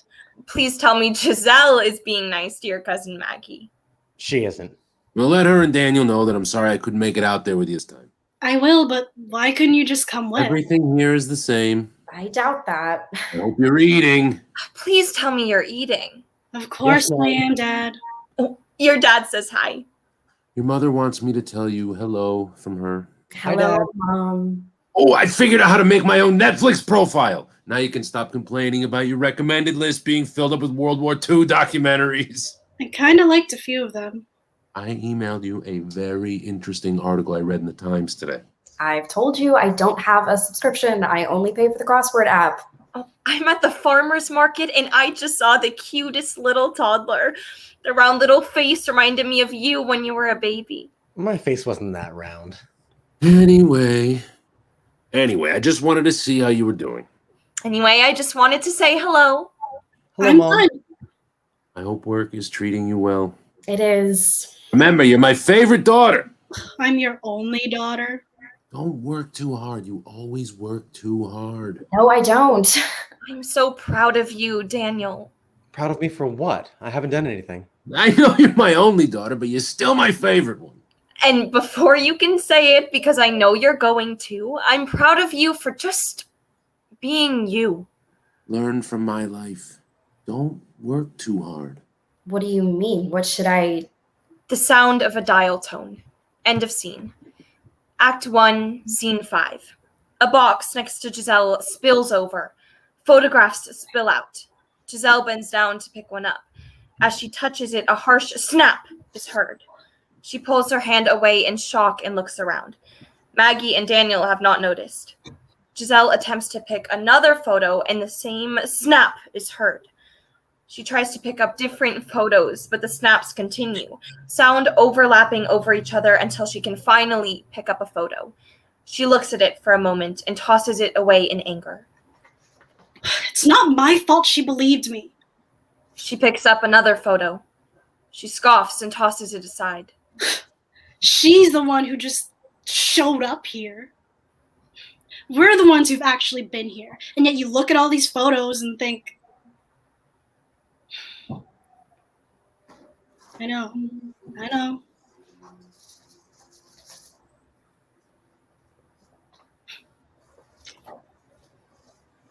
It's not fair. Why did Bubby want to see her before Daniel and I were the ones who... The photo begins to crumple in Giselle's hands. She throws it in horror. Giselle quietly collects all the photos and returns them to their box. She picks up the box and drops it on the opposite side of the garage. She returns to her corner and goes back to what she was working on. Maggie picks up the box of photos and opens it. Oh my God. What? What? Come here. What? You have to come here. Maggie, why? Like, look at this. What is it? Daniel finally goes to see what Maggie is looking at. Oh my God. What? Oh my God. What is it? It's a family photo of our parents in, when is that? The 1970s? Must be. Look at those clothes. Look at that hair. Oof, yeah, Giselle, you have to see your dad in this. Giselle joins them. Yikes, I'd rather not. Wait, look, here's when we were kids. Oh, I remember raking up those leaves in the front yard. Oh God, not those leaves. Giselle goes back to her corner. Remember when my dad would toss us into the piles after we raked them all? Giselle used to get so scared because leaves would get stuck in her hair. The lights shift to focus on Giselle. Maggie and Daniel can still be seen looking at the photo albums, but they are not the focus. Giselle begins sorting through a box. No, I didn't. Her mom would get mad at her because it would take her almost an hour to pick them out. Giselle's sorting becomes aggressive. Look at these cheeks. Daniel, you look just like a mini version of your dad. Really? Yeah, but like with your mom's smile, like a perfect combination of the two of them. Oh, thank you. Giselle's sorting becomes more aggressive. Oh my God, Giselle. Remember when your mom gave you this bowl cut? What about it? Giselle, come back and look. I don't want to. Giselle begins tossing items aside without even looking at them. Giselle, are you... Oh, come on. I don't want to see. Giselle drops a box on the ground with a slam. She picks up another and begins sorting with a similar aggression. Don't be like that. You know how I feel about... She gets sensitive about this haircut because... Stop! Giselle begins slamming the items she takes out of the box. Giselle, you can't still be upset. It was like, what, 15 years ago? What happened? Everyone would call her Mowgli and Manka because she looked like that kid from the Jungle Book, only less brown and, you know... Daniel, stop! The box Giselle is sorting bursts open, its contents flying and scattering. Hey, are Oh, now you care. I'm fine. Are you sure? Yes, I'm fine. I didn't mean to... Yes, you did. You know how I feel about some of these photos, and yet you talked about them anyway. I'm sorry. I am. It was my fault. I encouraged it. Maggie, you don't... I haven't seen any of these photos before. Like, even though I'm in some of them, it feels like another lifetime ago. Things I don't even remember anymore.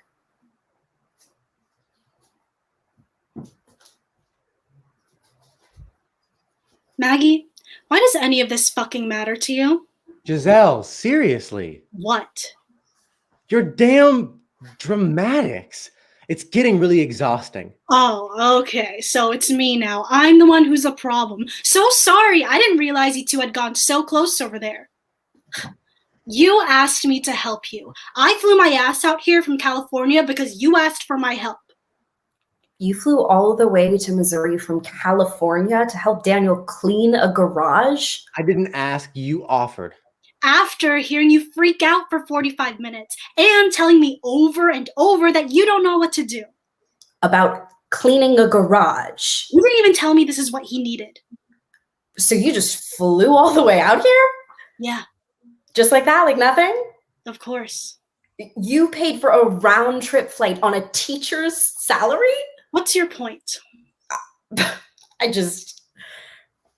I think it's really fucking funny that you did all that. You put in so much effort to come and help Daniel out after one phone call, and yet you couldn't even show up to my father's funeral. Either of you.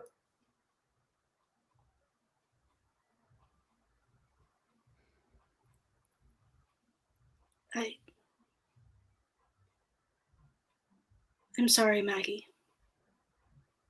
I'm sorry too. It's fine. I mean, it's not, or you wouldn't have brought it up. Well, of course it's not fine, but nothing you can do about it now. How was it? The funeral? It was... I don't know. I just expected your family would at least call. My dad wanted to go. Really, he did. Then why didn't he? To be honest, I don't know. My mom and I don't want to push it. Why not? Obviously, you and I have different definitions of family.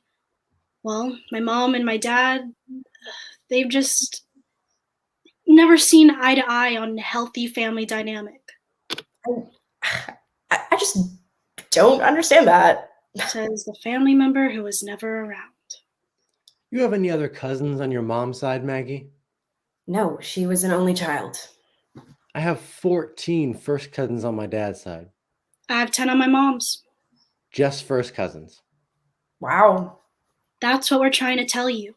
Parents already each have their own style when it comes to the whole family thing. But when you add two entirely different cultures, each with their own set of values? It means each of our parents do things very differently. And when it comes to this side of the family... We've learned the hard way that sometimes there's shit you can't mess with in a biracial household. So, what was it like? What are you talking about? Like, what was it like for both of you growing up with parents who were... Yes. Different... Different what, Maggie? Different genders? Come on, you know what I mean. You were just lecturing me all about Mixed Race 101. I can't ask anything about it? Well, you aren't really asking anything. Okay, I don't know. I find it really fascinating, actually. Fascinating? Yeah, I mean, you talk about how your parents do things so differently, which means that your relationships with them must also be so different. I guess. Like, do you ever feel like more one side or the other? And like, how does that relate to a relationship with a parent? Do you like feel closer to one parent over the other because you feel more connected to that side of you? See, it's really interesting. What? What's with that look? What did I say that was wrong? Nothing. Nothing. Nothing. Okay, you don't have to answer then if you don't want to or whatever. Yeah, I don't think I will. I will. Really? Really? I was 17. I was at Target with my mom. I was just buying a few things. My mom went first and paid for all the groceries, cleaning supplies, whatever else. I wanted to pay for things myself. After all, I was 17, basically an adult. I had to prove to my mom how mature I was because I could pay for my own shampoo and chapstick. My mom finished paying and was waiting next to me. Totally normal. I wouldn't have even noticed if the cashier was looking at us funny. Funny? What do you mean by funny? After the cashier rung up my items, my mom started putting my things into her bag. Yeah, I'm a mature, basically an adult 17-year-old. That doesn't mean my mom can't carry my things for me. Then, out of nowhere, the cashier just flipped the fuck out and started yelling at my mom. Ma'am, what are you doing, ma'am? Ma'am, put those down. Those are not your items, ma'am. On each ma'am, a box shakes violently. Oh my God. She was already picking up the phone next to the register. To do what? calls security, announced over the intercom that a 4'11" middle-aged Asian woman was trying to steal a bottle of Head & Shoulders from what appeared to be a helplessly racially ambiguous teen. Anyway, I don't really get what's happening, even though I should, because this has happened to me and my mom. I can't even tell you how many times. But I was 17, actually a child still. A box shoots open with a small burst. A few items come out. So, I was frozen, unable to do or say or even think anything. How did your mom react? My mom was fumbling.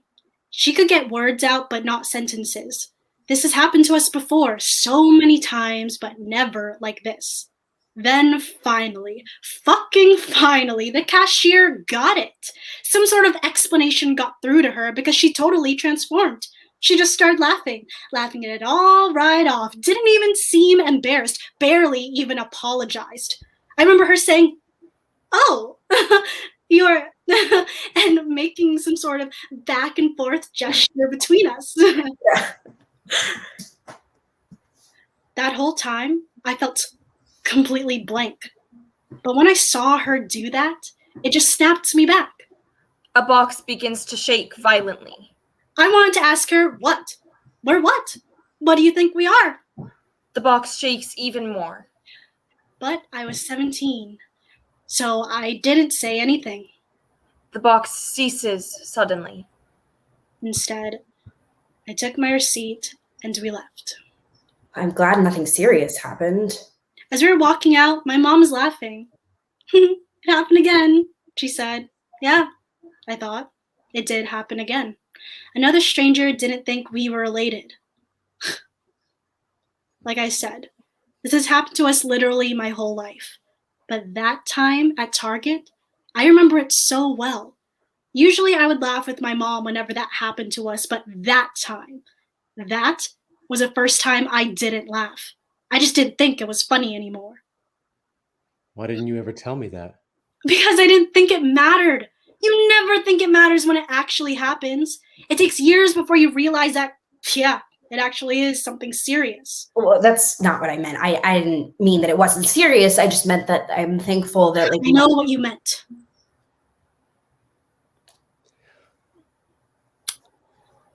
Anyway, does that answer it for you, Maggie? Giselle gets up and returns to a different section of the garage. End of scene. Act 1, Scene 6. Daniel sits in the same spot as the previous scene, still trying to find his voice to say what he wanted to earlier. Giselle begins to wander around the garage absent-mindedly, picking up objects from boxes and dropping them on the ground as she walks. She does not look at any of the items as she picks them up. When they speak, neither are addressing each other. Maggie wanders to the back of the garage, nearly out of view, but occasionally in sight when she speaks. She speaks as if she is a disembodied voice. There was this one time when I was 5. I was at Costco, and the sample lady said I couldn't have a yogurt sample because my mom wasn't with me. Probably had to do with allergies or something. I think I read an article about a kid who went into... My mom was literally standing so close to me, I could feel her arm brushing against my shoulder. But that doesn't make any sense. The sample lady said she thought my mom was my sister. Oh, well, that makes sense. Does it? Yeah, your mom has always looked young for her age. I don't hate these photos because I have a bad haircut, or they remind me of when my mom used to get mad at me. They remind me of all the times I was told my mom wasn't my mom, or that I didn't belong in this family. What are you talking about? Why wouldn't you belong? Well, because my relationship with this family has to be so different, and I must have to identify with one more. That doesn't mean you don't belong. Oh, thanks for your clarification of how I get to think and feel about my family. I only mean well. So what? The Target cashier meant well. The sample lady meant well. They all mean well. That doesn't mean it all doesn't fuck with you. You can't just spit fire at everyone who doesn't know any better and is trying to learn. So I'm supposed to stay silent? Take it all in and carry it around all my life for their benefit until they decide they want to learn? Because I'm getting so tired of floating around like I'm not enough. Do you ever feel closer to your dad than your mom? Of course I love my mom. Why wouldn't I love my mom? Do you ever feel closer to your mom than your dad? I don't know if I loved one parent more than the other. I don't think people are usually asked that. I mean, you're asked if you have a favorite parent, but never if you love one more than the other. Do you feel more connected to your other family over your Jewish side? Then why does it feel like I'm asked that all the time? Why do I seem incapable of loving my mom just as much as my dad? I find it really fascinating, actually. Love is supposedly a force that trumps all. Love is supposedly indescribable because it is something beyond words. It exists in senses, In touch, in sound. in sight.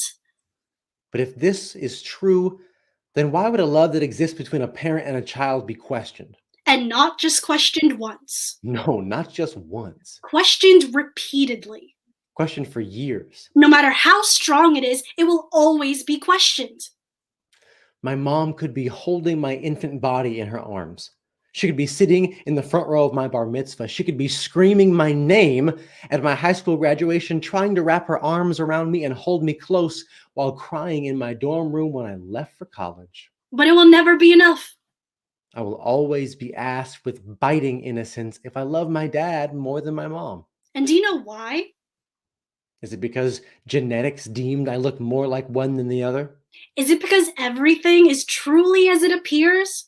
So that must mean I love one more than the other. That's how it works, right? And because I look more like one than the other, then that must mean that's how I feel, right? Because everything is truly as it appears. So I must be black because I love my dad more, and not Jewish because I love my mom less. Why am I asked that all the time? But if that's really how it worked, then why am I seen as Jewish when it's convenient to the same people who think that I'm not? Two halves make a whole, but we don't get to decide what whole means. I was 12 years old, awkward and horrible. I was rushing alone to science class, preoccupied with mundane thoughts of cello practice when I saw a kid I had known since the third grade. We met at an elementary school program for precocious children that would rather analyze short stories than have recess. We usually spent the weekends emailing each other YouTube videos we thought were funny. Half and half. But that day, he noticed me walking down the hall. That day, he noticed me and decided to yell, "Hey, Jew!" Yin and yang. That day, he decided what identity for me was more convenient for him. Love and hate. I stopped in the middle of the hallway, looked back at him at the top of the stairs, and watched him perform the Nazi salute, and then march to his locker. At the time, I had continued walking, maybe even trying to brush it off with a laugh. Hate and hurt. But whenever someone asks me if I love my mom or if I love my father more than my mother, I hear that kid's voice yelling at me from up top the stairs of Los Arboles Middle School. Hey, Jew. Hey, Jew.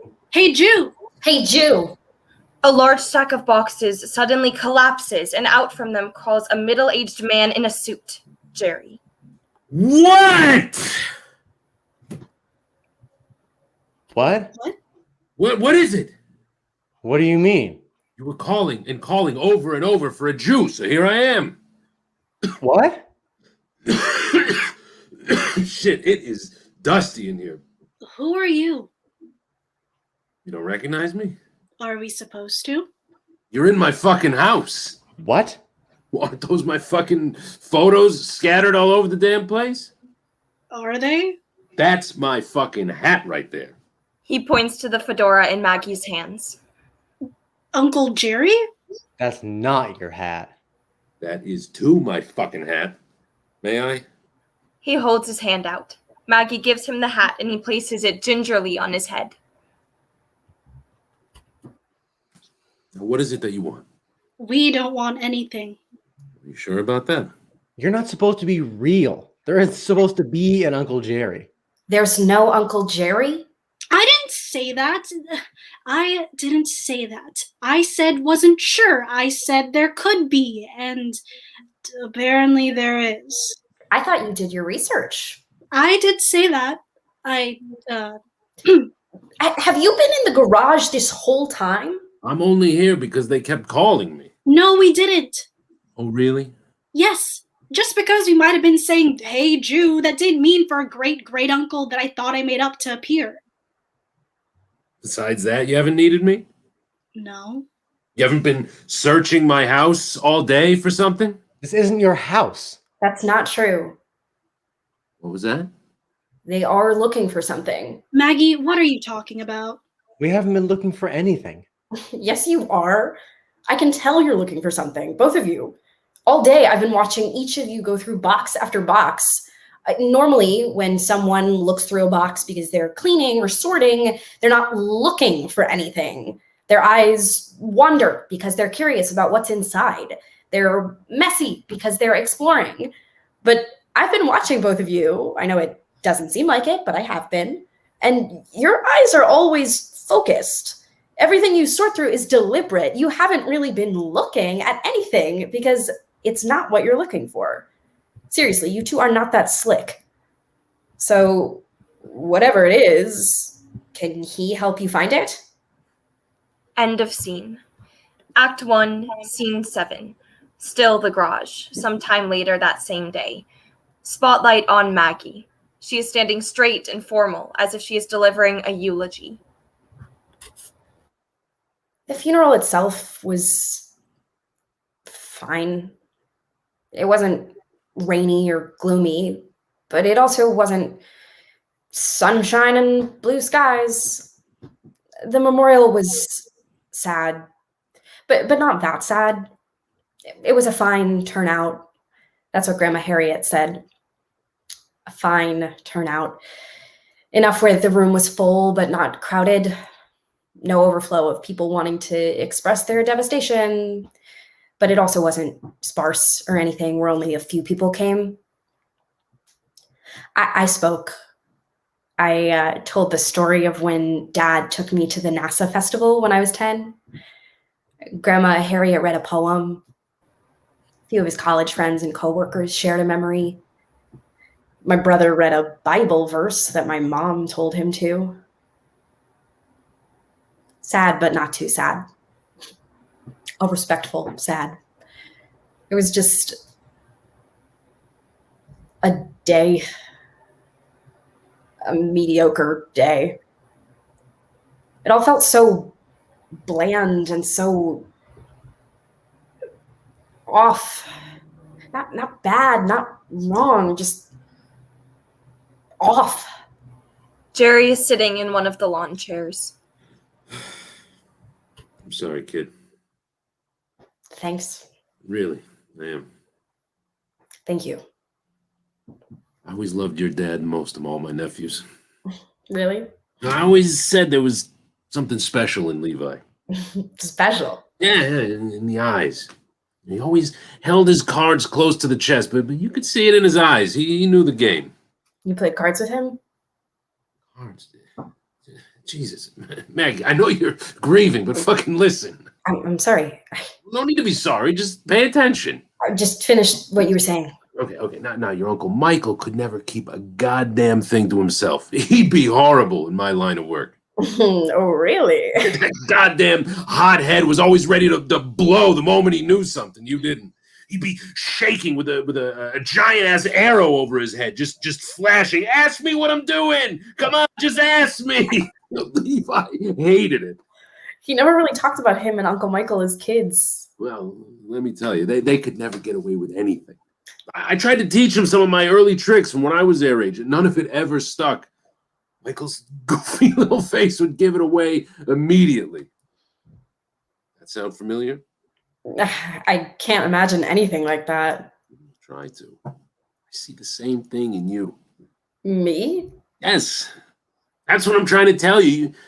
You have that same look in your eyes that your dad always did. What look? No more than you're letting on. You're keeping your cards close, waiting till you know when to play them. I don't know what you're talking about. All day I've been watching each of you, that little speech.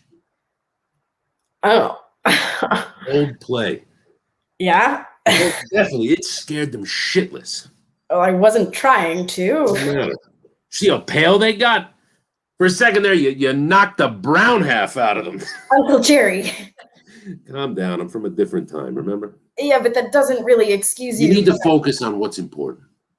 And that is? What are you going to do about them? Who? Them. Who? Maggie. I don't. For fuck's sake, I'm here to help you, you know? I know. I don't know. I'm probably going to do nothing, like I always do. No, we ain't having that. What am I supposed to do? That's not my call, kid. I'm just here to help. Help with what? You tell me. It's not that simple. Yes, it is. You're in trouble. You need help. I'm your family. I give you that help. Just spit it out. Let your old Uncle Jerry take care of it. That's just it. I don't even know where to begin. There's so much I need help with. I have so many questions and I can't ask him any of them. Levi? I know this is our first time meeting and everything, that I'm not your father, but maybe you can ask me. What good would that do? I'm not just your average, everyday, money-laundering Jewish mobster. I happen to be one of your respected family elders. I come bearing years of knowledge and wisdom.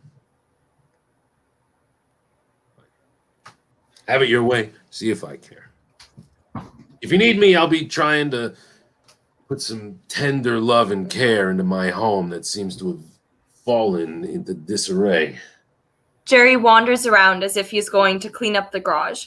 If anything, he makes it worse, kicking stuff around, nosing through things. I worked for years to make sure I left behind a respectable house for my family and for generations to come. And this is how they show their appreciation. I hope the neighbors haven't seen any of this. Why didn't he tell me about the cemetery? What was that? My dad, he never told us there was a family plot in a Jewish cemetery here for him. Of course there is. We're family in life, we're family in death. Where's he buried then? God, if you tell me he's resting with that... That what? My mom? It's not what I... Where's your dad resting, Maggie? I had him cremated. You what? I told you I didn't know about the Jewish cemetery. What? Why? Why wouldn't Levi? That's not the Levi I knew. I wish I knew the Levi that you did. What happened with him and the family? Wish I could tell you, kid. I've been gone a long time. So have I, apparently. I've been gone from this place most of my life, and I never even knew it. And Giselle and Daniel hate me for it. They don't hate you, Maggie. There really is a lot you don't know about this family. They don't hate you. They just they don't know you. That's what you say about bullies in kindergarten. Just keep an eye on them. That's also what you say about bullies in kindergarten. What? You're just like Levi, and Giselle is just like Michael. Really, you need to pay attention. Both of them have the flashing arrow. Ask me what I'm up to. They want you to talk to them, even if they don't know it yet. Daniel and Giselle appear in the doorway holding mugs. Tea? Jerry gets up. Told you. I'm sorry we didn't bring you one, Uncle Jerry. We weren't exactly sure if you could, drink on account of you being... A ghost? Imaginary? Whatever you are. Don't worry about it. He stands proudly in the center of the garage, energy radiating.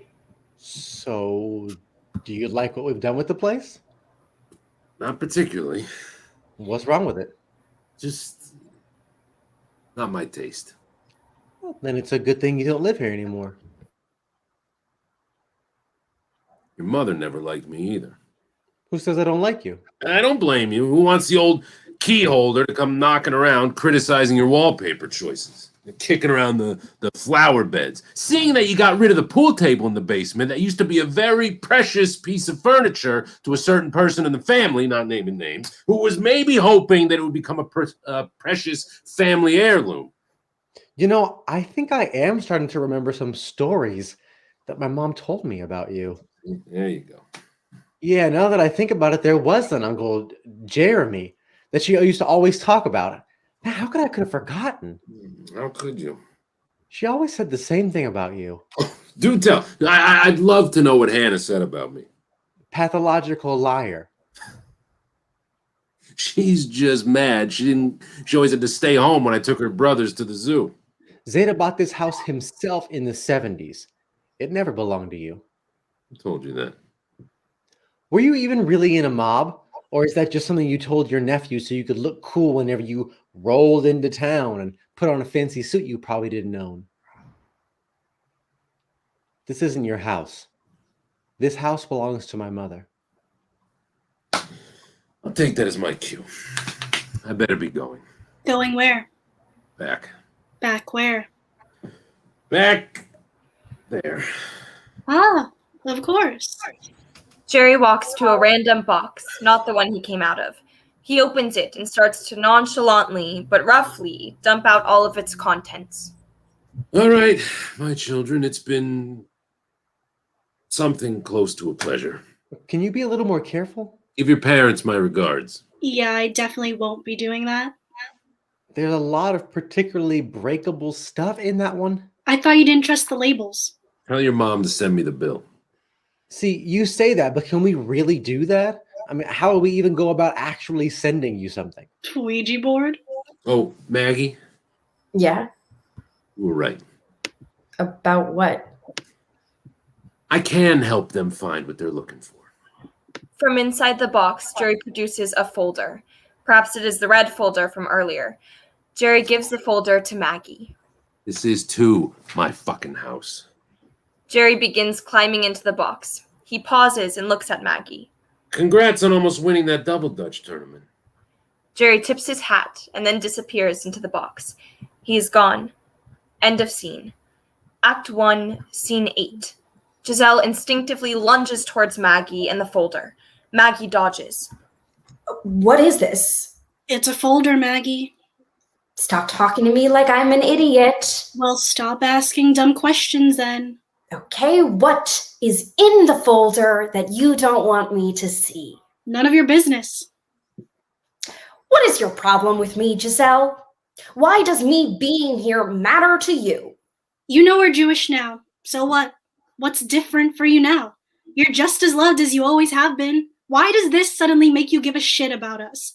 We don't matter. We don't earn this much of your time until there's something you can get out of it for yourself. Do you know how...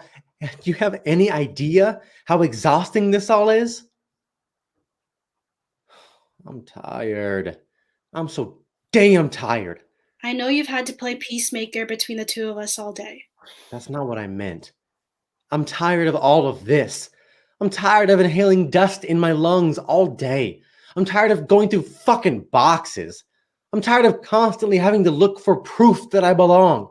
I'm tired of having to act so white, or just having to act a certain way for as long as I can remember just to be able to live in this family. I'm tired of asking for permission to be here. Look, Maggie, this is going to sound so stupid to you, but it's serious to me. So I need you to just listen. Okay. We don't know who owns this house. How do you not know? Zeta and Bubby never explicitly said who they were leaving it to after they died. So? So we don't know who owns this house that my family has been living in. Is that a bad thing? Grandpa, Zeta and Bubby owned it, right? So does it matter as long as the house is in the family? What? Daniel, will you just stop trying to spare her feelings? He's worried that the house was left to your dad because he was the oldest. And now that he's dead, you or your mom might own the house. So why would that be a problem? Why would that be a problem? Giselle, you said not to spare her feelings. Daniel? I think you guys would kick out my family and sell the house. Oh.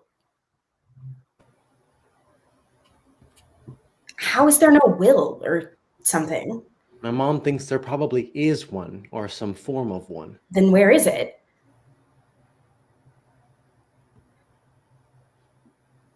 Oh.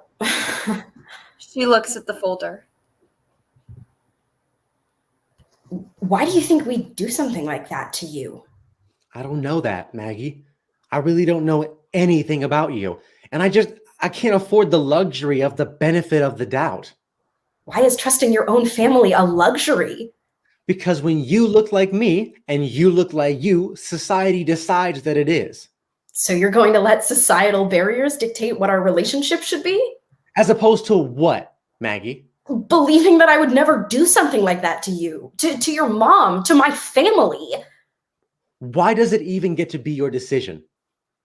Why do we live in a world where it even gets to be your decision? Because think about it for a second. Say your mom or even you decide to take us to court over this house. A bereaved white mother and daughter accusing a black family of squatting on a property that doesn't belong to them. How do you think that'll play out?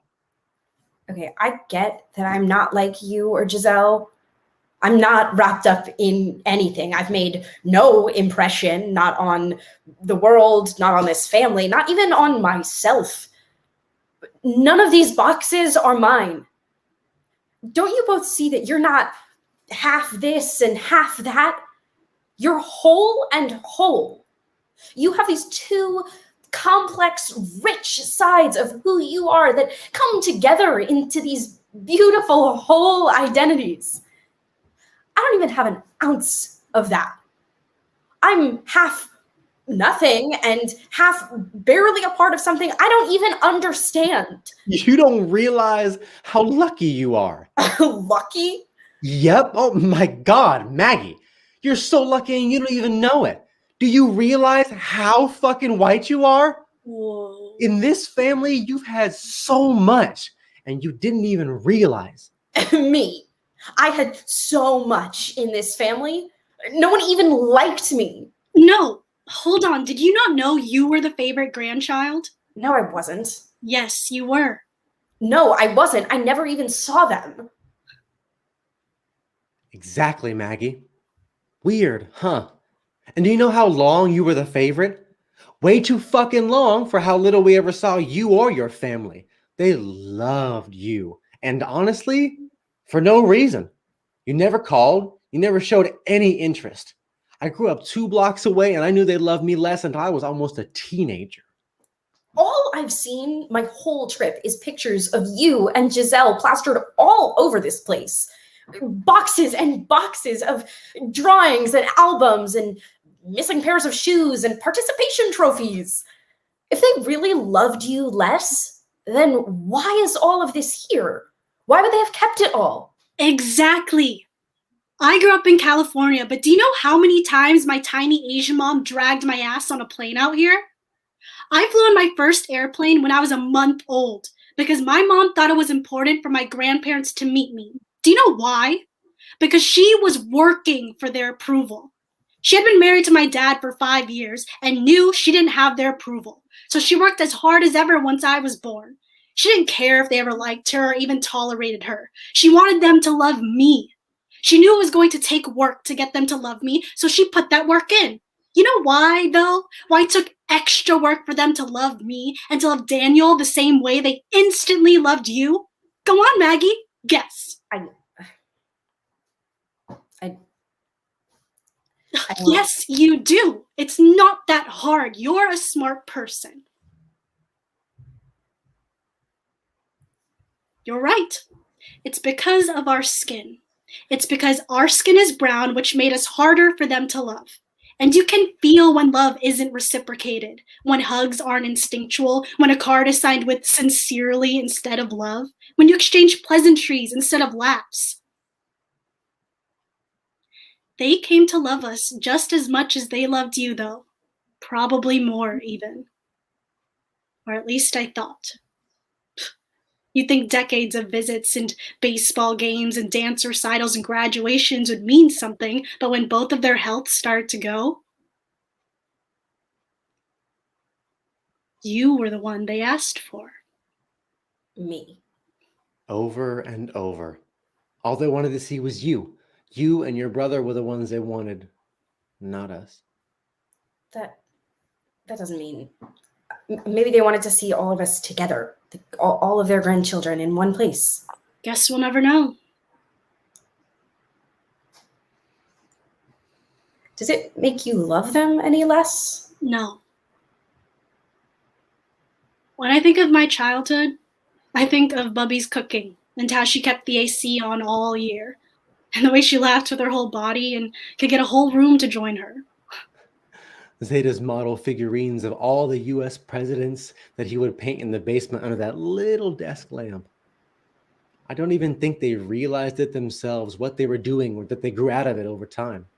But does that really make it any better?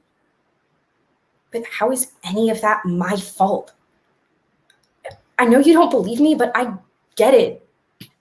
Or at least I want to. It's fucked up. It's super fucked up.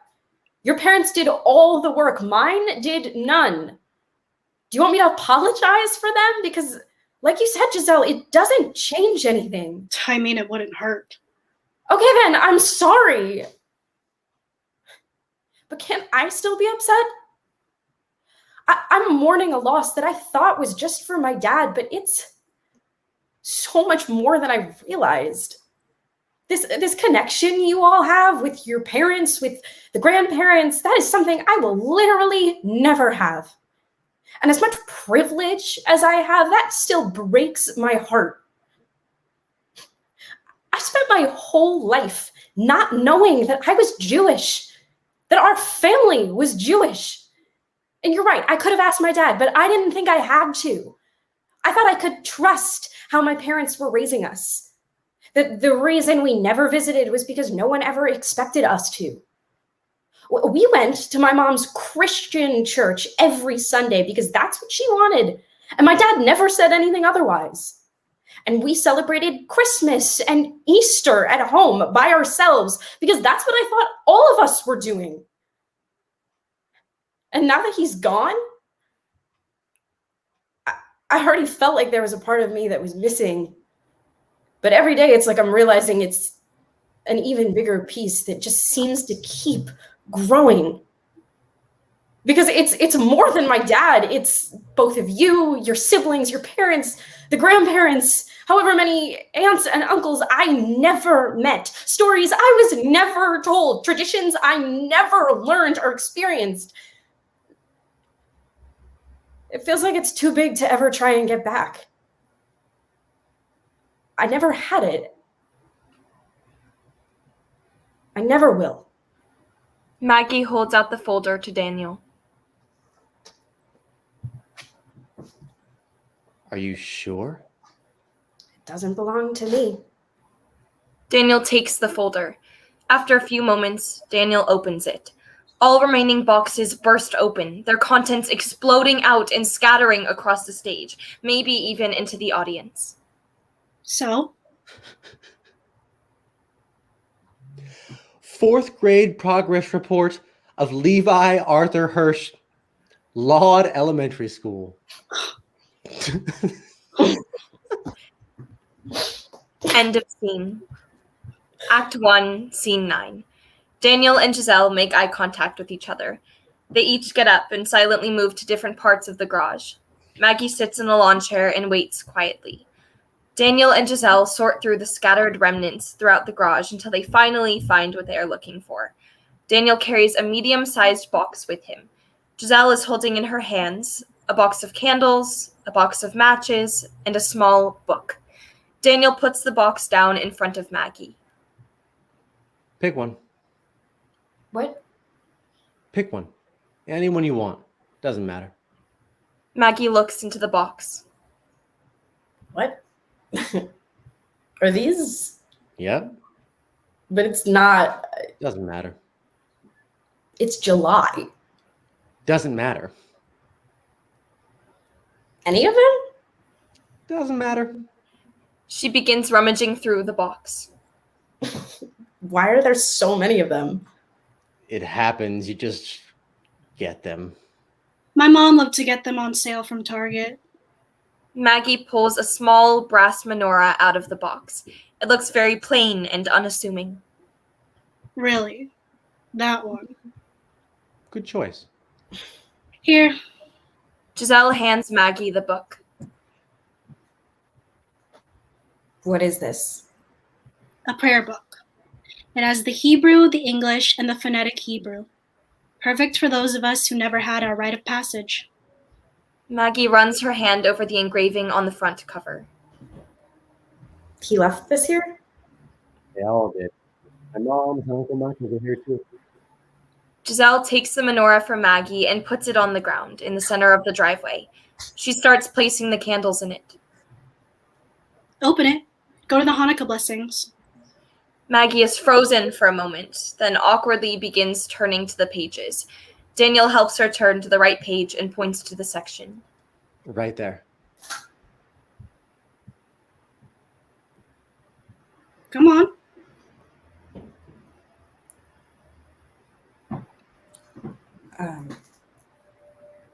Baruch Atah Adoni Eloheinu Melka Ha'olam Asher Kidshanu B'mitzvah Tev Vetzivanu Lehadlik Ner Shel Chanukah. As she reads, Giselle strikes a match and lights the candles. When Maggie finishes, she joins Daniel and Giselle back in their respective lawn chairs. They stare at the menorah burning. It was a dumb plan, wasn't it? Yeah, it was. It really was. They stare at the menorah burning. After a moment, Daniel rummages through the forgotten bag of Chinese takeout. Fortune cookie? They crack open their fortune cookies and silently eat them while watching the glow of the menorah on the driveway. The lights begin to fade until the glow of the menorah is the only thing seen on stage. Blackout. End of play.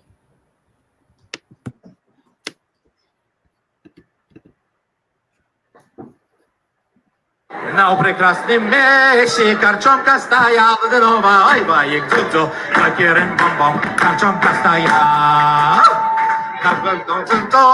Хайка молодая, жидовка айва и кто-то покерен бомбом хайка молодая.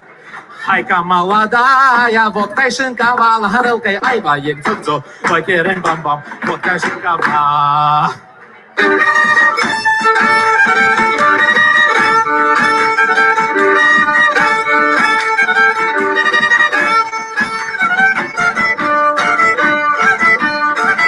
А у той корчомцы два солдаты пели, ай, воин, покерен бомбом, два солдаты пели.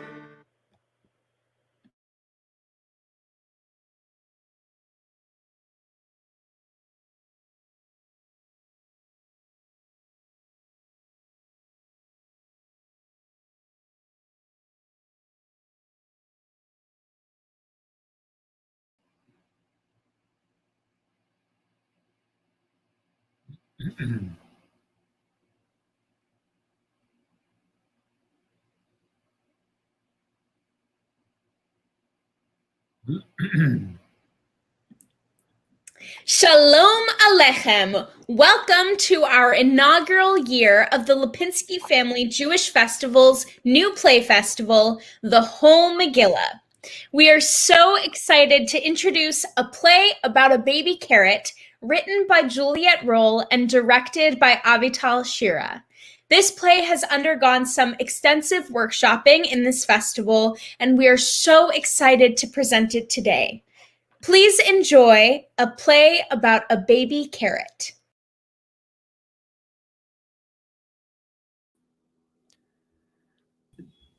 A play about a baby carrot by Juliet Roll. Scene 1, Day 1. Dreiken Meirev, Dreiken Mizrech, und der Rest kein Dorem, und dem Bäum gelost allein, Hefker fahr dem Sturm. Clara removes stuffed animals from a crib. She puts them in a box. She stops. She stares at the crib. Shit. I forgot to teach you Yiddish. It goes, I say to mama 1 and 2, I'll quickly become a bird. The crib is empty. They better have excellent Yiddish teachers in the afterlife. She puts a pillow back in. No. She moves the pillow to the other side. No. She puts the top sheet back on. She puts a stuffed bird in the crib. This bird had creepy eyes, but you used to laugh when you saw it. She puts the stuffed bird on the other side of the crib. Shit. The phone rings. Scene 2, day 1. Downstairs, a different room, a living room. The walls are covered in layers of streamers in all colors.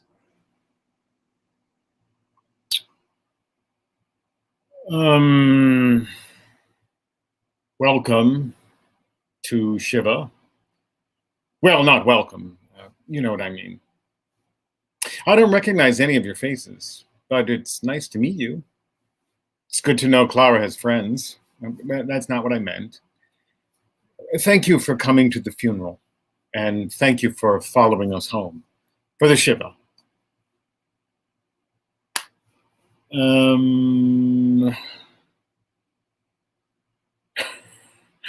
don't know where anyone is, but don't worry, you're in good hands, good Jewish hands. I'm very qualified to be standing here at our makeshift bima in my daughter's living room that is too small for a family of 3, but slightly too large for a family of 1. Oh, I shouldn't have told you that. Just because Michael missed the funeral doesn't mean he isn't coming back. Sometimes funerals are too much for fathers.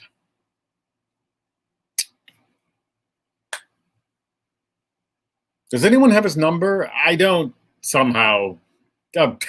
Thank you, my daughter's husband. You would think. All her boyfriends before this gave me their numbers. I went to temple for 56 years and have said the Amida 1,943 times, just so you know. Not that it's a competition, but I wanted you to know how many hours I'd spent thanking Adonai. Almost 2,000. We are very close. Footsteps. Clara? A loud door slam. I need to tell you something, and I know you don't know me, but I need you all to do me a favor. I don't know if you know the rules of Shiva, but I do. I've done this before, when my wife died. I'm an expert. My daughter is the most important thing in my whole world, and I want these 7 days to go perfectly for her. I know they say that a death ritual cannot go perfectly, but there is a way that grief is supposed to go. It is easier to be sad when there is always something to do next. A giant crash. What is she? I need you to, 1, be Jewish. I know that's a difficult one to implement on the spot, but I believe in you. 2, come back, please, each day, for these 7 days. 3, when you enter, please sit silently next to her until she speaks to you first. Do not say hi or hello. Just greet her with a firm nod. Not too aggressive a nod, just one that says, hello, I'm here for you, but only exactly as much as you need me to be. I will judge your nod beforehand if you need me to. 4, please do not bring with you newspapers, entertaining books. Boring books are okay. Please show me all the books first and I will judge whether they are boring or not. Cosmetics. I hid all her cosmetics. She doesn't know yet. Music. Oh, she's already broken that one, though, so I suppose music is okay. As long as it's not too joyful.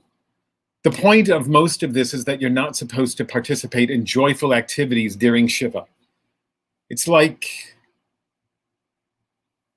being in a box, a little grief box where they bring you food. Each day there will be a service. It will be very solemn. The rabbi will lead when she arrives.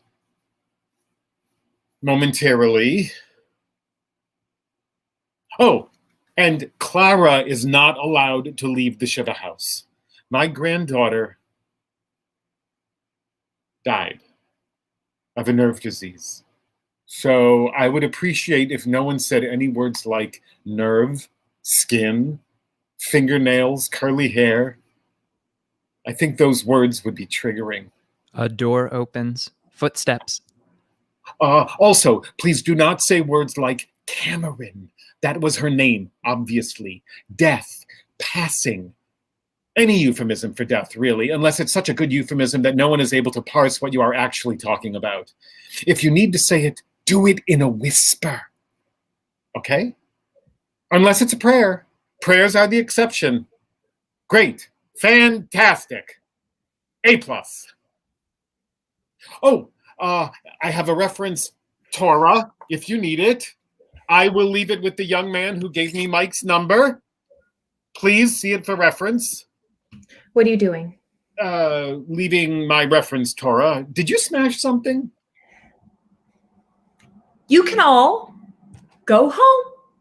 There is a fun surprise element to this Shiva, and that fun surprise element is that the rabbi has been arrested. She is in jail. Thank you for coming.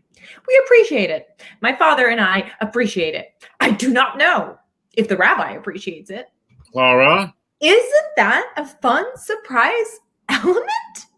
Don't follow me. Clara walks outside to the garden. 1 minute. Stan follows. In the garden.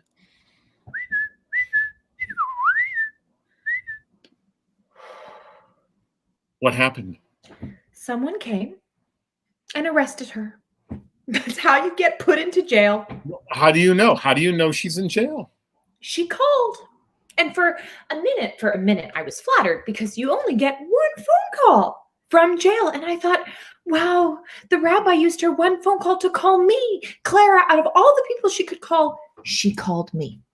Maybe I really am special. But then I remembered she wasn't coming to the Shiva. And then I smashed the picture frame.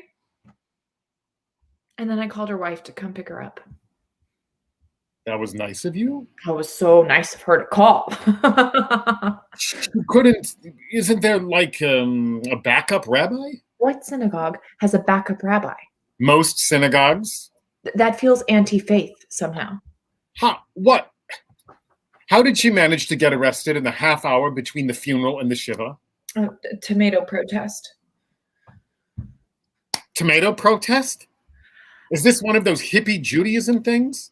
Like oranges and lesbianism? I shouldn't have told you. I should have lied. I knew the moment I walked in on you all meditating. Lots of people meditate. And the guitar? You play the guitar. Why you teach at that congregation is beyond me. That is not relevant. So you thought we'd just wait around all day and I wouldn't notice that there was no religious leader? Something like that. I always notice rabbis. Oh, I know. Where did she get arrested? I told her not to go. Because she might get arrested and detained before being the sole leader of the ceremony of grief for my child. What the hell is a tomato protest? With the third graders at Temple she planned to sit in. It was very cute. Ah, yes. A third grade tomato sit-in, of course. You know, I always thought that Cameron would... Normally, I would be in support, but this time, she assured me in her deep rabbi religious leader voice, but what is prayer without action, really? What is worship if not a tangible way to make change to the fabric of the universe? And I said, yes, Please, if someone is listening, there are actually a lot of ways I would like to make a tangible change to the fabric of the universe right now. And she said, it doesn't work that way. But I will be early to your Shiva. I'm going to kill her. Clara takes out her phone and dials.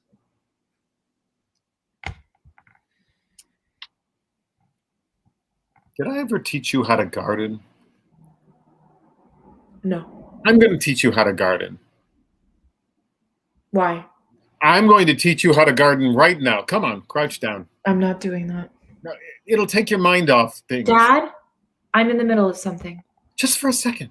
You're not even crouching. Sometimes when I'm overexerting myself, my knees lock up. The doctor says it's psychosomatic, but I'm sure it's something more. I'm seeing a specialist next month. I want to go back inside. I want to open all of the windows, and I want to tell all of Mike's friends to go home. And I want to lie alone on my living room floor and virtually clobber my husband. Hi, it's Mike. No time to explain. Leave a message. Has that always been his voicemail message? For several years, yes. At your mom's funeral, I kept thinking there was this weed outside moving slowly, the way she did when she sang at shul. And I swear to God, I thought it was her, that she had regrown somehow, that her soul had landed out there. I kept thinking she'd burst in. Yes, I was there. You think that's a touching story, but things become less touching when you continually talk about them at cocktail parties. I just think gardens are important at a time like this. The rabbi will be here tomorrow. And for now, I'll take care of it, okay? I'll lead the service. I'll corral the guests. I'll make sure there's enough food. All you have to do is show up. No. You really don't have to do that. Can you do that? Show up? It's my house. I'd have to be dead not to do that. Okay. Everything is going to be okay. I mean, she's in a better place. I mean, I'm going to go inside. I'm going to go entertain the guests. I think that would be helpful. Would that be helpful? Yes. Stan goes inside. Clara makes a phone call. Michael? Hi, everyone. You're going to follow me for now. Everyone, please open your prayer book and turn to page 273. No, it's right, not left. Yes, I know, it's confusing. I'll give you a minute. Hi, it's Mike. No time to explain. Leave a message. Michael, it's been 21 hours and 16 minutes. Please tell me you're still at the party store. I know there's a lot to choose from, but making difficult choices is an important pillar of personal development. We talked about this. Please come home. I really don't care what color.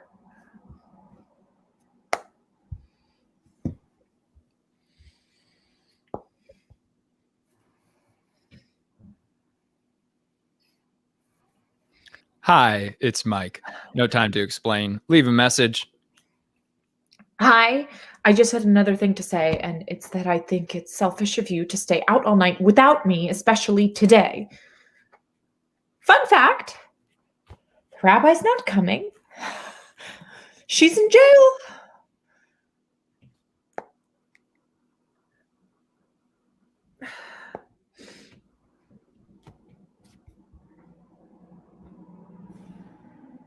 Hi, it's Mike. No time to explain. Leave a message. Hi, Mike. It's now been 21 hours and 17 minutes, and you're still not back. Are you having sex with someone else?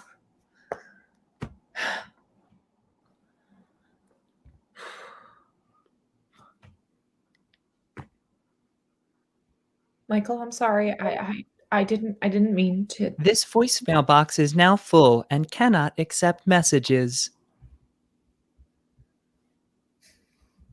Why is your voicemail box always full? I thought this was a thing teenaged boys grew out of. I wonder if I would have married you knowing you wouldn't grow out of all the stupid things teenage boys do. At the rising of the sun and at its going down, we remember them. At the blowing of the wind and in the chill of winter, we remember them. My mother used to tell me that being a real live adult woman was like waiting for others to catch up. She was tall, very long legs, so she might have been wrong, but maybe if I sit in this garden, one of you will catch up. At the opening of the buds and in the rebirth of spring, we remember them. At the blueness of the skies and in the warmth of summer, we remember them.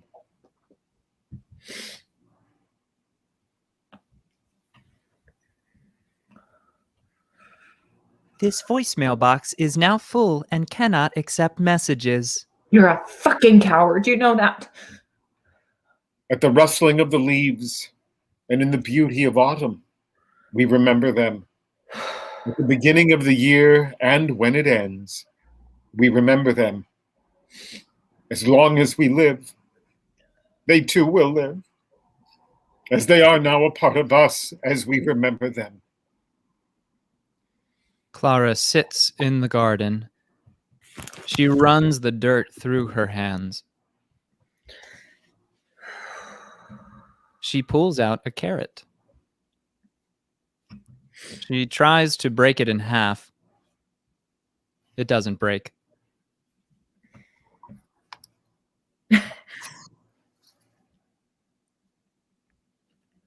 I like carrots better than people. What if all husbands and children were inanimate and steadfast, like you? Your veins wouldn't rot after 3 years. You have veins of steel. Ich will sitzen auf ein Baum und wir leben verwegen.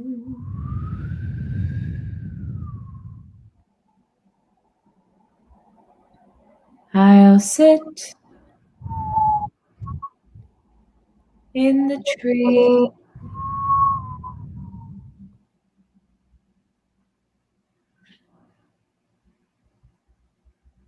Did you just...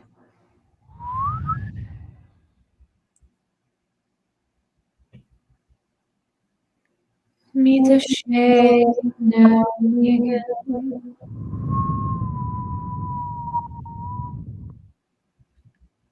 And the love with a lovely tune.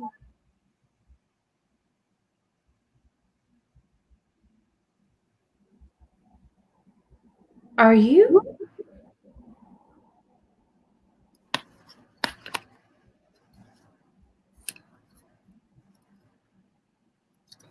Yeah.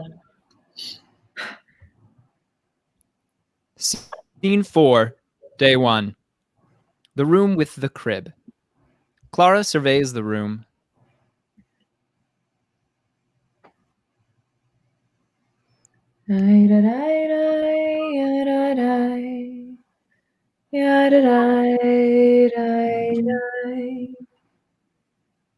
She puts the carrot down on the dresser, thinks a minute, puts it in the center of the crib, next to the bird.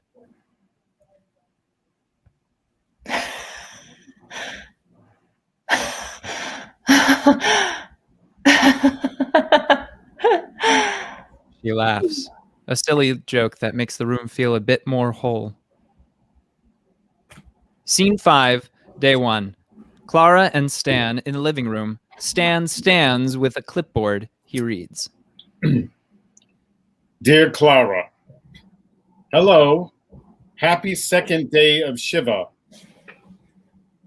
It is very boring in jail. They are keeping me here for belligerent conduct. What does that even mean? Belligerent conduct. I've never been belligerent in all my life.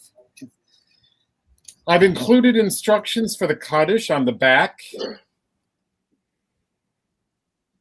You may turn to a verse if you like, though it is customary for the mourner to stay away from leading this part of the service for fear of it bringing joy. Maybe your father can do it for you if you wish. I hope all is well. I will be there tomorrow if my legal proceedings go as planned. Happy morning. Rabbi Aronson. Stan rearranges the chairs. She sent a letter? Her wife dropped it off. She couldn't just give you the information in words? I don't pretend to understand the logic behind her decisions. And now we're one short for the minion. Have you seen my phone? There's only 9, and they all brought crudité. I could have sworn I had it with me before I went to bed. Do they usually only bring crudité? What happened to casseroles? Casserole's out of fashion. Nobody makes casserole anymore. Your friends need to... Mike's friends. Hi, Ben. Oh. Where are your friends? I would have had to send out invitations. I would have had to go to the paper store. You can't send out invitations unless they're nice invitations. Didn't Mike go to the paper store? Nope. Mike sent out a mass text. What did it say? I don't know. I didn't read it. What a horrible thing to do. He was doing the best he could with the tools he had at the time. People are supposed to bring you something with cream in it. The type of thing that makes you feel fuller than you were. Many apologies about the crudité. That reminds me. Stan flips to a second page on his clipboard. I'm wondering if we should do name tags? I have some name tags in the nursery. Oh, okay, great. He starts up the stairs. I'll get them. No, that's all right. You'll just have to tell me where to look. That's okay. I can get them. You are in mourning. You shouldn't have to do anything for yourself. What if we just figure out their names on our own? How? Like, that person looks like Steve, and that looks like a Josiah. You don't know any of these people? I know Ben. Ben used to give me sad presents, like watches and barrettes and flavored tea, always with a note that just said, "I'm sorry." That's sweet. Yes, Ben lost his dog last year and identified with our struggle. I think a lot of them are from work. Mike couldn't mass text your friends? My friends in California, no. I don't think they would have responded well to a mass text from the husband I moved across the country for. I think it'll be easier with name tags. I don't want you going in her bedroom. Clara, just because I... Too hard. I want to leave it just as it was. Yes, of course. I should have...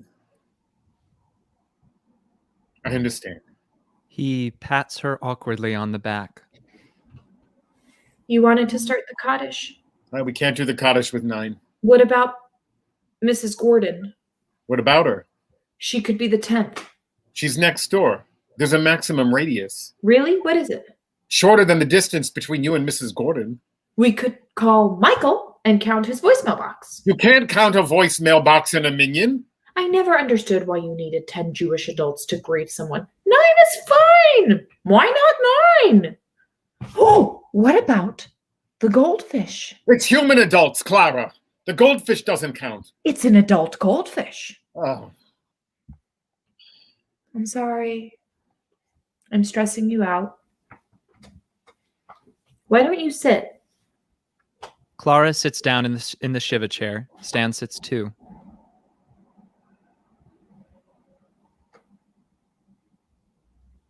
These chairs are horrible.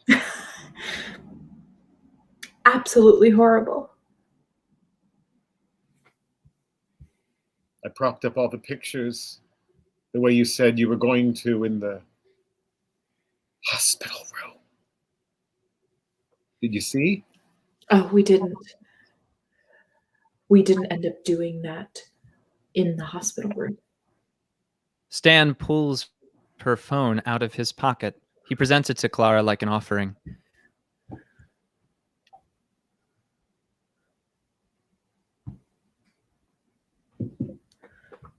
Did you have this whole time? No, just since last night. That's what I meant by this whole time. Well, I wanted you to be able to sleep. I didn't sleep. I'm still in my pajamas. Oh, yes, I was wondering about that. Did you want to change? Not particularly, no. And phones aren't technically allowed. Allowed, I know. This voicemail box is now full. Please don't be mad. I would really be upset if you were mad. Hello, everyone. Welcome to our service. What are you doing? She steps towards the front of the room. Today's portion will be a passage from the Babylonian Talmud. No. The mourner isn't supposed to do the reading. For those of you familiar with the Babylonian Talmud, you know that it is a very gentle Talmud. Shiva, as we all know, means 7 in Hebrew. That is why there are 7 days. In My Friend, the Babylonian Talmud, we learn about 7 in the context of the 7 stages of hell. They go like this: 1, netherworld; 2, destruction; 3, pit; 4, tumultuous pit; 5, miry clay; 6, shadow of death; 7, the underworld.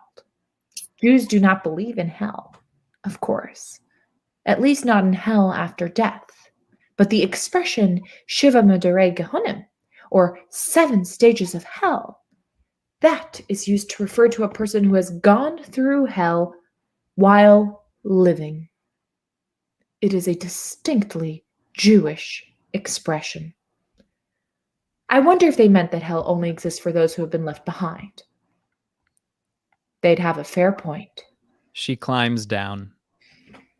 I'm going back to bed. Hi. You're here. Good. I thought I might be too late. Stan stands up, offers his hand. Hi. Welcome to our Shiva. You are the 10th one here. We should have a prize. No, we shouldn't. Oh, I don't shake hands. Hands are full of infections. Heather pulls a large notebook out of her purse. What a cute low-down chair. I love sitting low to the ground. It makes me feel connected to the dirt and roots. I'm sorry. Have we met? Oh, no. Heather sits down. She stretches out her legs. She is disappointed. I feel only partially connected. These chairs are actually only for mourners. The chairs are only for mourners. Why? The Torah says so. The Torah? It's a rule book. For what? For Shiva and Judaism. It's holy. Do you have a spare copy? Yes. In fact, there is a reference Torah.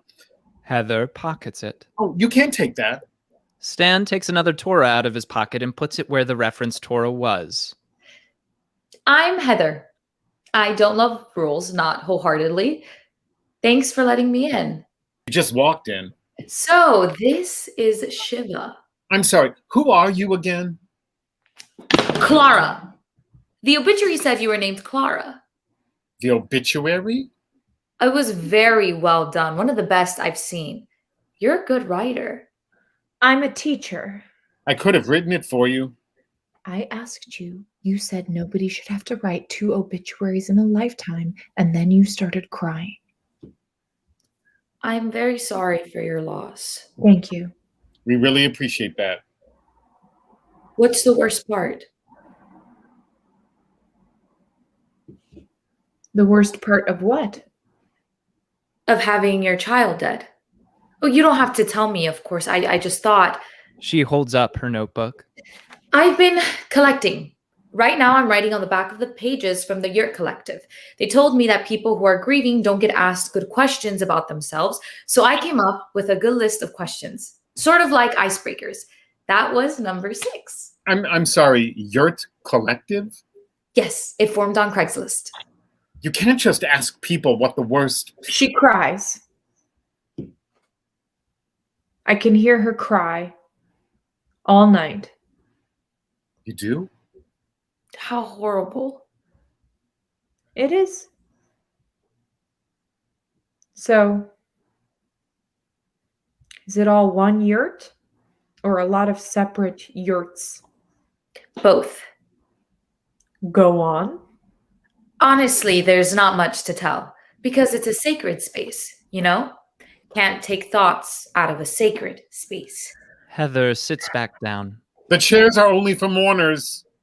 But isn't that the point?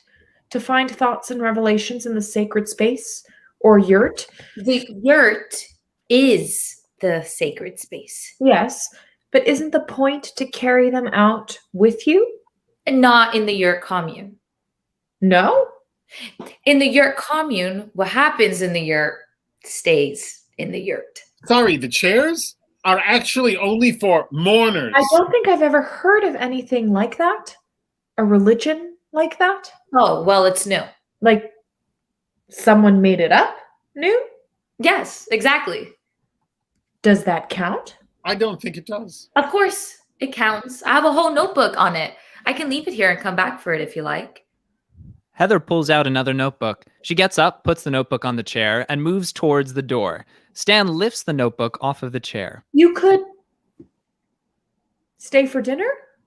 The chair wasn't really working, and I have Buddhism next. One of my students said the same thing about the chairs. There's a kind of an art to it. Here. She sits down next to Heather. There are only 2 chairs. The chairs are only for mourners! This is nice. You're the first grieving person that showed me how to do it correctly. All the others kicked me out. Stan stands next to the chairs. She could stay for the minion. A minion is coming? Like the yellow guys? Strange. I love the yellow guys. No. A minion is a group of 10 Jewish adults. Which you are, unfortunately, not. You need 10 to do the Shiva service. Right now, our minion consists of 9 of Mike's friends and a goldfish. Plus you. 10 humans. I hereby oust the goldfish. Minion goldfish. Yes. Day 2. Destruction. Don't quote my sermon. Scene 6, day 2. Clara in the nursery. She writes. Hello. Michael. I need you to come home. This is why. 1, you took the car with the radio that works, and now I will have to drive in silence. And you know how I get road rage when I drive in silence. 2, I think I have a surprise for you. It's a fun surprise. So fun. 3, I miss dancing to lullabies. Now when I sing in the nursery, I stand still and my ankles ache. 4, you committed to parenting with me, Michael. 5, it is maybe a parenting surprise. 6, I would like to punch your face in person. 7, I am sick of grieving with my father. Never grieve in front of my father. It makes him uncomfortable. 8, this woman named Heather, who takes notes on funeral proceedings and prays in a tent with a floor, just walked into my Shiva, and I think my world is tumbling out of control. 9, You believe most things I tell you. 10. I would like to drink terrible wine, slow, with you while we listen to the crackle of her breathing on the monitor. 11. Do you think she would have gotten sick if we hadn't gotten drunk while she slept? 12. Do you miss me? 13. Do you have a new family? 14. I miss the mole on the inside of your hand. Come quickly. Clara. How do you address a letter to someone's car?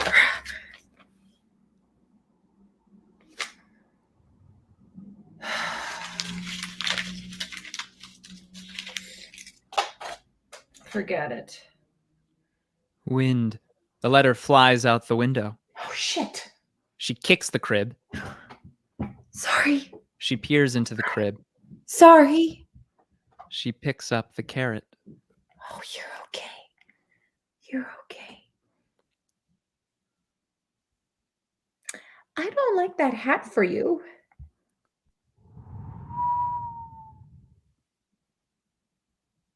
No, I just really don't think blue is your color. Clara rocks the carrot for a minute. Clara props the carrot up on the dresser. It falls down. Oh, that's okay. That's okay. That's okay. That's okay. Tomorrow, maybe.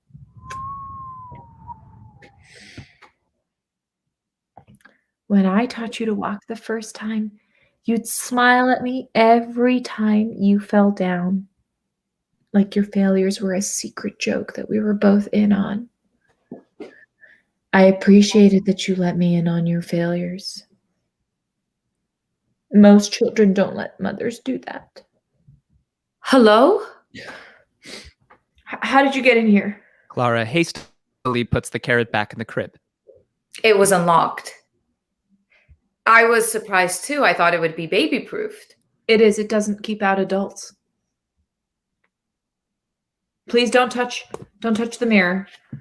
It's my daughter's mirror. Sorry. I found your letter outside. Did you read it?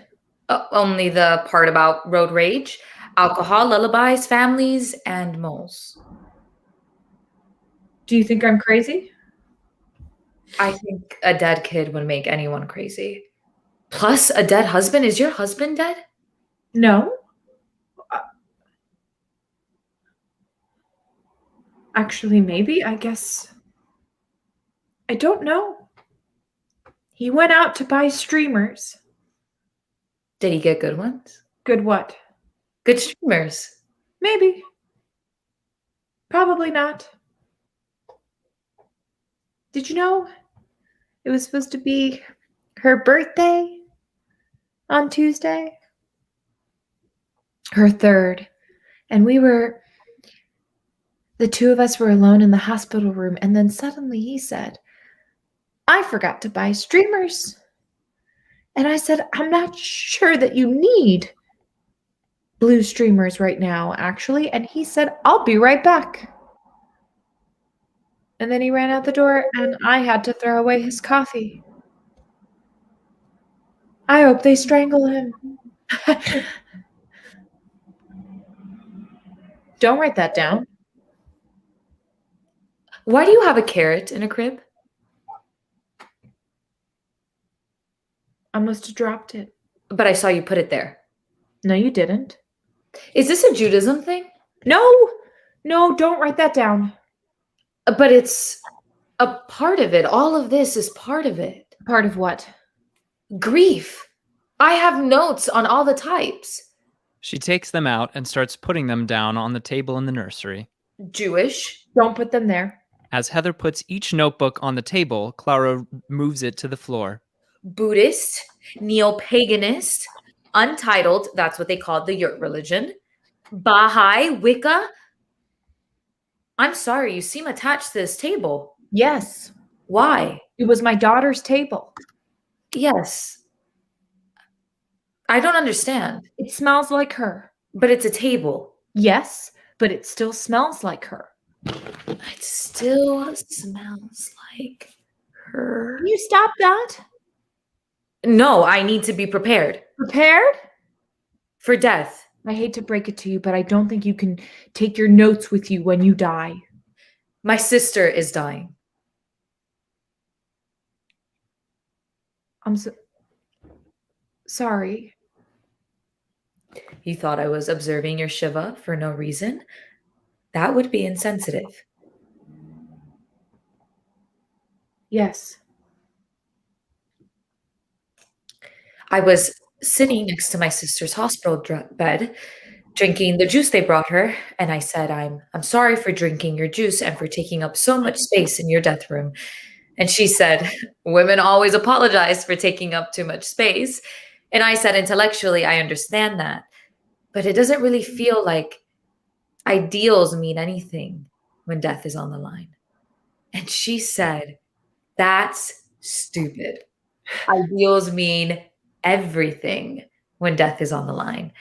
That's why people do crazy things like learn dead languages or sit for 7 days or bury each other or martyr themselves.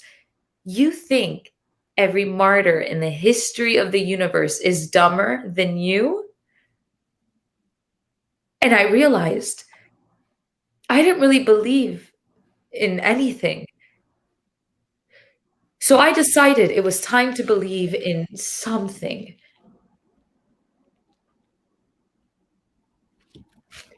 I think this carrot is my daughter. Your dead daughter? Yes, she's not dead.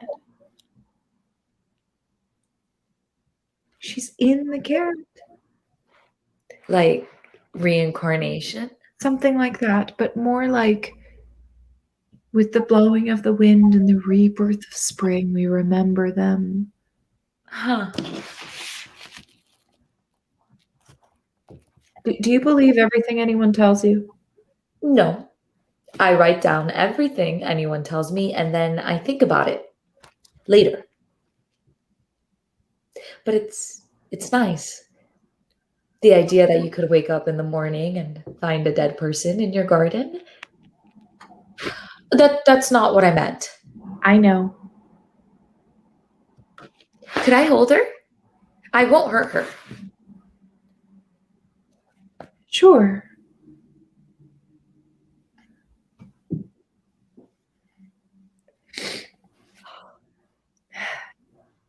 You have to be careful with her skin. It's very soft. Touch it like you would a sheet of thin paper. That's how the doctors always told me to phrase it. That's how they tell me to touch my sister too. I don't think I trust doctors. Oh, I don't trust doctors either. Shh, baby. You have such thick veins. She does? Yes, very thick, like steel. Nimm sich mit, dein Schlächel, kennt sich nur verkehlen. What's that song? My mother used to sing it to me. I don't know the whole thing. My mother would say only 2 things in Yiddish. Hello, and the lyrics of this song. But I wanted her to hear it. Scene 7, day 2. In the nursery, it is windy. Clara stands over the crib. The carrot is still inside. Cameron's first word was dada. Her first body part word was clavicle. It's just as easy to teach a baby clavicle as it is to teach them nose or mouth or hair. We did it as a party trick. We thought it was funny. It was funny. We were funny. Yes. Yes. Dada. That almost sounded like dada. Don't say dada. Say clavicle.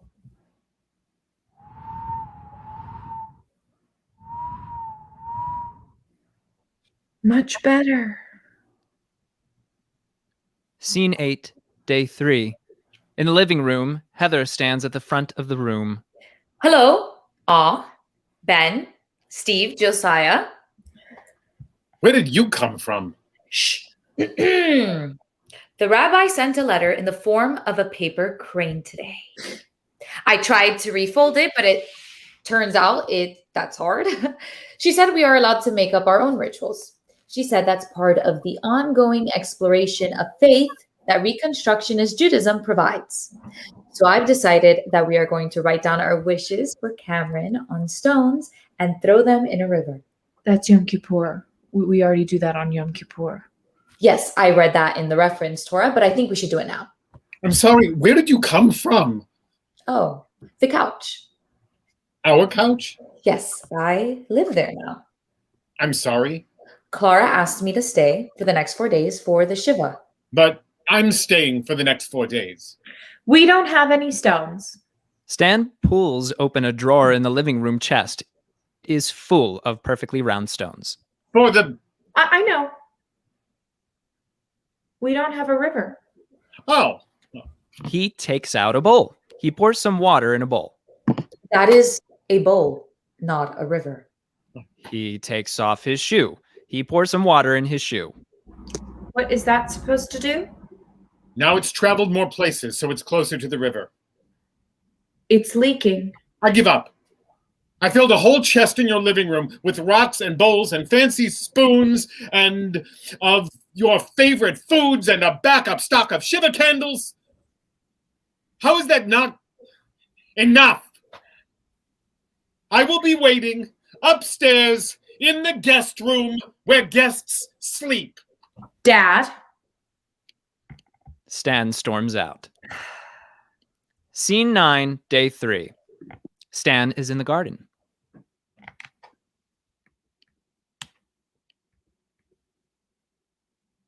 Baruch atah Adonai Eloheinu melech haolam. Hello, Adonai. I hope you are having a great day.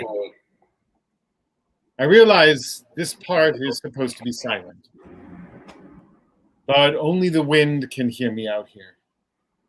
And you, of course. Things I am thankful for today. My daughter. My tomatoes. My inability to say the right thing. This was easier last time. Things I will do better tomorrow. I will prepare adequate meals. I will be 90% emotionally available rather than 50% emotionally available. I know I'm not allowed to cook during Shiva. I might break those rules. I'm sorry. Stan starts to daven with a tomato in his hand. Stan finishes davening. He digs a hole in the garden. He lies down in it. Day 3, pit. Scene 10, day 3. Heather and Clara clean up the nursery. It's very messy. The kind of messy that could come from a person or from wind. I did not know that one child could cause this much damage. I don't know how she got out of bed. I didn't know one person could have that many books. She's very interested in the American Revolution. We like to stoke her intellectual growth. They make picture books on the American Revolution? Yes.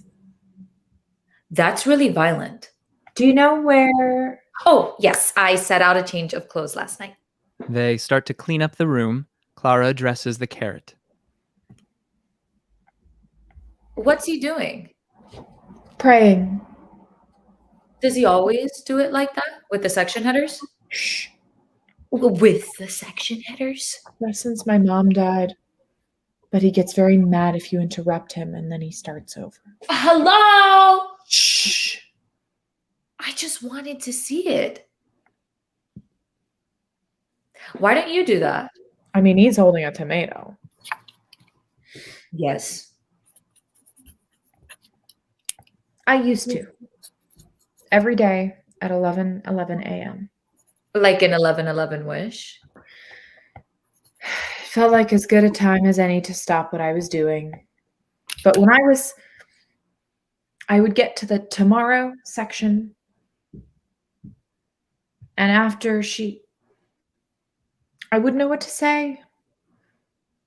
And I would make up all these elaborate tomorrows, like ones where I was a painter or a movie star or an accountant, and then I stopped. Can I do it for you? I'm not sure that counts. What do you mean counts? Like, I don't think you can have subs. I don't think God functions that way. Well, I've always thought of God as more of a mist than a person. A sparkly brown mist, like what comes out of your mouth when you burp. If I'm going to put effort into talking to someone right now, I need it to count. Maybe Adonai will hear if two people speak at the same time. Sometimes I overhear others praying from neighboring yurts, and it feels more powerful somehow.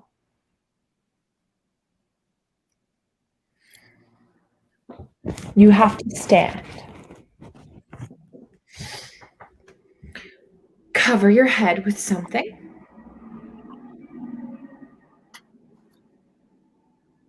That'll work.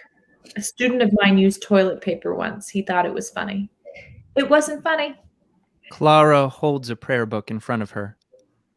You have to face east. Why? So you're facing towards the western wall. Why? There's a temple there. King Solomon built it. The man who had all the powers in his hair? No, that was Samson. Oh, I like him, Samson. I like the idea of keratin holding power anyway. Keratin? It's an intermediate fiber. Hair and carrots are both made out of keratin. How do you know that? My last diet consisted of only keratin. But don't worry, I won't eat her. She's different from the other carrots. Like Samson's hair is different from most other hair. Yeah. Yes. She is. So, is that it? You just face the temple and read the words. Almost. You bow here and 3 times at the end. To who? To God. Oh, I don't like that. That's the prayer. Can I leave it out? Not really.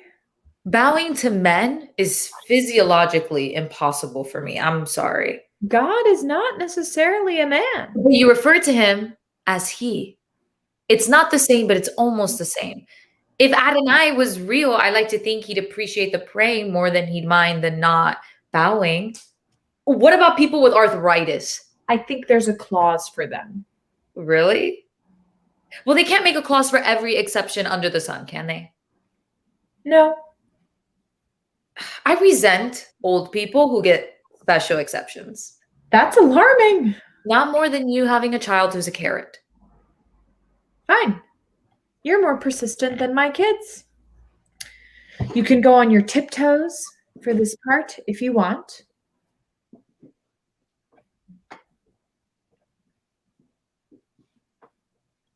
You're a good teacher.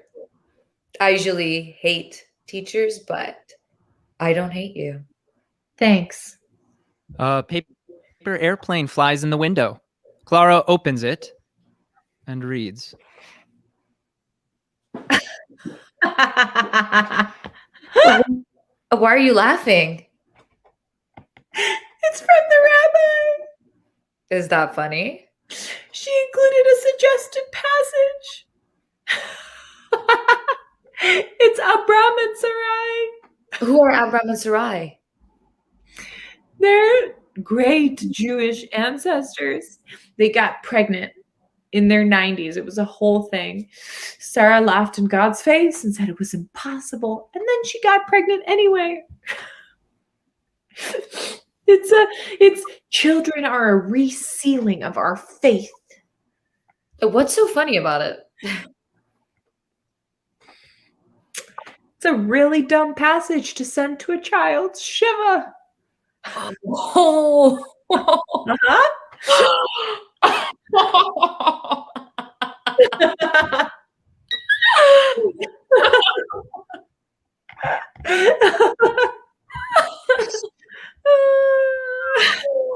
Scene 11, day 4. Stan sits alone on a shiva chair.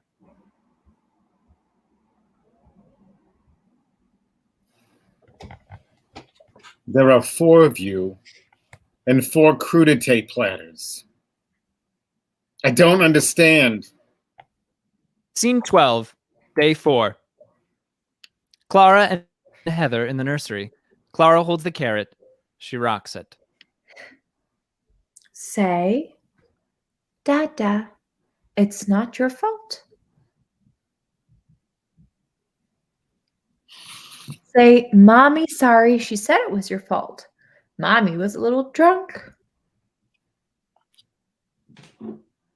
Say, we still love you. Say, some things are inexplicable. Say, if you come home, we'll make you that dark green smoothie that you like.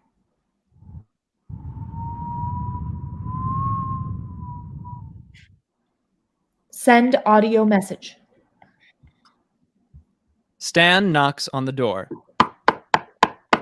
Clara?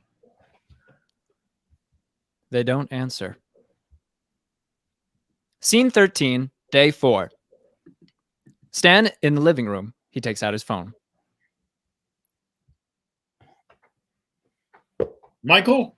You absolutely cowardly, avoidant piece of... Oh, hi. Hi, is this actually... No, I wasn't expecting you to... I think I have a question for you. Are you at Wendy's? No, I don't. I can just hear that in the background you're at Wendy's. Of course I'm going to tell her that you picked up. No, I'm not going to yell at you. Sorry. Yes, I'll tell her. Michael, what did you do together? No, I mean, I phrased that wrong. What did you do before? I want to do something that feels like home. I'm not going to do that. I'm not doing that either. No, I did not know she played the ukulele, and frankly, it upsets me. Michael, promise me you'll just knock at the door. Okay? That's it. Oh, God. You're going to be embarrassed. You were crying that loudly in a Wendy's. Scene 14, day 4. Clara and Heather play music in the nursery. Happy birthday to you. Happy birthday to you. Happy birthday, dear Cameron. Happy birthday to you. How old are you now? How old are you now? How old are you now? How old are you now? Are you 1? Are you 2? Are you 3? Woo! The music changes.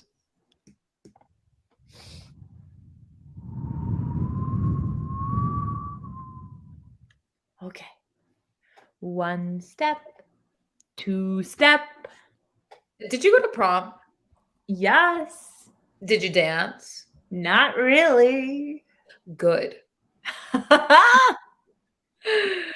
Dun, dun, dun, dun, dun, dun, dun, dun, dun, oh.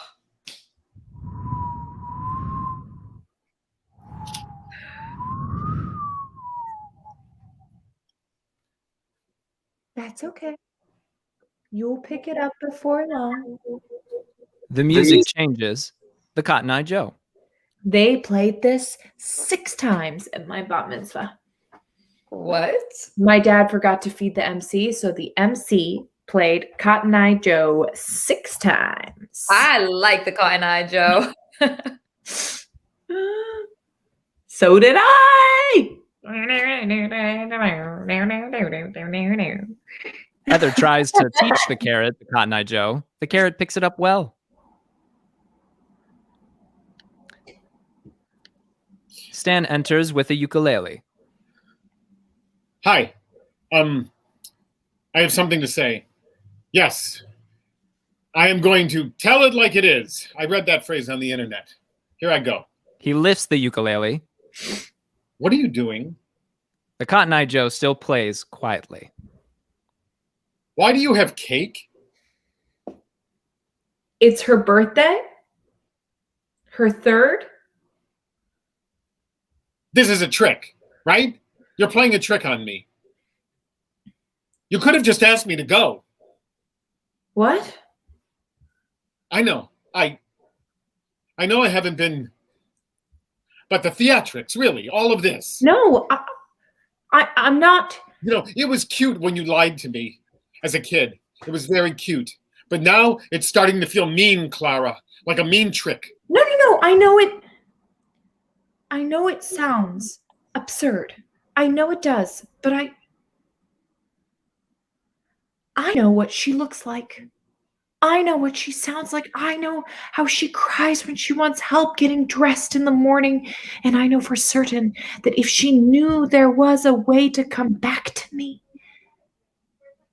she would. You want some coffee? Yes, coffee would be great. You should sit. You don't believe me. Of course I do. You don't believe me and you're pretending to.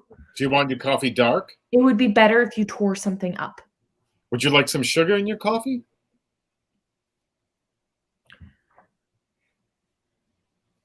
When Mom died, you told me she was on a PTA retreat in Tibet. What does that have to do with anything? What kind of PTA goes on a retreat in Tibet? I walked around telling people at the Shiva that my mother was going to bring me back a scarf. You were so little. And then you told me the PTA had encountered some interpersonal conflict, so they were going to have to extend. No one tells you how to have that conversation. And then you told me lines in Tibet were really long, so it would be at least a week longer. I bought a book. It told me to avoid using the word sleep, so you wouldn't be afraid of sleeping at night. It just felt weird. So you thought it would be better to tell me that my mom abandoned me to drink with her PTA friends in Tibet? It wasn't a rip off the Band-Aid situation. Of course it wasn't. This isn't the same thing. I know.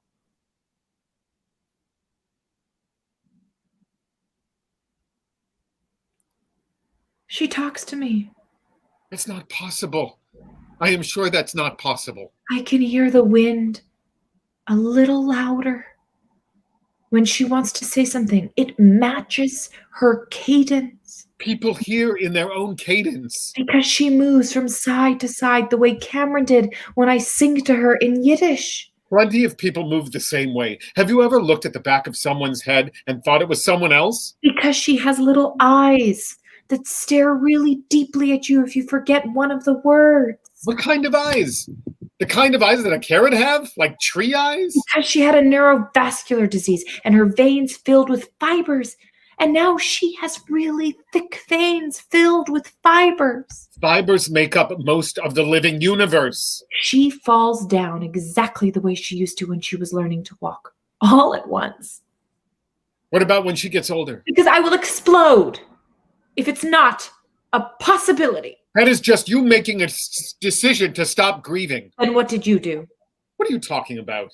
After you told me about Tibet and I laughed, literally laughed because I was 11 and not 3. You left me in my room alone when you went to greet the Shiva guests. You never actually said the words.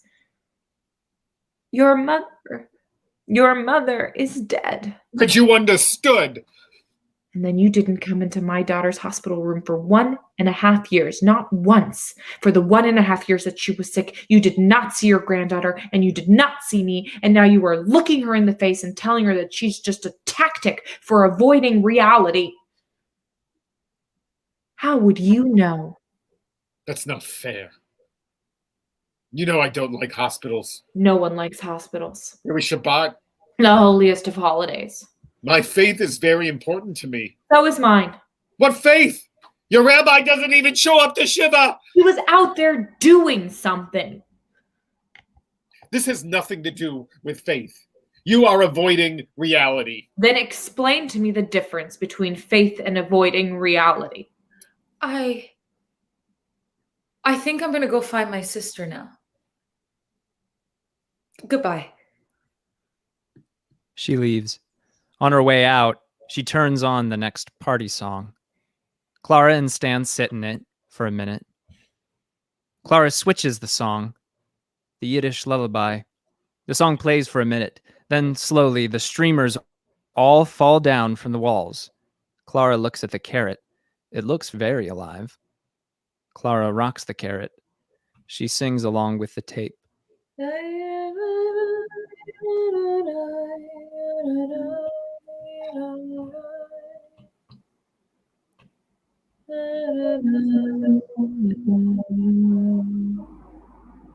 Scene 15, day 4. Clara sits on a low-down chair in the living room. The carrot sits on a low-down chair by her side. Ben, you can clear out. I appreciate the watch, though. I really do. The only thing worse than sitting Shiva with my father is sitting Shiva alone, surrounded by streamers, when no one is dead. Repeat after me. Free trade tomatoes contribute disproportionately to the labor executive wealth gap.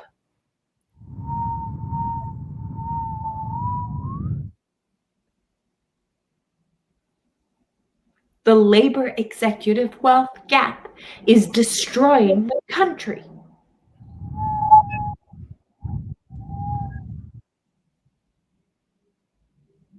You are going to make a tangible change to the fabric of the universe someday.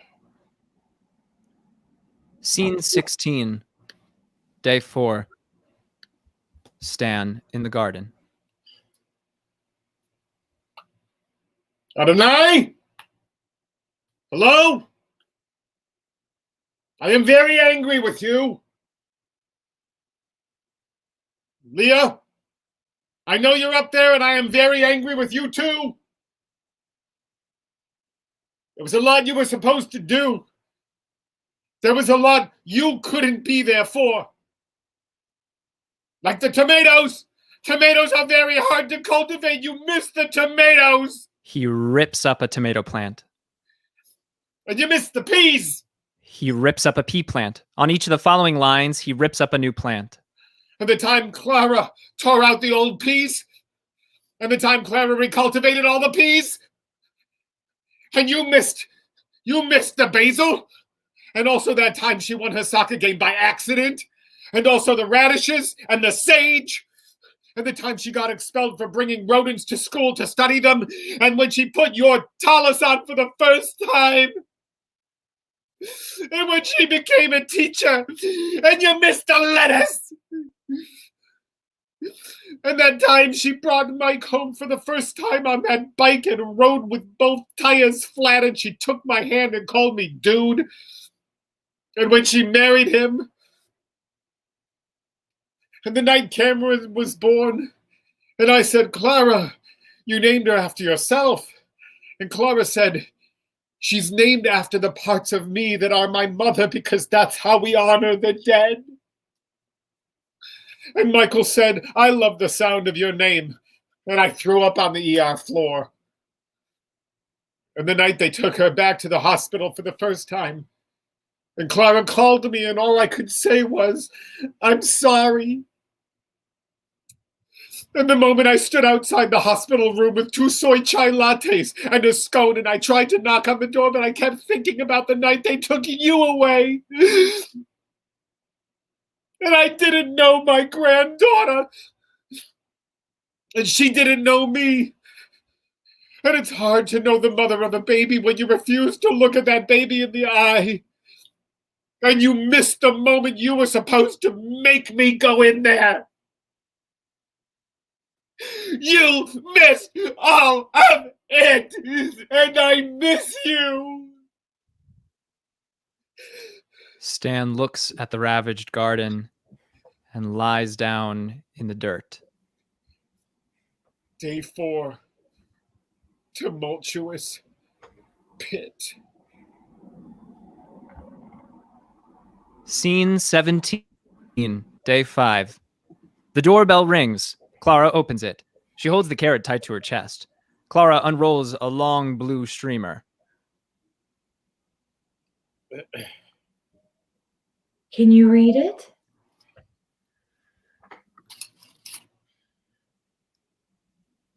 It says, I'm really, really, really, really, really, really, really, really, really, really, you get it. You get it. I'm really sorry. Scene 18, day 6. Heather sits on the bima. She wears a long fake beard and black clothing that is very ripped near the heart and sits on a low-down chair. There's a cardboard box around her. She wears earplugs. She smells very bad. Hello. I don't know where everyone is, but I think we're supposed to do the service anyway. If there are 2 things I've learned about Judaism, it is that Yiddish is more than one language, and Jews enjoy sitting in their own loneliness. So, hello, loneliness. And chair. I cannot read my list because you are not allowed to read on Shiva, but I have a good memory. What are you still doing here? Shh! I'm finishing my sermon. The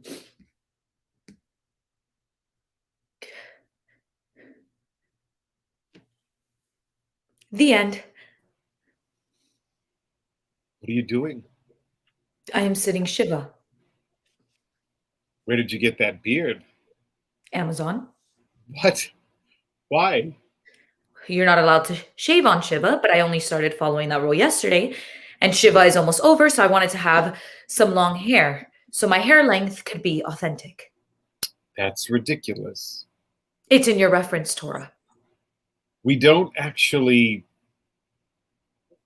follow all the rules like that. Why not? Because they're ridiculous. But you follow some of the rules like that. Yes. Why? Because they are less ridiculous. I like having a beard. I don't. Your beard makes me very uncomfortable. I like the idea of growing hair out. When you start growing hair out and then a person dies and then you keep growing hair out, it is like your hair carries a piece of the world in which the person was alive. But that beard is not your hair. I think I'm going to grow my leg hair out. And the low down chair makes me feel like my feet are stable. Like underneath me is the whole entire ground. So if I need to fall down, it'll be easy. And the cardboard box is for letting people in and out suddenly. When you are grieving, I think it is important to have a box for letting people in and out suddenly. Do you want to do the Amidah together? She opens a prayer book. You bow here and here so Adonai can know that it's time to say hi for the day. And you face east so you can face the same way as other Jews. Because having prayer buddies is important, I think. I tore up the garden. I saw. My sister died this morning. I missed it. I didn't know where else to go.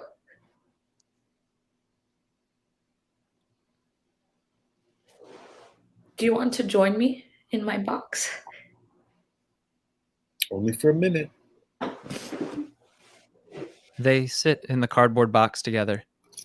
Heather strokes her beard. Scene 19, day 6. In the nursery, Clara wraps the carrot in talus. It is very large. In retrospect, I should have cut it down. This is my mother's talus. I'm very proud of you. She places the carrot talus bundle in the crib. What does a carrot do for you that I don't do for you? What are you talking about? Tell me what a carrot does for you that I do not do for you. That's a ridiculous question. She's orange. You're not orange. I could be orange. She whistles. I could whistle. Dad? Dad? Stop. I don't know what else I'm supposed to do. She is the only one who was in that hospital room with me, so she is the only one who knows what it was like. And Mike. But... So, tell me what it was like.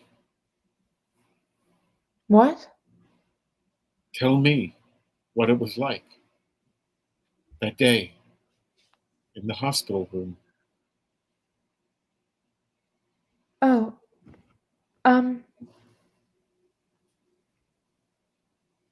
Okay. She was quiet that day. She'd had a long week. They did a lot of tests that week. I asked them to do a lot of tests. I shouldn't have asked them to. But then she sat up, and then she grimaced, and she counted the number of people in the room because she already knew her numbers. And I thought of you because you wake up and immediately count things too. And there's a lot of beeping, but less beeping than the day before because they take you off of some of the machines when they know. Sometimes she would count the beeping and her skin was really thin. It's the strangest thing in the world to see the skin of a young person be so thin you could see all of her veins up close. And then she closed her eyes and she grasped her covers really tight because she is the only person in the history of the universe to like the texture of hospital sheets. But I suppose when you're little, you need a safety blanket. And then Michael freaked out because he could tell. He could always tell with her. And he asked her if she wanted some candy because Michael always offers people candy when he freaks out. And she started to say that she didn't want anything. She hadn't eaten anything for like 6 days at that point. But she didn't totally get the words out. She sort of whistled a little because her lips sort of went limp and her eyelids sort of, and her hands, and she let go of the hospital sheets. And then she died.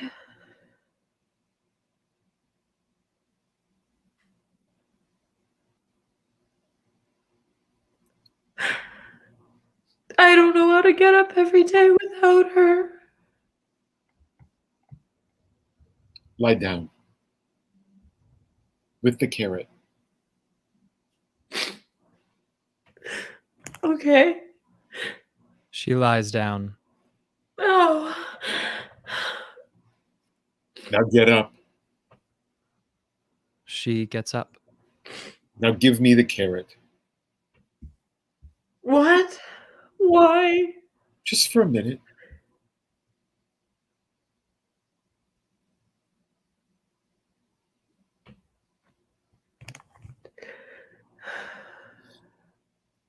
Now,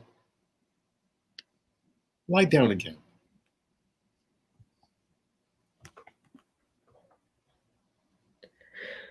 Now repeat. Yes, carrot.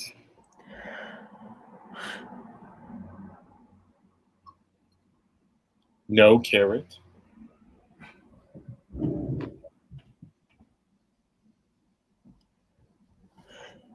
Yes, carrot. No, carrot.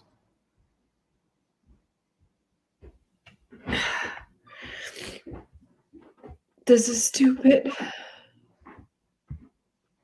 That's how it worked with my garden. Your mother left me a watering can that leaked.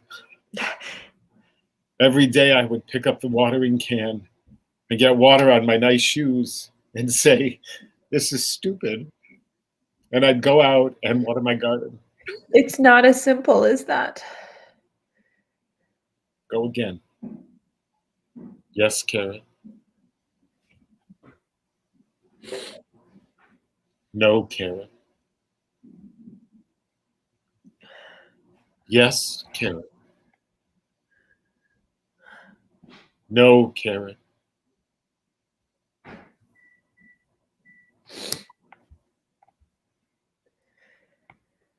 Yes, carrot. No, carrot. Yes, carrot. No, carrot. Day 6. Shadow of death. Stop naming all the stages of hell. I am able to sense each of the stages of hell without you naming each of the stages of hell. It helps to put a name to things. Yeah. Heather enters. She has a guitar. She is terrible at Yiddish. She is wearing her beard. She looks like a rabbi.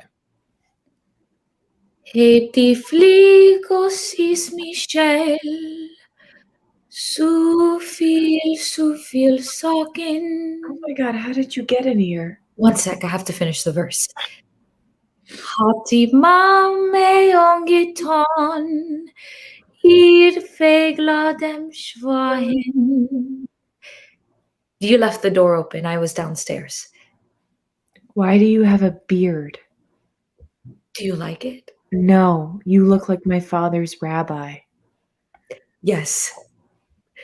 Cookie droidig mirarein. I look straight forward in my mama's toigan, into my mother's eyes. Hat die Liebschaft nie gelost. Her love did not allow me then wieder to become a bird. I tried to memorize the whole thing for you. Because I was memorizing all the lyrics from the internet. Scene 20, day 7. Clara and Heather dig a hole in the garden. When they are finished digging, Clara wraps the carrot in a cloth. She puts the carrot in a pot. The music stops. They fill in the hole. When the hole is filled in, Stan takes many stones out of his pocket. They cover the grave with stones.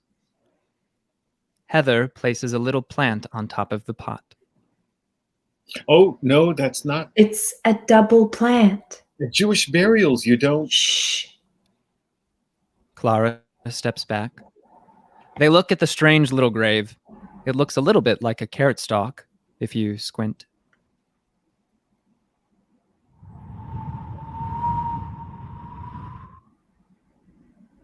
The candle goes out. End of play.